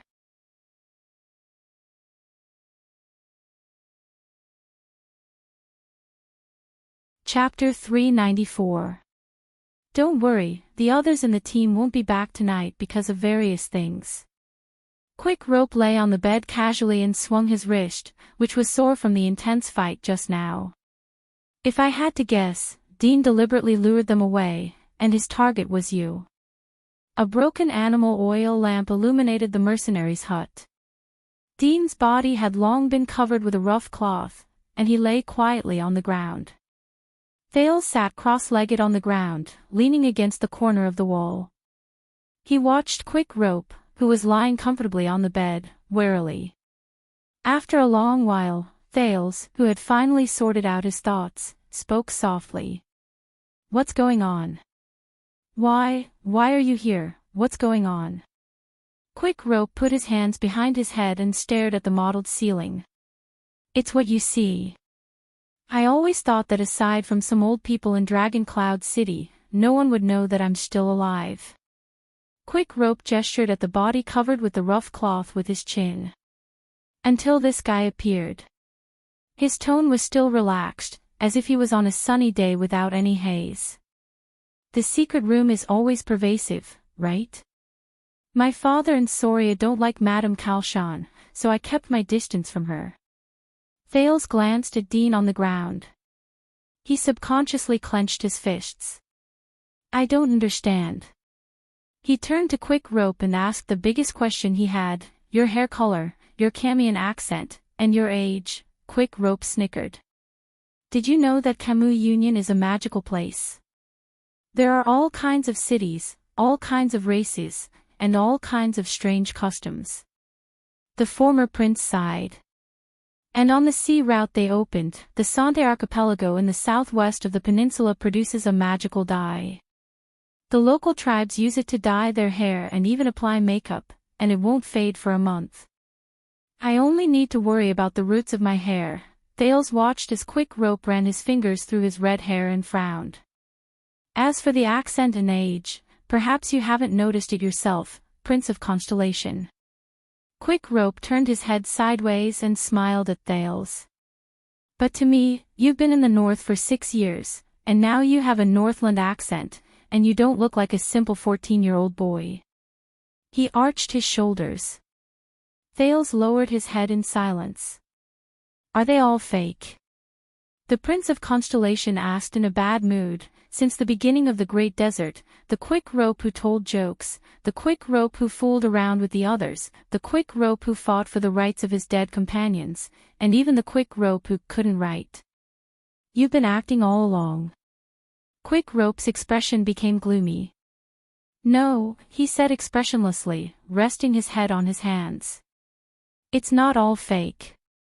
You know, when a pampered and disheartened prince walks out of the castle, the first thing he discovers is that the outside world is not as beautiful as he thought." The poor quality light slowly dimmed, and the room became dark again. Thales did not move. As a result, on the first afternoon that stupid prince arrived in Camus Union, the city of 1,000 sails, Valir Gang, he was cheated out of what little savings he had left. By the way, the 300 gold coins to cross the Black Track was ridiculously expensive. He had no choice but to sell himself to a long-distance ship to embark on a maiden voyage that he had never dreamed of, opening an unprecedented chapter in his life. Quick Rope said in a daze, in these 6 years, he abandoned a lot, but he also learned a lot. When he said this, Quick Rope snorted softly. "When I first went out to sea, the bosun was a hot-tempered man, and he always pointed at the sail ropes that were not tied properly or should be loosened, and shouted at me, 'Hurry up, Rope!'" His tone was filled with emotion. "Just like that, I got the first nickname in my life." Thales still leaned against the corner of the wall with a solemn expression. Then, Quick Rope's next sentence traveled into his ears with a slightly downcast tone. "And not some bullsh *T-born king." Thales furrowed his brows. He suddenly thought of King Nuvan, but he realized that no matter what, it was difficult to connect him with the optimistic and open-minded Quick Rope, who was strangely complicated. "What kind of nickname will you get, Thales?" Have you thought about it? Quick Rope suddenly asked with great interest, King of adventurers? King of hostages? Thales snapped out of his daze and sighed softly. Mariah, I got it. In the darkness, Quick Rope's voice rose and fell slightly, and there was a hint of smugness in it. King of misfortune. Quick Rope's chuckles rose again. Thales did not respond. Then, Quick Rope's laughter slowly faded away. Why? 6 years ago, Thales asked hoarsely, why did you leave? This time, the room was silent for a long time. Quick Rope sighed softly, like a prisoner who was being judged and prepared to face his fate. During the first few years, I asked myself this question countless times. Quick Rope's voice rose faintly. The answer was different every time. But in the last 2 to 3 years, the answer gradually became clear. In the darkness, he slowly sat up. His clear eyes sparkled slightly under the moonlight. Because it was my choice. Thales' breathing became faster. King Chapman's words to him and his evaluation of Mariah appeared in his mind one by one. Everything he experienced 6 years ago also flashed before his eyes as if it happened yesterday. But you left so irresponsibly. Thales subconsciously gritted his teeth. You left your country, your people, your family. Quick Rope's silhouette trembled slightly under the moonlight. Do you know how much Dragon Cloud City has suffered because of your disappearance? Do you know that your willfulness almost caused the 2 countries to fight each other and caused countless deaths and injuries? Do you know what kind of fate your decision caused me, Lampard, Saroma, and your father, King Nuvan, to face? At that moment, Thales felt as if he had returned to the underground tomb of Renaissance Palace. He heard that heavy, awe-inspiring, and slightly powerful voice. Fate will prepare you. In the past 6 years, there was blood, death, betrayal, murder, politics, helplessness, powerlessness, helplessness, and regret. If this is the prince's fate, Thales' emotions became more and more chaotic. But in the face of fate, the person before me, how is he? My father. Quick Rope spoke hoarsely, interrupting Thales' thoughts, which he did not know whether it was jealousy or indignation. 6 years ago, when he was about to die, how was he? Thales was slightly stunned. Nuvan VII. The born king. The apathetic old man who rubbed his ring. All these years, all I heard were rumors. But you were there, Thales, Quick Rope said faintly. There was a barely noticeable tremble in his voice. You were there. For a moment, only their breathing could be heard in the house. Thales was silent for a while. Dragon's blood. That night 6 years ago was too unforgettable. I don't know how to describe it, but at that time, finally, Thales sighed and suppressed the indignation that had suddenly welled up in him.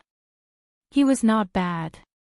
Nuvan still retained the domineering and awe-inspiring aura of the born king. He told Quick Rope about the past, as if he was telling the story of his family to a son who did not return home all year round. At that time, he had just punished Beacon Illumination City and united the forces of the other archdukes. Black Sand region was nothing to worry about. Thales pondered and said, and he survived the Calamities crisis, witnessed the return of the Queen of the Sky, and was thinking about teaching the Calamities who broke his toys a lesson. The prince said dejectedly, he even planned everything and planned the future of the Walton family and Dragon Cloud City. And, the future of the Prince of Constellation. Quick Rope smiled. He's still the same. His tone was nostalgic, but there was an almost overflowing melancholy in his voice. He controls everything, in his hands. Thales nodded. That was how he was before he died, the last King Nuvan, the prince said with difficulty, until, he did not continue. Is that so? Quick Rope took over his words. His tone was unclear. Thales sighed and said, don't worry, everything happened very quickly. In an instant, he passed away without feeling any pain. There were 2 seconds of silence. Is that so? Quick Rope leaned against the wall and hugged his knees tightly. What about Dragon Cloud City? Thale's breathing froze for a moment. Really? The prince asked with faint resentment, you're asking me?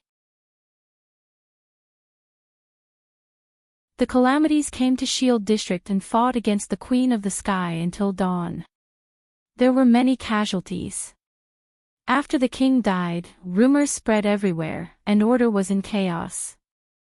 The army of Black Sand region entered the city at night and met with Lisbon soldiers. Thales took a deep breath and spoke, as if he was listening to a stranger tell an unfamiliar story. The White Blade Guards suffered heavy losses. Nicholas led the last of his men and fought back desperately. Thales' tone became more and more anxious. Lampard occupied Heroic Spirit Palace for a time. The 5 archdukes held each other's future and lives in the Hall of Heroes. Their hands were on the hilts of their swords, and it was a battle of life and death. Archduke Rockney and Archduke Alcius even drew their weapons and planned to fight to the death against Lampard. Caslin, Merc. Countless people died in that damned tug-of-war. With every word he said, Quick Rope's shadow trembled. In the end, Alex Walton inherited the throne with great difficulty under heavy pressure and under their malicious gazes. In the end, Thales widened his eyes and stared at the figure on the bed. Under countless hateful gazes, Chapman Lampard wore a blood-stained crown, stepped on countless corpses, and was crowned king. He was Chapman the First. Quick Rope exhaled heavily.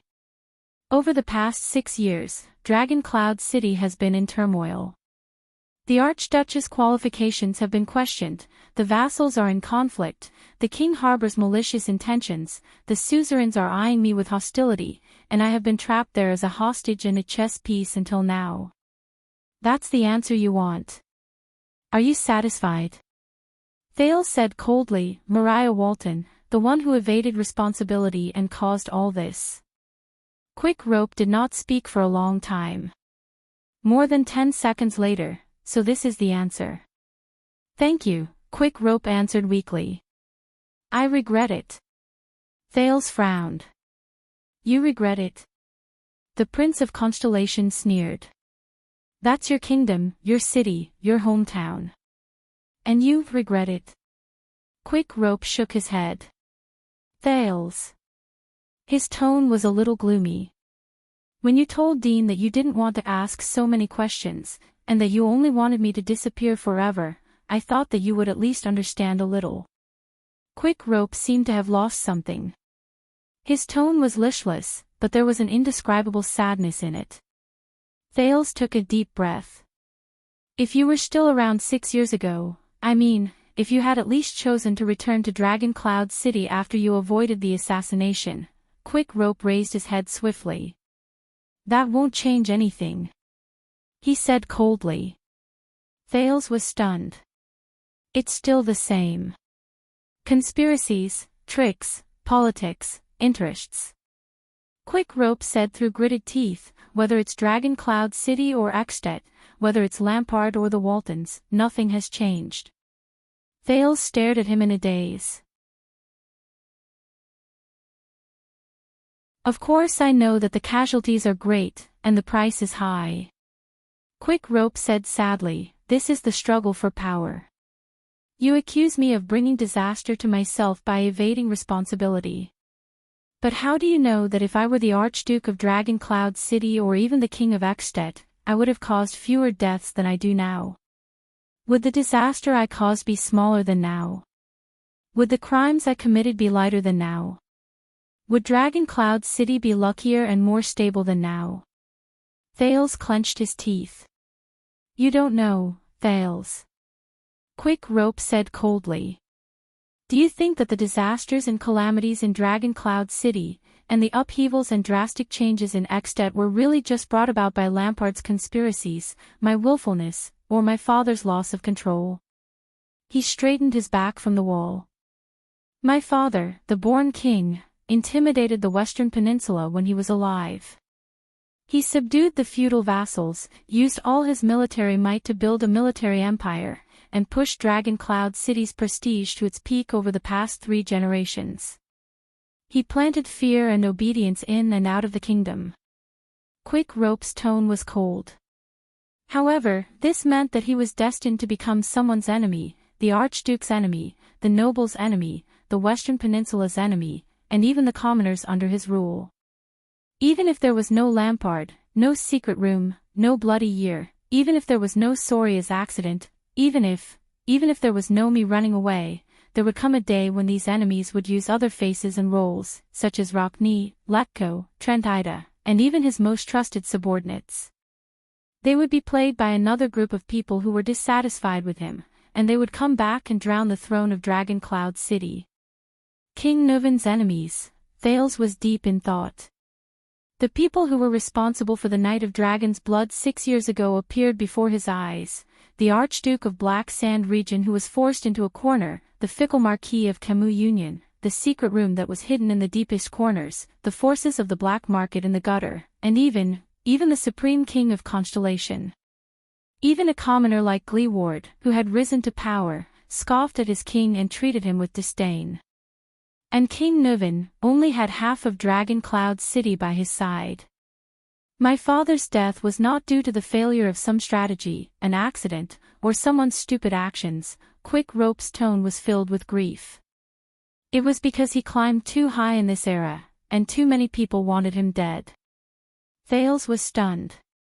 For countless days and nights, when he recalled the Dragon's Blood 6 years ago, Nuven's miscalculation, Lampard's ruthlessness, the secret room's treachery, the secret intelligence department's secrecy, and the Archduke's schemes appeared in his mind.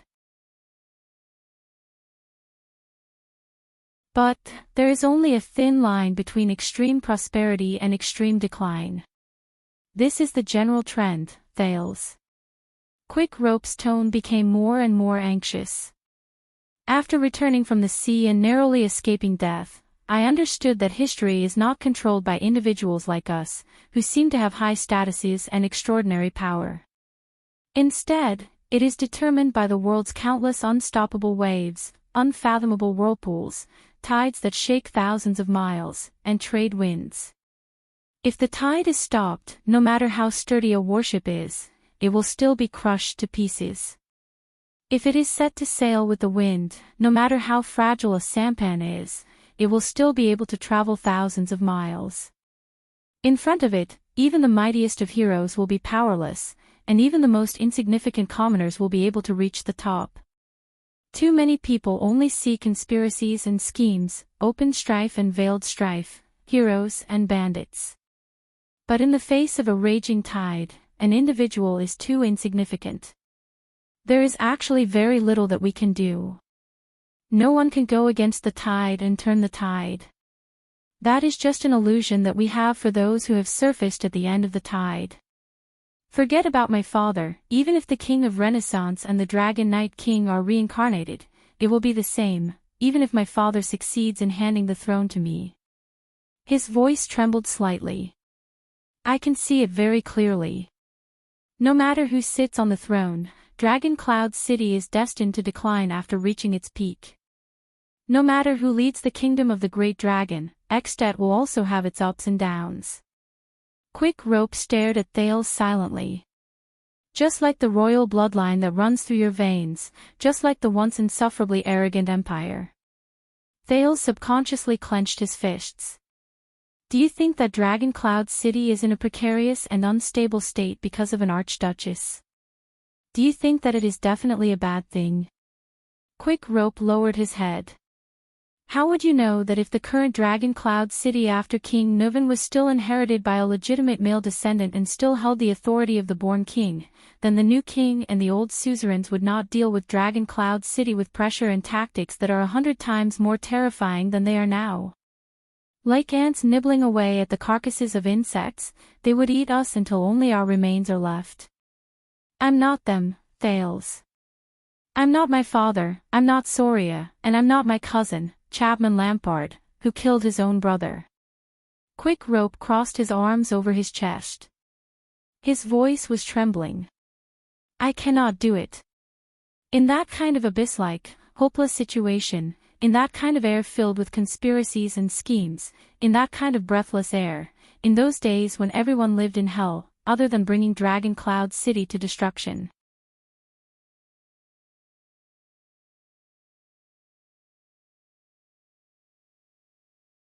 Chapter 395. You care about them a lot. Thales stared at the emotionally unstable Quick Rope. Your father and brother. Quick Rope was stunned for a moment. His expression darkened. Do you have family? Thales. Thales pursed his lips. Family. An indescribable feeling rose in his heart.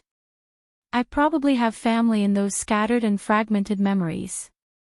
But here, Quick Rope raised his eyebrows and remembered something. Sorry, I forgot. Quick Rope waved his hand under the dim light and flashed an apologetic smile. Of course, this makes you the only heir. Your identity is sensitive, and you're the center of attention.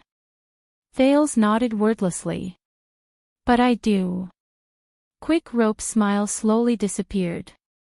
From the first day I could remember, I was told that I had a great and wise father, and an exemplary brother. My father was very strict and cold. As the king of the entire kingdom of the dragon, he always had endless government affairs to deal with, and reasons that could not be refuted. My brother was very outstanding, dazzling, courageous, capable, and experienced. His prestige was deeply rooted in the hearts of the people.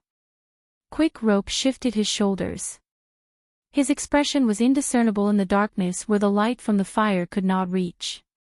And I, King Nuvan's second son, Prince Soria's younger brother, he was silent for a moment before he raised his head. Thales. My father and brother were both so outstanding, and I lived under their shadows for more than 10 years, chasing after their footsteps, chasing after their world. But no matter how hard I worked, no matter how well I performed in my studies, no matter how much I talked during meals, no matter how many prey I hunted, I could never reach them. Thales listened attentively, but Quick Rope laughed disapprovingly.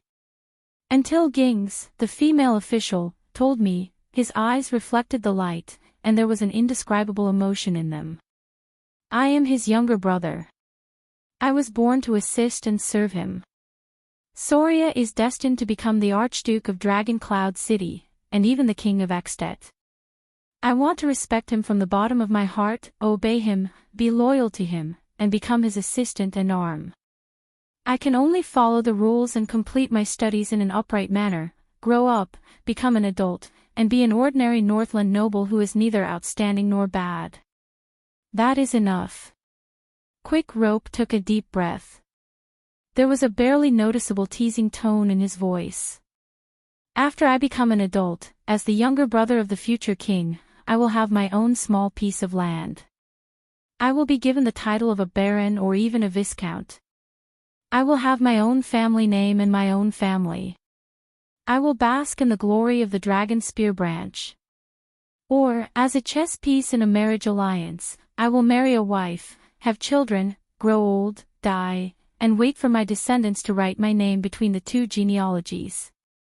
Any overstepping and disrespectful thoughts are wrong. If my performance is too outstanding and abnormal, people will instead suspect that a disloyal subject is secretly instigating me. Thales stared at Quick Rope and tried his best to imagine the former Prince Mariah. This is the first half of my life, and the life I once thought I would have, Quick Rope said emotionlessly, having returned to his original state. Silence. But this did not last, did it? In the silence, Thales took over the conversation softly. Accidents always happen suddenly. Quick Rope turned to him, and the corners of his lips curled up slightly. Yes, it's exactly what you think, the former prince said faintly. 18 years ago, on the night before the war, I was brought out of the castle by Nicholas and his guards while I was sleeping. I returned to Dragon Cloud City from the remote fiefdom that belonged to me, the fiefdom that I thought I would spend the rest of my life in. Quick Rope's gaze froze in the air. His tone was empty. Soria was lying there. Thales sighed and remembered Nuvan's eldest son, whom many people talked about. Yes, that's Soria, the elder brother I once admired and respected, the one who made me feel ashamed of my inferiority and resent him, was lying quietly in the Hall of Heroes. He did not move, his face was pale, his eyes were covered with gold coins, and he held a long sword in his hand. There was a huge age gap between us, and we usually did not talk much. But I think that was the closest we've ever had to each other, and the closest we've ever had to each other. Quick Rope said in a daze, that day, my once heroic father seemed to have aged 20 years. He talked a lot about the power of the king, the relationship between the archdukes, his attitude towards his vassals, and the upcoming war. But I didn't listen to a single word. My mind was filled with Soria's pale face. Quick Rope said in a daze. That night, I became the first heir. Thales sighed softly. For some reason, he remembered the day he was acknowledged as the second prince of Constellation in Renaissance Palace. In the first 10 years of your life, everyone reprimanded you to be a docile and obedient young man, and not to go out of line in the slightest. But after one night, everyone turned around and forced you to become a wise prince with great talent and strategy. Quick Rope's words were lifeless and lifeless. There was a faint hint of mockery in them. Damn fate. After I experienced doubt, envy, jealousy, resentment, pain, indignation, and finally giving up and letting go, it came to me like a drama. He sneered. But do you know what I saw in that seat, in that hell? Thales raised his head and looked straight into Quick Rope's eyes. Twisted, the former Prince Mariah spat out these two words with a cold expression. Concret Pofrit, the boy from Beacon Illumination City who used to be carefree and grew up with me. I don't know when he started to become paranoid. He has a lot on his mind, and when he speaks, he is hypocritical and polite, Quick Rope said quietly. I tried to get close to him as a friend, but, ever since Concret's grandfather and father passed away, ever since he became the young Archduke of Beacon Illumination City, and ever since I became the heir of Dragon Cloud City, there was something indescribable in his eyes when he looked at me. Thales furrowed his eyebrows. Archduke Pofrit's hysterical and painful confession at the end of the duel appeared before his eyes. When my father gave him a warning, I dissuaded him. I volunteered to convince Beacon Illumination City. Quick Rope trembled slightly. But no matter how hard I tried, how I expressed my sincerity and apology, how I promised him that I would. Concret's smile no longer had any warmth. Hatred, jealousy, and madness. These were the things I could decipher from him. We can no longer drink without a grudge like we did in the past. His last few words were filled with desolation. As for Chapman Lampard, when I saw him for the first time after the war, I understood. Quick Rope chuckled. My cousin Chapman, who used to be calm, gentle, and well-mannered, no longer existed. There was only stillness, pain, emptiness, and indifference left in his eyes. There was only the taciturn Archduke of Black Sand region left in his body. It was as if the ghosts of his family were still hanging over his head, lingering for a long time. Every time I spoke to him, I shuddered. Either I was talking to a dead person, or I was the dead person in his eyes. Thales thought of the Archduke of Black Sand region, who flickered in the firelight. He clenched his fists. Twisted, Thales, twisted, Quick Rope's voice echoed. They were all twisted and captured, including my father and elder brother. Thales, they were captured by power, enslaved, and lost. The former Prince of Extet said coldly, in those chains, they became something else. Indifferent tools, cold-blooded scum, suspicious tyrants, but they were no longer themselves. Thales was stunned. A conversation from a long, long time ago echoed in his mind again. Because if you want to enter this circle, Thales, and even climb to the top, Quick Rope's tone became urgent. The first thing you have to do is to bow down to them. The first thing you have to do is to bow down to them, open up your body and mind, let their world and ideas rule over you, and turn you into someone you can't even recognize. Only then can you start playing this game, and only then can you play it well. I heard that you were found among the people, Thales, Quick Rope called out softly, snapping Thales out of his deep thoughts and absent-mindedness. Then answer me. Think about it carefully. What did you become after you became a prince? Can you still choose your own path? Follow your own heart. After you became a prince. Quick Rope's words were like a sharp knife that pierced straight into Thales' heart. Are you still yourself? Are you still Thales? Or have you become something else? What did you gain, and what did you lose? Thales listened quietly. When he thought of this, he subconsciously tightened his grip on JC's dagger behind his waist. The dagger he brought out of the abandoned house. His past. His past. A few seconds later, Thales' expression was still. He shook his head. I don't know, he said with difficulty. What do you think? Quick Rope smiled. Like you, I don't know either. The former prince knocked on the wall and leaned against it stiffly. But I know how this will end. Quick Rope's eyes focused, and they were bright and full of expression.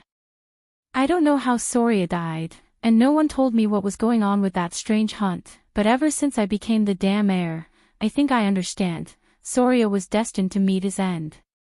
It's not because of a certain person, some scheme, or some accident. It's because he's sitting in this position, and it's also because Soria was born into this world. His decisiveness, coldness, and ambition are all signs of it. When he gets used to moving forward in the darkness, traversing through schemes, going back and forth in politics, swinging his sword on the battlefield, and climbing the snowy peaks in the land of dragons, then he'll one day die here, sooner or later. If it's not this time, then it'll be the next time. His lifestyle will one day return and devour his entire life. Thales sucked in a deep breath. Return and devour life. The Raven of Death's evaluation of Soria was still vivid in his mind, but Quick Rope's words gave him a deeper understanding. This has nothing to do with your strength, Thales. On the contrary, the stronger you are, the more authority you have, and the tighter this chain will bind you. The deeper it binds you, the harder it will be for you to break free. Quick Rope stared at him coldly. Just like our father. Just like Chapman Lampard now. The room became quiet again. A corpse and two people with special identities faced each other in silence under the moonlight and lights. Is that it? After a moment, Thales spoke with difficulty. Is that why you changed? Is that all the reasons you ran away? Thales let go of the dagger behind his waist and sighed. Whether it's King Nuvan or Pofrit, when they tell me your story, there's always a girl involved. Quick Rope moved slightly. He moved away from the wall and sat up straight without realizing it. If you heard it from them, it probably wasn't anything good. Quick Rope's face showed a rare hint of a smile without gloom. Thales raised his eyebrows. So. Quick Rope paused for a moment, then stared at the Prince of Constellation with a strange gaze. His tone was profound and gentle. Thales, you're not old, but, have you ever fallen in love with someone, or been loved by someone? Quick Rope said faintly, sometimes, young and inexperienced feelings are more unforgettable. Thales was about to shake his head. But at that moment, he remembered a voice. It was a gentle and pleasant female voice that only appeared in the fragments. His body stiffened, and he stopped himself from shaking his head. Every time it appeared, it would make him tremble and feel pain, even though he did not know it. That voice he could never remember its owner's name. Her. Thales shuddered slightly. Maybe, Thales said subconsciously and nodded in his daze. Maybe there is. Her. The moonlight shone on the room, as if it was gently caressing the two silent people. Quick Rope stared at the prince for a long time before he finally revealed a faint smile. How nice. Quick Rope crossed his arms and retracted his gaze from Thales to look at the moonlight outside the broken window. Regardless of whether someone cares about me or someone cares about me, he said faintly.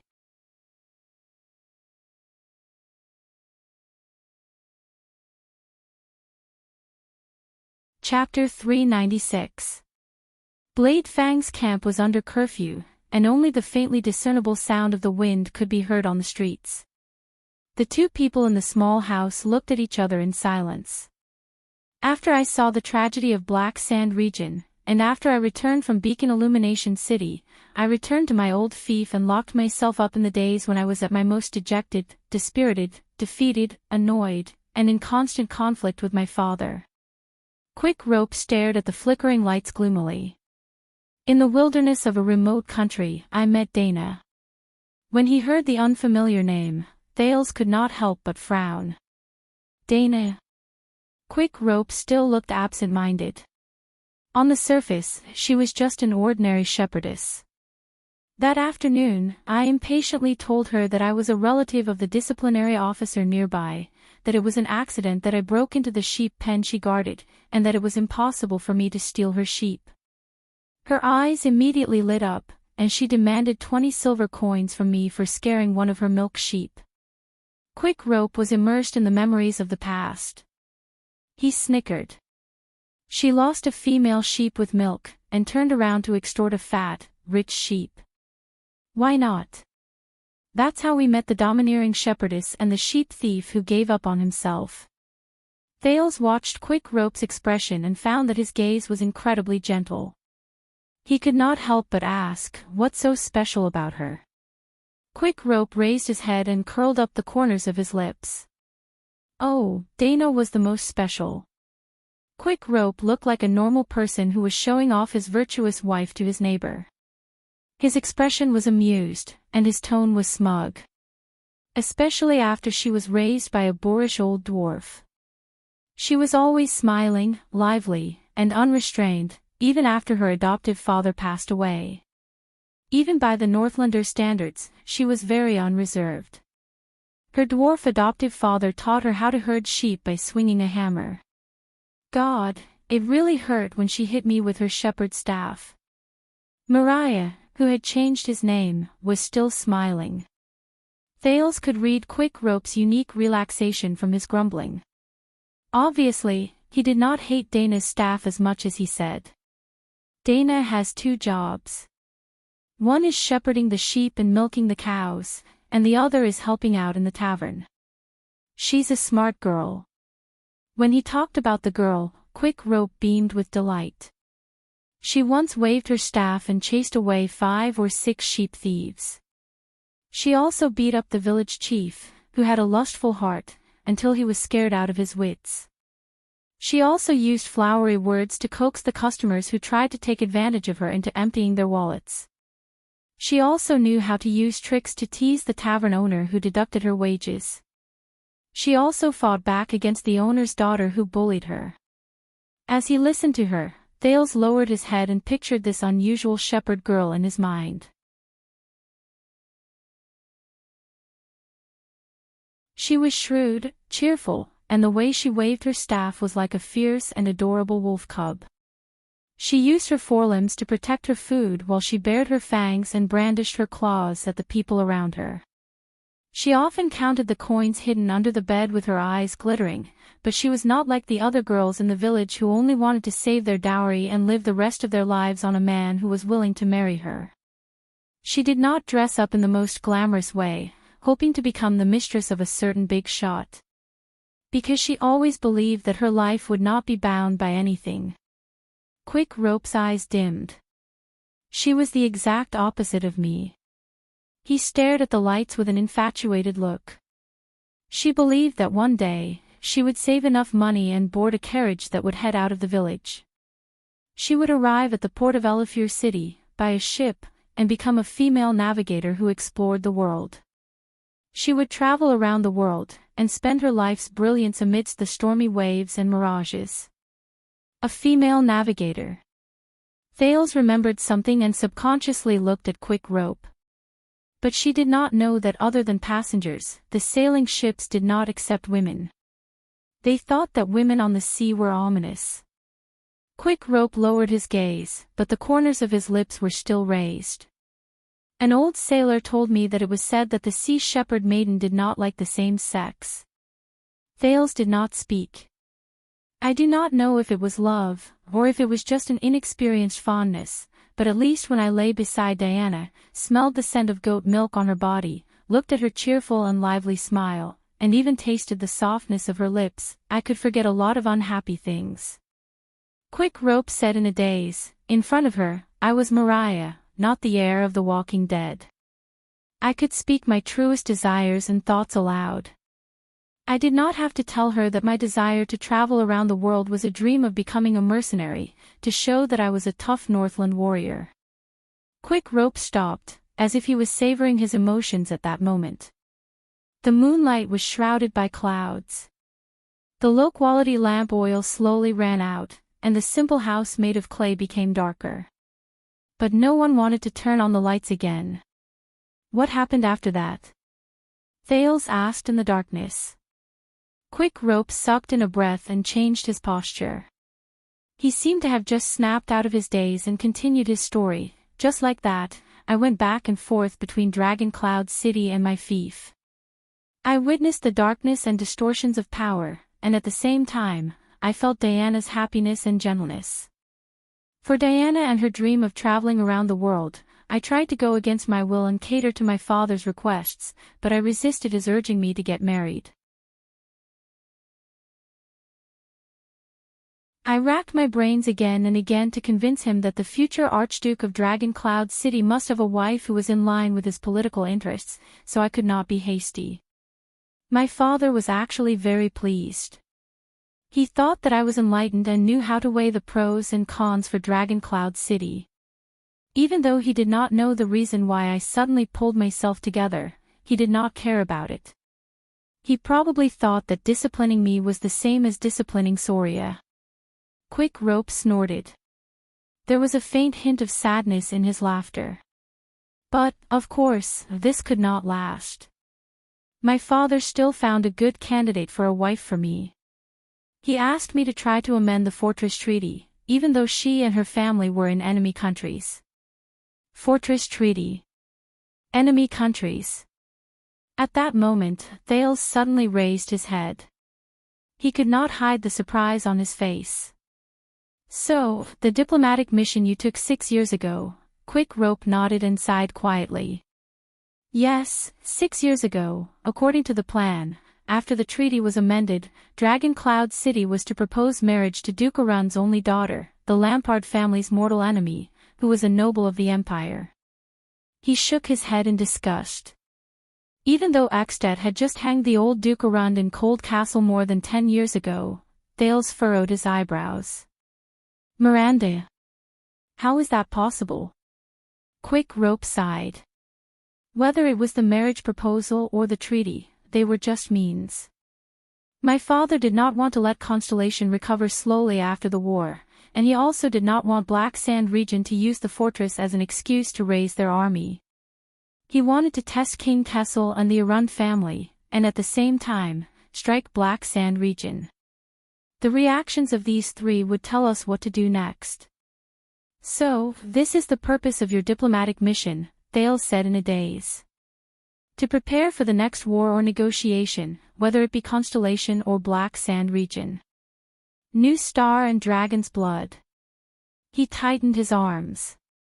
Quick Rope snorted softly. There was a hint of sarcasm in his tone.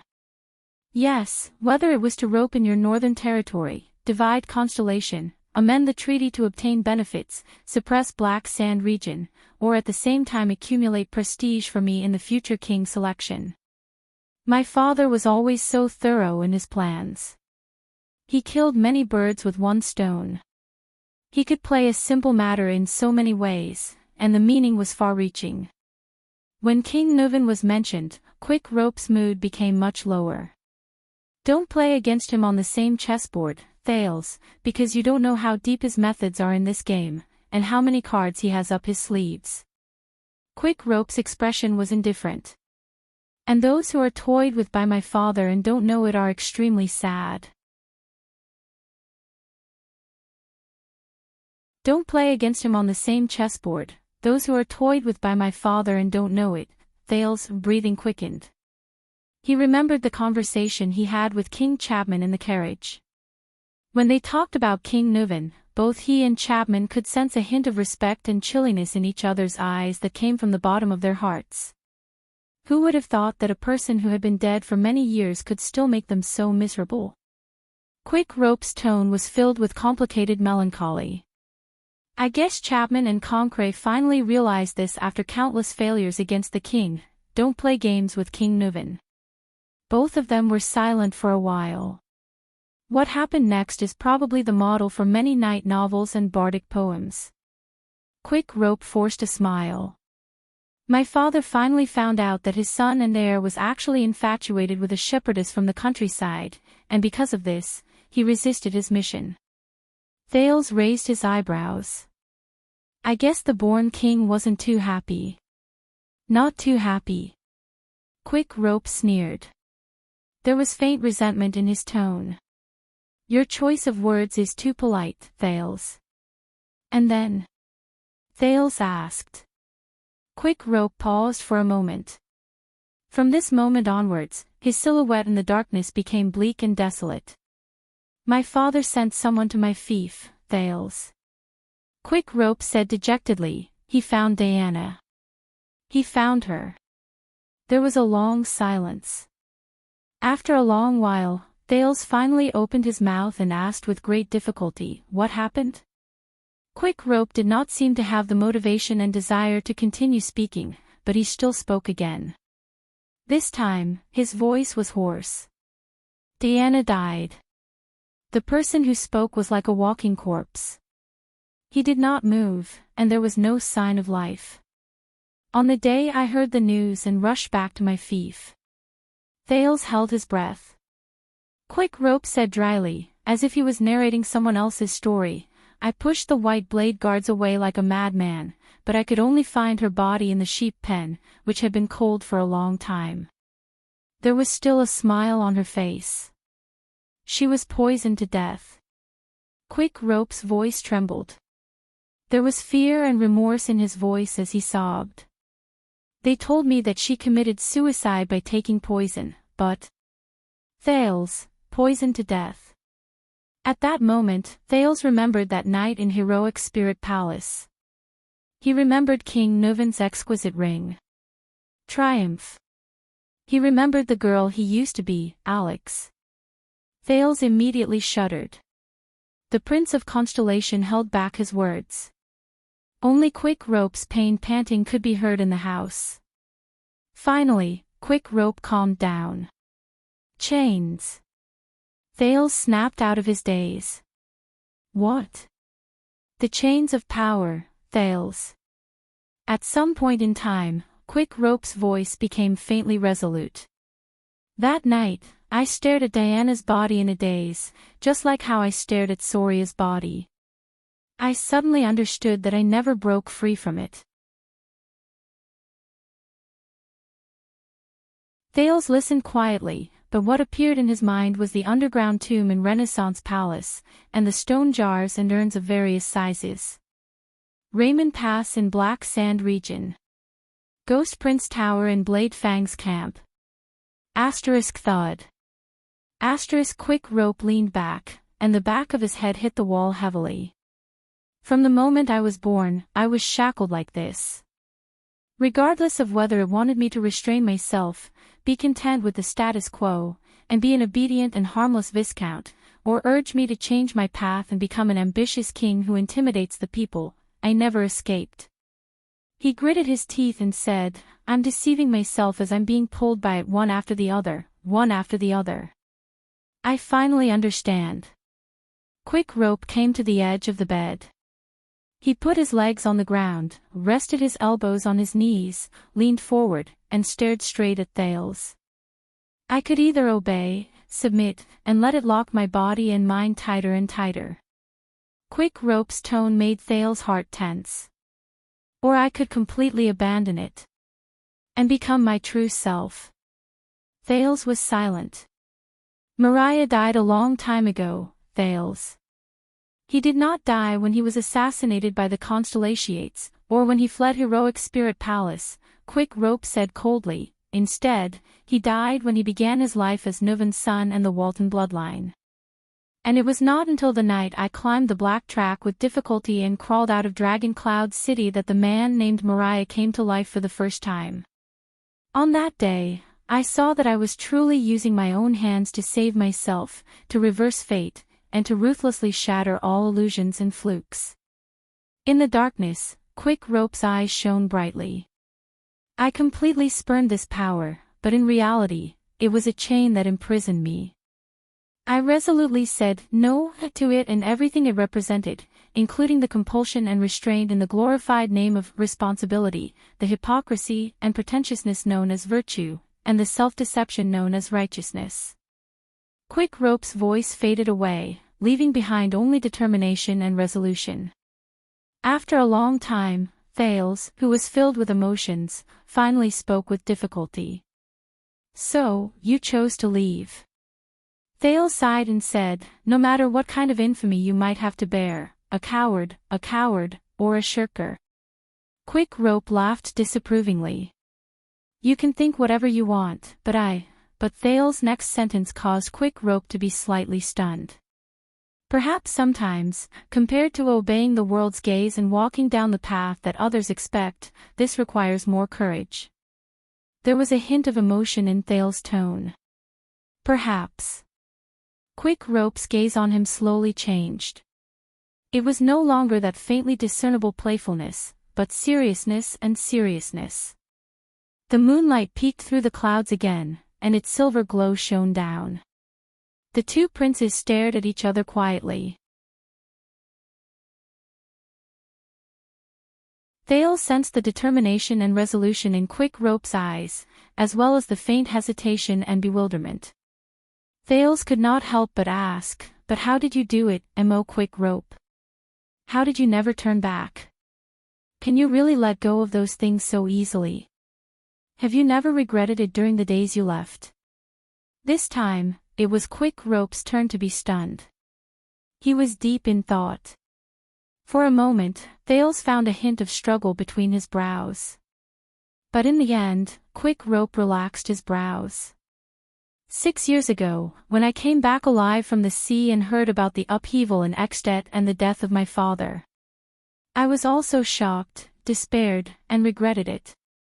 But as I said, Quick Rope let out a long, deep sigh. My father's fate was set, regardless of whether I was there or not. As for Dragon Cloud City and Extet, if I'm there, they might become better, but they might also become worse. But I don't think they will become better or worse just because of me. At that moment, Quick Rope was like an old sailor who had experienced too many storms and waves. He was telling a story around the stove at dusk on the day he returned from his last voyage. I don't want to, and I can't, be too greedy to try to control things that are beyond my control. If there are two outcomes in history, should I cry because Dragon Cloud City will wither away without me, or should I cheer and jump for joy because Dragon Cloud City survived without me? Thales was stunned. The only thing I can do is to save myself. That's all. He said faintly, that's all. And here, in the desert and on the sea, I do my best to maintain the operations of a small fleet, the livelihood of a small shop, the survival of a small team, and help these nobodies who can be counted on one hand. Quick Rope looked through the window at the mottled walls and the desolate alley outside. In fact, I don't think what I do here, and I don't think that the value I can find here is any more insignificant or lowly than when I'm in the secret chamber in Dragon Cloud City, moving my chips around like an immovable mountain, talking and laughing with the suzerains, talking about historical missions, the national economy, and the people's livelihood. I just chose a life that belongs to me alone. Thales listened quietly. He could not hide the surprise in his eyes. In the end, the Prince of Constellation looked away and exhaled. He looked as if he had just fought a big battle. He was a little tired. I'm sorry, quick rope. Thales leaned against the wall and relaxed. He smiled faintly. Just now, I said some inappropriate and self-righteous things to criticize you.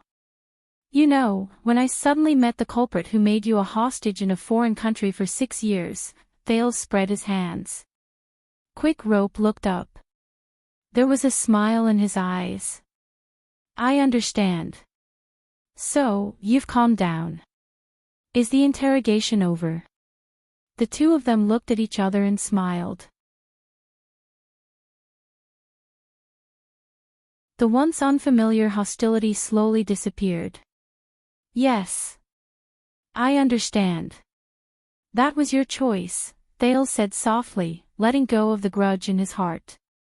And I have no right to comment on it. I respect your choice. Quick Rope took a deep breath. He said these 2 short words softly, but he could not help but feel sentimental. Thank you. Don't misunderstand, I don't completely agree with your views. Thales twisted his waist to soothe his bleeding back. Especially when it comes to the operation of history, or your opinion on responsibility.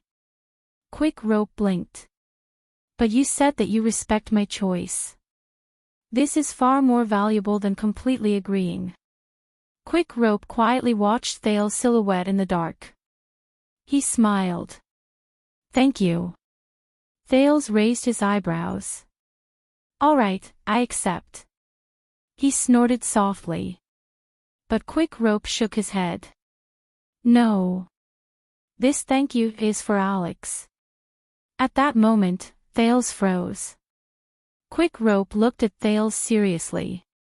In your story about Dragon Cloud City, you talked about so many things that can be considered secrets. The duel, the calamity, Ruba, and the coronation. You seem to have witnessed it with your own eyes, but you didn't mention yourself. Either you're purely boasting, like a street vendor who hears hearsay. He narrowed his eyes. Or you were in it at that time, Thales Jade Star. So, thank you for helping her, the current Archduchess of Dragon Cloud City, on that seemingly terrifying night. Thales exhaled heavily. Thales frowned and said, Did you just say that your grades in politics class are very bad? Quick Rope shrugged and smiled again. Of course I can't compare to a certain someone who slaughtered everyone in the national conference, no. Thales shook his head. Without waiting for him to speak, he answered his own question. I was thinking, Quick Rope, that you might be very smart. Smarter than most of the nobles who seem to be shrewd and intelligent. Thales sighed. It's just that your teacher didn't notice. Quick Rope's smile froze a little. He sneered and continued with the topic just now. I know what that girl's personality is like, Quick Rope said faintly. Quick Rope said faintly, although Alex is very annoying, aside from her mother's looks, she also inherited her father's pride and arrogance, but she's not a bad girl. It's just that she was a little arrogant during her childhood when she was undisciplined. Thales felt as if his heart was being squeezed. Alex. As he listened to Quick Rope talk about the girl in his memory, his heart felt empty. What appeared in his eyes was the painful convulsions before her death. No, Thales thought in a daze, as if his soul had left his body. No. Mariah. I don't know. I don't know. I'm very relieved to have you watching over her. Quick Rope snorted and laughed. So, thank you, Thales. Thank you for doing so much for her, whether it's what I know or what I don't know. But she. But the girl in my memory is already, Thales clenched his teeth. Be careful, Thales. Quick Rope narrowed his eyes at him and changed the topic. Although I've said it before, regardless of whether someone cares for you or someone cares for you, but the love between you might be more bumpy than mine and Dana's. At that moment, Thales froze on the spot. Love? Quick Rope, you misunderstood, Thales sighed. But Quick Rope interrupted him. Don't think that this is very far away from you, Thales. In this era, bloodline and family background are a curse. Quick Rope placed his hands on his knees and pointed at Thales. His expression was solemn.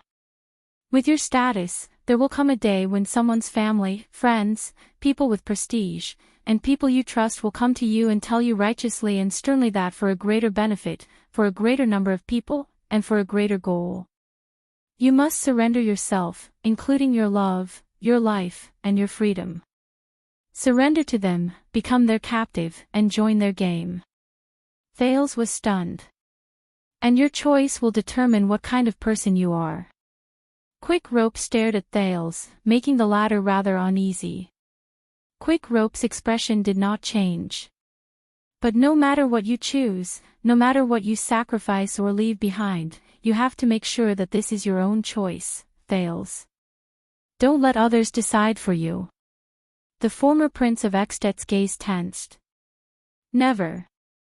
Thales stared at him in a daze. At that moment, all sorts of feelings welled up in his heart. His entire mind was filled with pity for Alex, guilt for deceiving Mariah, worry for little rascal's future, lament for the chains of power, and not knowing whether to laugh or cry at the misunderstanding. It was incredibly complicated. He had nothing to say. As for me, don't worry. Quick Rope raised his eyebrows. His smile was sincere and simple. Once I get rid of Dean, I will go far away. I won't return to Dragon Cloud City, and I won't show myself. I won't cause trouble for my niece. Of course, I won't cause trouble for you either. This is my promise, the promise of a Northlander. The light was too dim, and he did not notice that Thales' expression was not quite right. He said seriously, if you really love her, Thales, you and Alex, then you will have my blessings, even though you cannot publicize Mariah Walton's blessings. Separation is only temporary. I hope that you will meet again soon, and that you will eventually be a family. I wish that Alex and I meet again soon. Where will we meet again? The teenager's face twitched slightly. He did not know whether he should expose or refuse. In the end, he sighed and said nothing. In the face of the hopeful Quick Rope, the Prince of Constellation forced an ugly and awkward smile.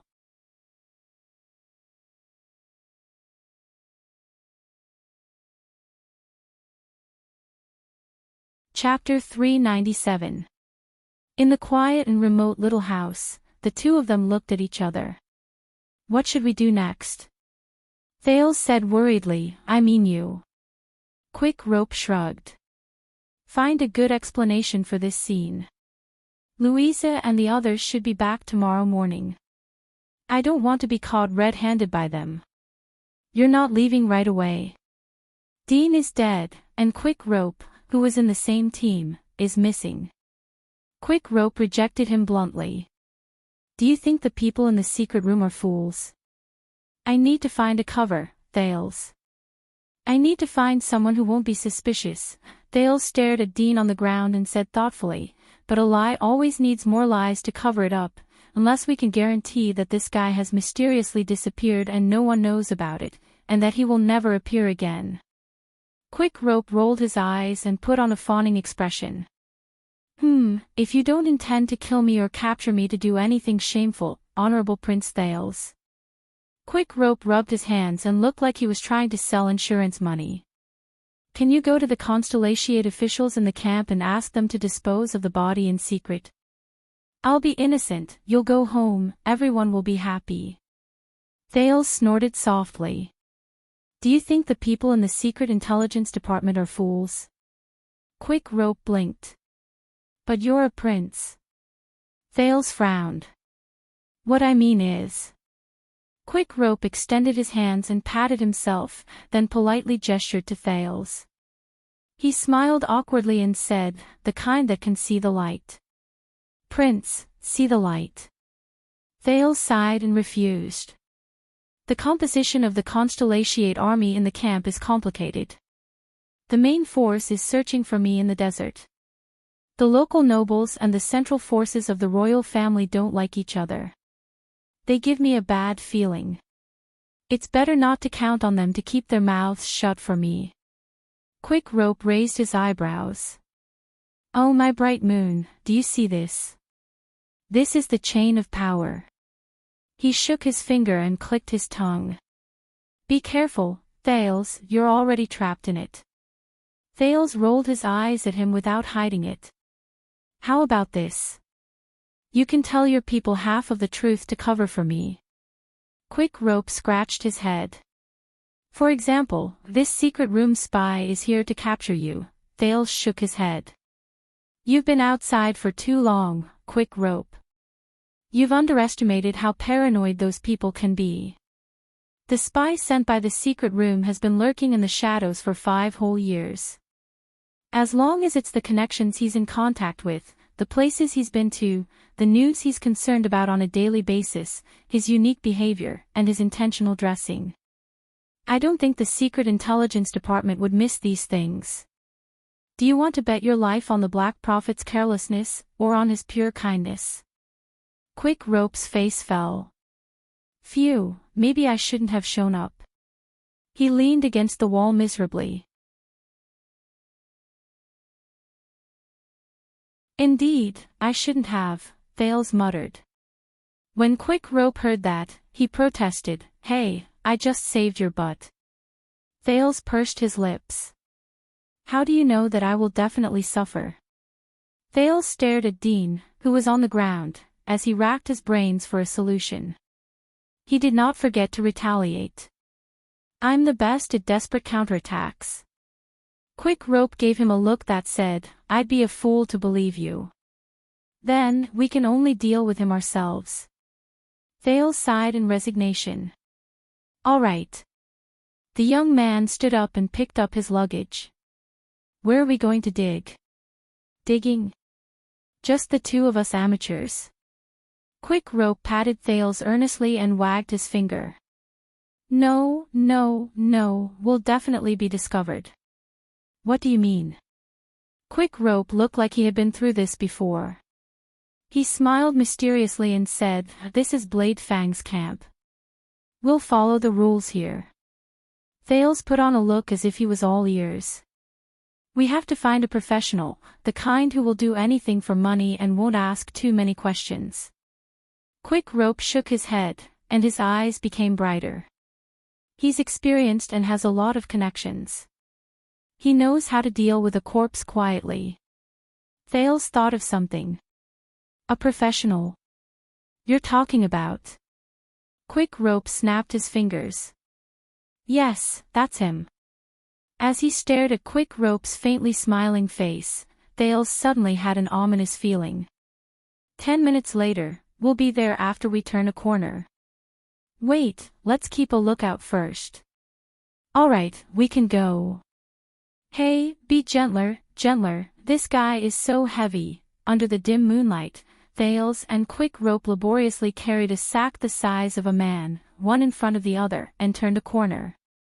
They bent their backs, tiptoed, and walked through the alley sneakily. Visiting him at this hour. Are you sure it's a good idea? Thales panted. They arrived in front of an inconspicuous wooden door. Quick Rope gritted his teeth and nodded. Don't worry, Tampa is definitely at home. Put it down first. You know, my home is booked tonight. But Quick Rope's hand, which was about to knock on the door, stopped in midair. Strange. Quick Rope stared at the lock on the wooden door. The lock is outside. Tampa didn't come back. Ha, you're really reliable. Thales put down the sack laboriously and beat his numb shoulders as he said sarcastically. Next, we can only. What are you doing? He was stunned by Quick Rope's actions. At some point in time, Quick Rope already had 3 iron rods in his mouth. He still had 2 of them in his hands, and he was fiddling with the lock on the door. Picking the lock. Quick Rope said in a muffled voice, "We can't just hide outside like this. We might as well go in and wait for him." "That's not what I meant." Thales lowered his voice and said anxiously, "Are you sure you won't be treated as a thief and beaten up?" "Calm down, calm down." Quick Rope was calm and composed. "You don't know the rules of the world. When it comes to this kind of business, you have your own ways. As long as you have enough money, you don't have to care too much about the other details." When he saw that the lock in his hand did not budge, he calmly switched to another iron rod. Thales frowned. "Wait, where did you learn how to pick locks?" "You know, when I first arrived in Camus Union, life was not easy." Quick Rope snorted softly and switched to a second iron rod. "I had to learn another skill." Thales widened his eyes.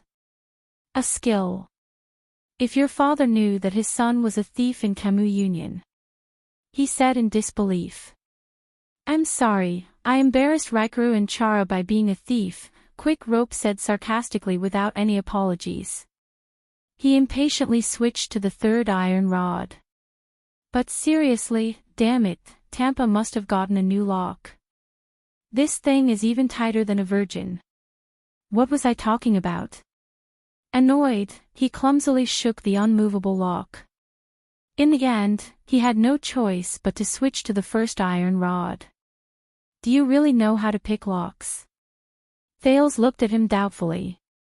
"You don't understand, but I've been on the streets before," Quick Rope said nonchalantly. His hands did not stop moving, but cold sweat began to break out on his forehead. "You have to know that not just anyone can become a thief," Thales sighed. He could not bear to watch any longer. In the next second, the Prince of Constellation snatched the iron rod and lock from Quick Rope's hands and pushed him to the side. "Hey! Don't mess around." Quick Rope glared at Thales and protested in dissatisfaction. "Picking locks is a technical skill. Not everyone knows how to." During the time he spoke, click. There was a barely audible sound of the mechanism. Quick Rope froze for a moment. Thales exhaled in satisfaction. He turned around and casually tossed the item in his hand. Quick Rope caught the item Thales threw in a flurry, and he was immediately stunned. Clang. The iron rod in his mouth fell to the ground.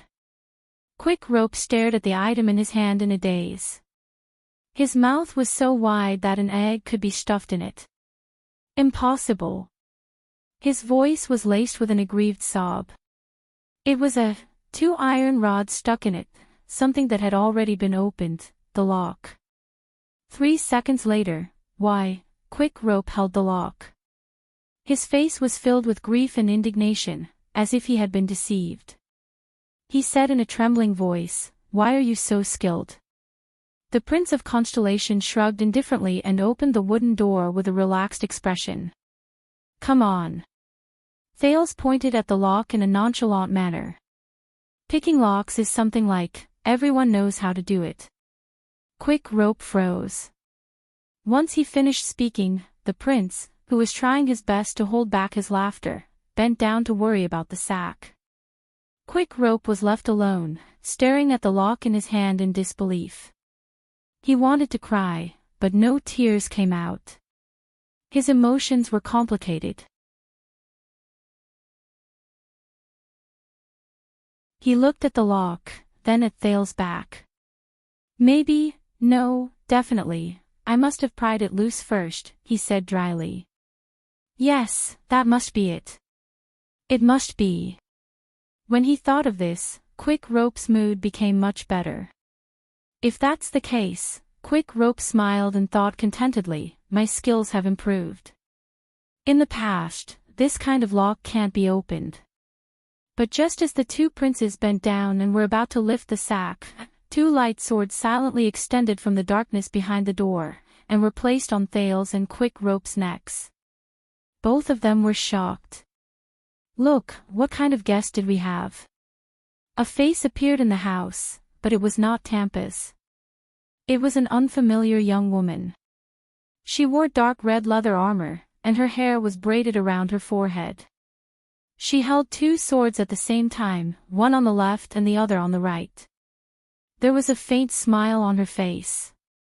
Two lousy thieves. As she spoke, the sword in the woman's hand turned slightly. Thales felt a chill on his neck. He exchanged a frightened look with Quick Rope, and they fought to raise their hands. Thales gritted his teeth and said to Quick Rope, "Are you sure we've pried the right door?" Quick Rope stared at the woman behind the door in fear as well. He understood what Quick Rope meant. He understood what Thales meant and said, "That's right, the last time I came, hey, stop chatting." The woman shook the sword in her hand and said scornfully, "Thieves, I didn't allow you to speak." In the next second, while the woman was distracted, Thales and Quick Rope swayed to the left and right in tacit understanding. They used the narrow angle of the door to dodge to the sides to avoid the blade. Wow! The woman was slightly shocked when her sword missed. "You're quite skilled thieves." But the danger was not over yet. Thales heard footsteps from his left and right through his hell senses. Again, he froze. At some point in time, two unfamiliar men stood behind them expressionlessly. One of them was burly, and the other was lean. But both of them raised their swords and placed them against Thales and Quick Rope's lower backs. Thales and Quick Rope had to raise their hands again. These three people, sweat broke out on Thales' forehead. With his hell senses, he could sense that the three people exuded a cold aura. Their hands that held their swords were steady and powerful. Their muscles were tense and relaxed, and their breathing was rhythmic. The power of eradication in their bodies surged ceaselessly. They were obviously skilled fighters. Thales glared at Quick Rope indignantly. "What's going on?" Quick Rope rolled his eyes in resignation. "I don't know either. They're just two thieves," one of the unfamiliar swordsmen behind them said coldly. "Tampa really knows how to exaggerate." The woman in the dark red dress smiled faintly and raised her swords. "Then hurry up." Thales and Quick Rope trembled at the same time. "Wait." Quick Rope blurted out in a moment of panic, "You must be the bodyguards Tampa hired, right?" We're here I'm here to discuss business with him." Thales quickly finished his sentence. The woman's sword stopped moving. "To talk business with Tampa?" She frowned. "By picking the lock. It's a shady business." Forgive me." Quick Rope forced a smile. The woman in red and the two swordsmen exchanged glances. One of the swordsmen kicked the sack on the ground, then frowned and said, "There's a person inside. To be precise, it's a corpse." Thales nodded awkwardly. "So we had to pick the lock. Can you understand?" The woman raised her head suspiciously. "You know Tampa?" "Yes, we're very close. I'm his business partner." Quick Rope was beaming with joy. At the same time, he did not forget to signal Thales with his eyes. "Very good." Thales nodded vigorously like a woodpecker. "We even drank together today." The woman in red and the swordsman looked at each other again and nodded. "All right." The young woman snorted softly and walked out of the door. "Come with us. Tampa won't stay here tonight." Thales and Quick Rope breathed a sigh of relief. But the swordsmen behind them did not hold back. They still used the tips of their swords to force the two of them to follow. "Carry your goods," one of the swordsmen said coldly. "Be gentle, don't play tricks. You don't want to alarm the patrols, right?" Thales and Quick Rope looked at each other helplessly. They could feel the tip of the sword pressed against their waists, but they could only obediently do as they were told. Under the watchful eyes of the four swords, the two of them carried the sack while trembling with fear. They purposely chose a quiet path and walked through the streets again. They soon arrived at a new location. My home tavern. This made Thales and Quick Rope breathe a sigh of relief.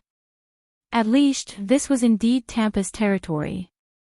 Looks like they're indeed from Tampa, Quick Rope said in dissatisfaction. That stingy guy is really becoming more and more paranoid. The swordswoman in red knocked on the tavern door 4 times in a rhythmic manner. Listen, I'll negotiate later, Quick Rope said in a low voice. But as he stared at the familiar signboard above his head, the Prince of Constellations suddenly thought of something. If these people are bodyguards hired by Tampa to watch over his house, then Tampa's house, why was it locked from the outside? And tonight, wasn't my home tavern, the tavern door opened. Before they could think further, Thales and Quick Rope were pushed into the tavern by the swordswoman behind them. The moment Quick Rope and Thales walked into the tavern, dozens of pairs of eyes shot towards them. The two people carrying the sack were stunned. There were many people in the tavern. All of them were armed and ready for battle. A suffocating murderous aura came at them. They.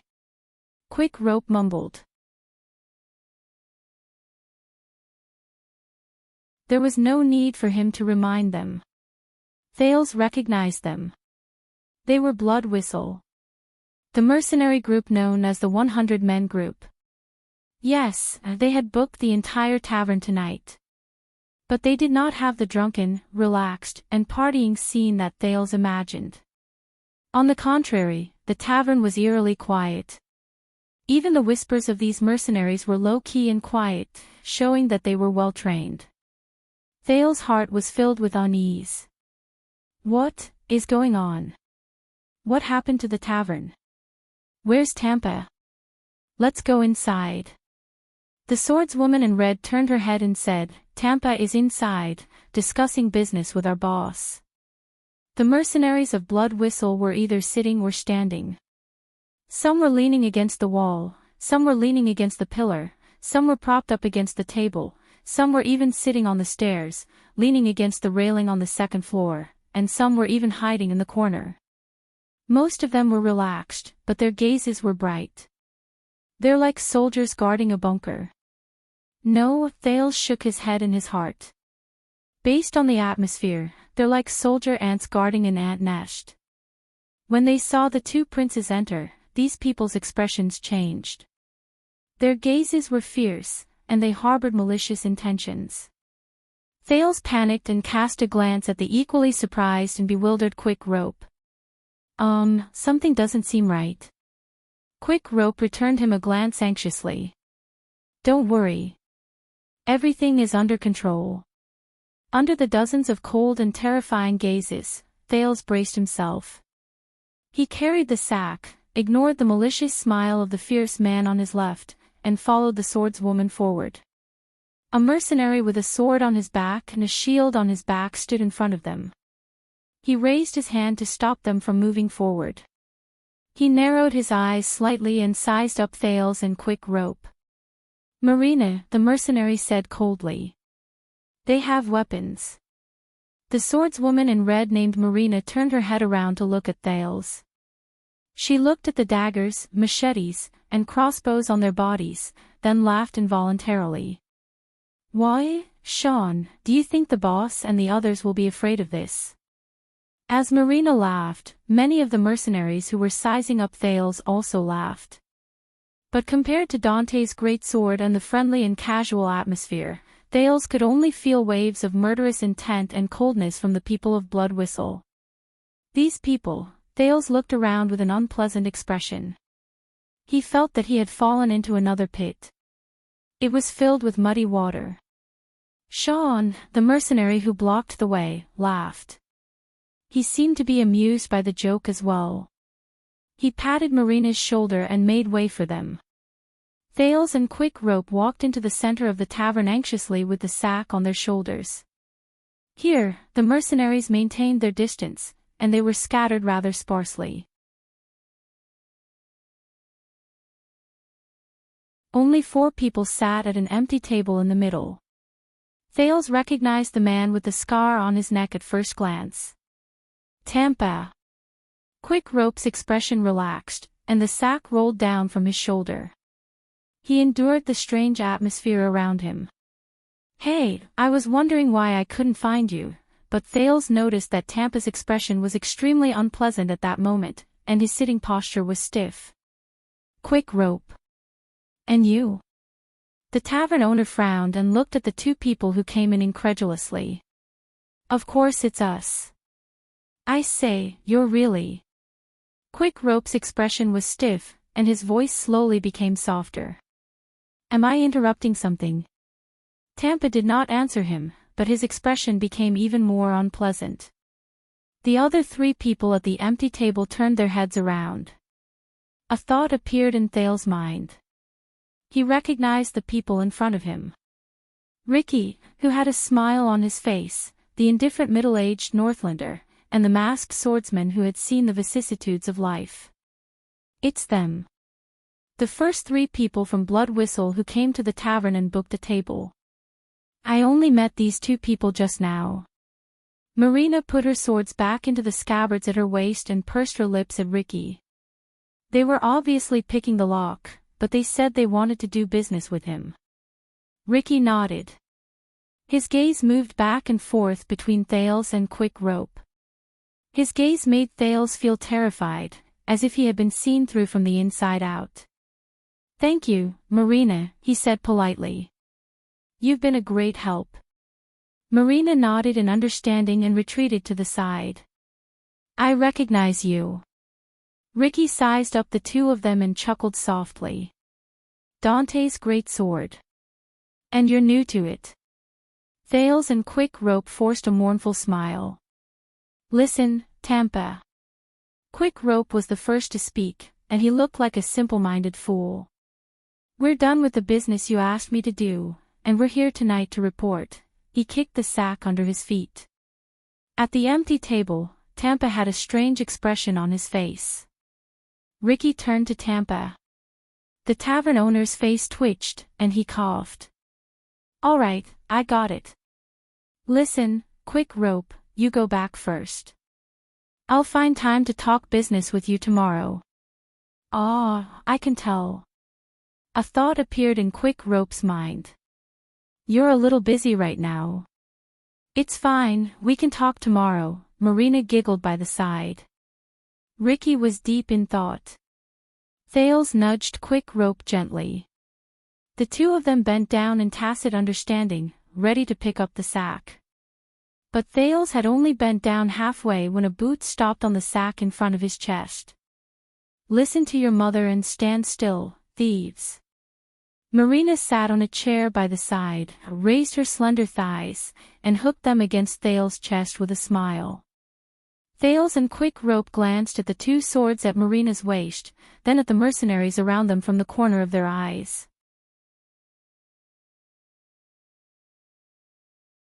They could only straighten their backs in embarrassment. This is bad. It looks like it won't be easy to get away. Ricky, the leader of the mercenaries, spoke. Oh, so they're the backup you claim to be. You're reliable security consultant. Thales frowned. Ricky sighed and lowered his arm. You're so humorous, Tampa. Tampa looked like he had met an unlucky victim, and he covered his face in pain. Quick Rope put on a baffled expression, then forced a smile. Actually, Thales coughed, and his words were stuck in his mouth. All right, the teenager said slowly. He looked at Tampa, then at Ricky. He raised his hands to show that he was harmless while he said carefully, I know, sirs, that we might not have come at the right time. But honestly, I don't understand, and I don't want to know what's going on with you right now, so no matter where you are. Tampa's face became more and more dispirited. He coughed loudly, and his tone was unfriendly.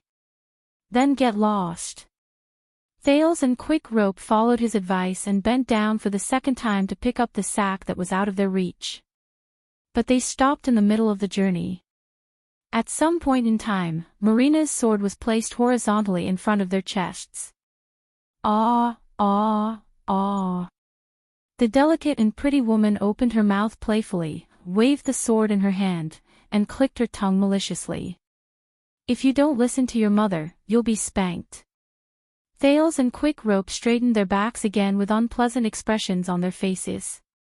Ricky sighed, raised his head, and smiled. You really don't understand the situation, but it's okay, I'll tell you.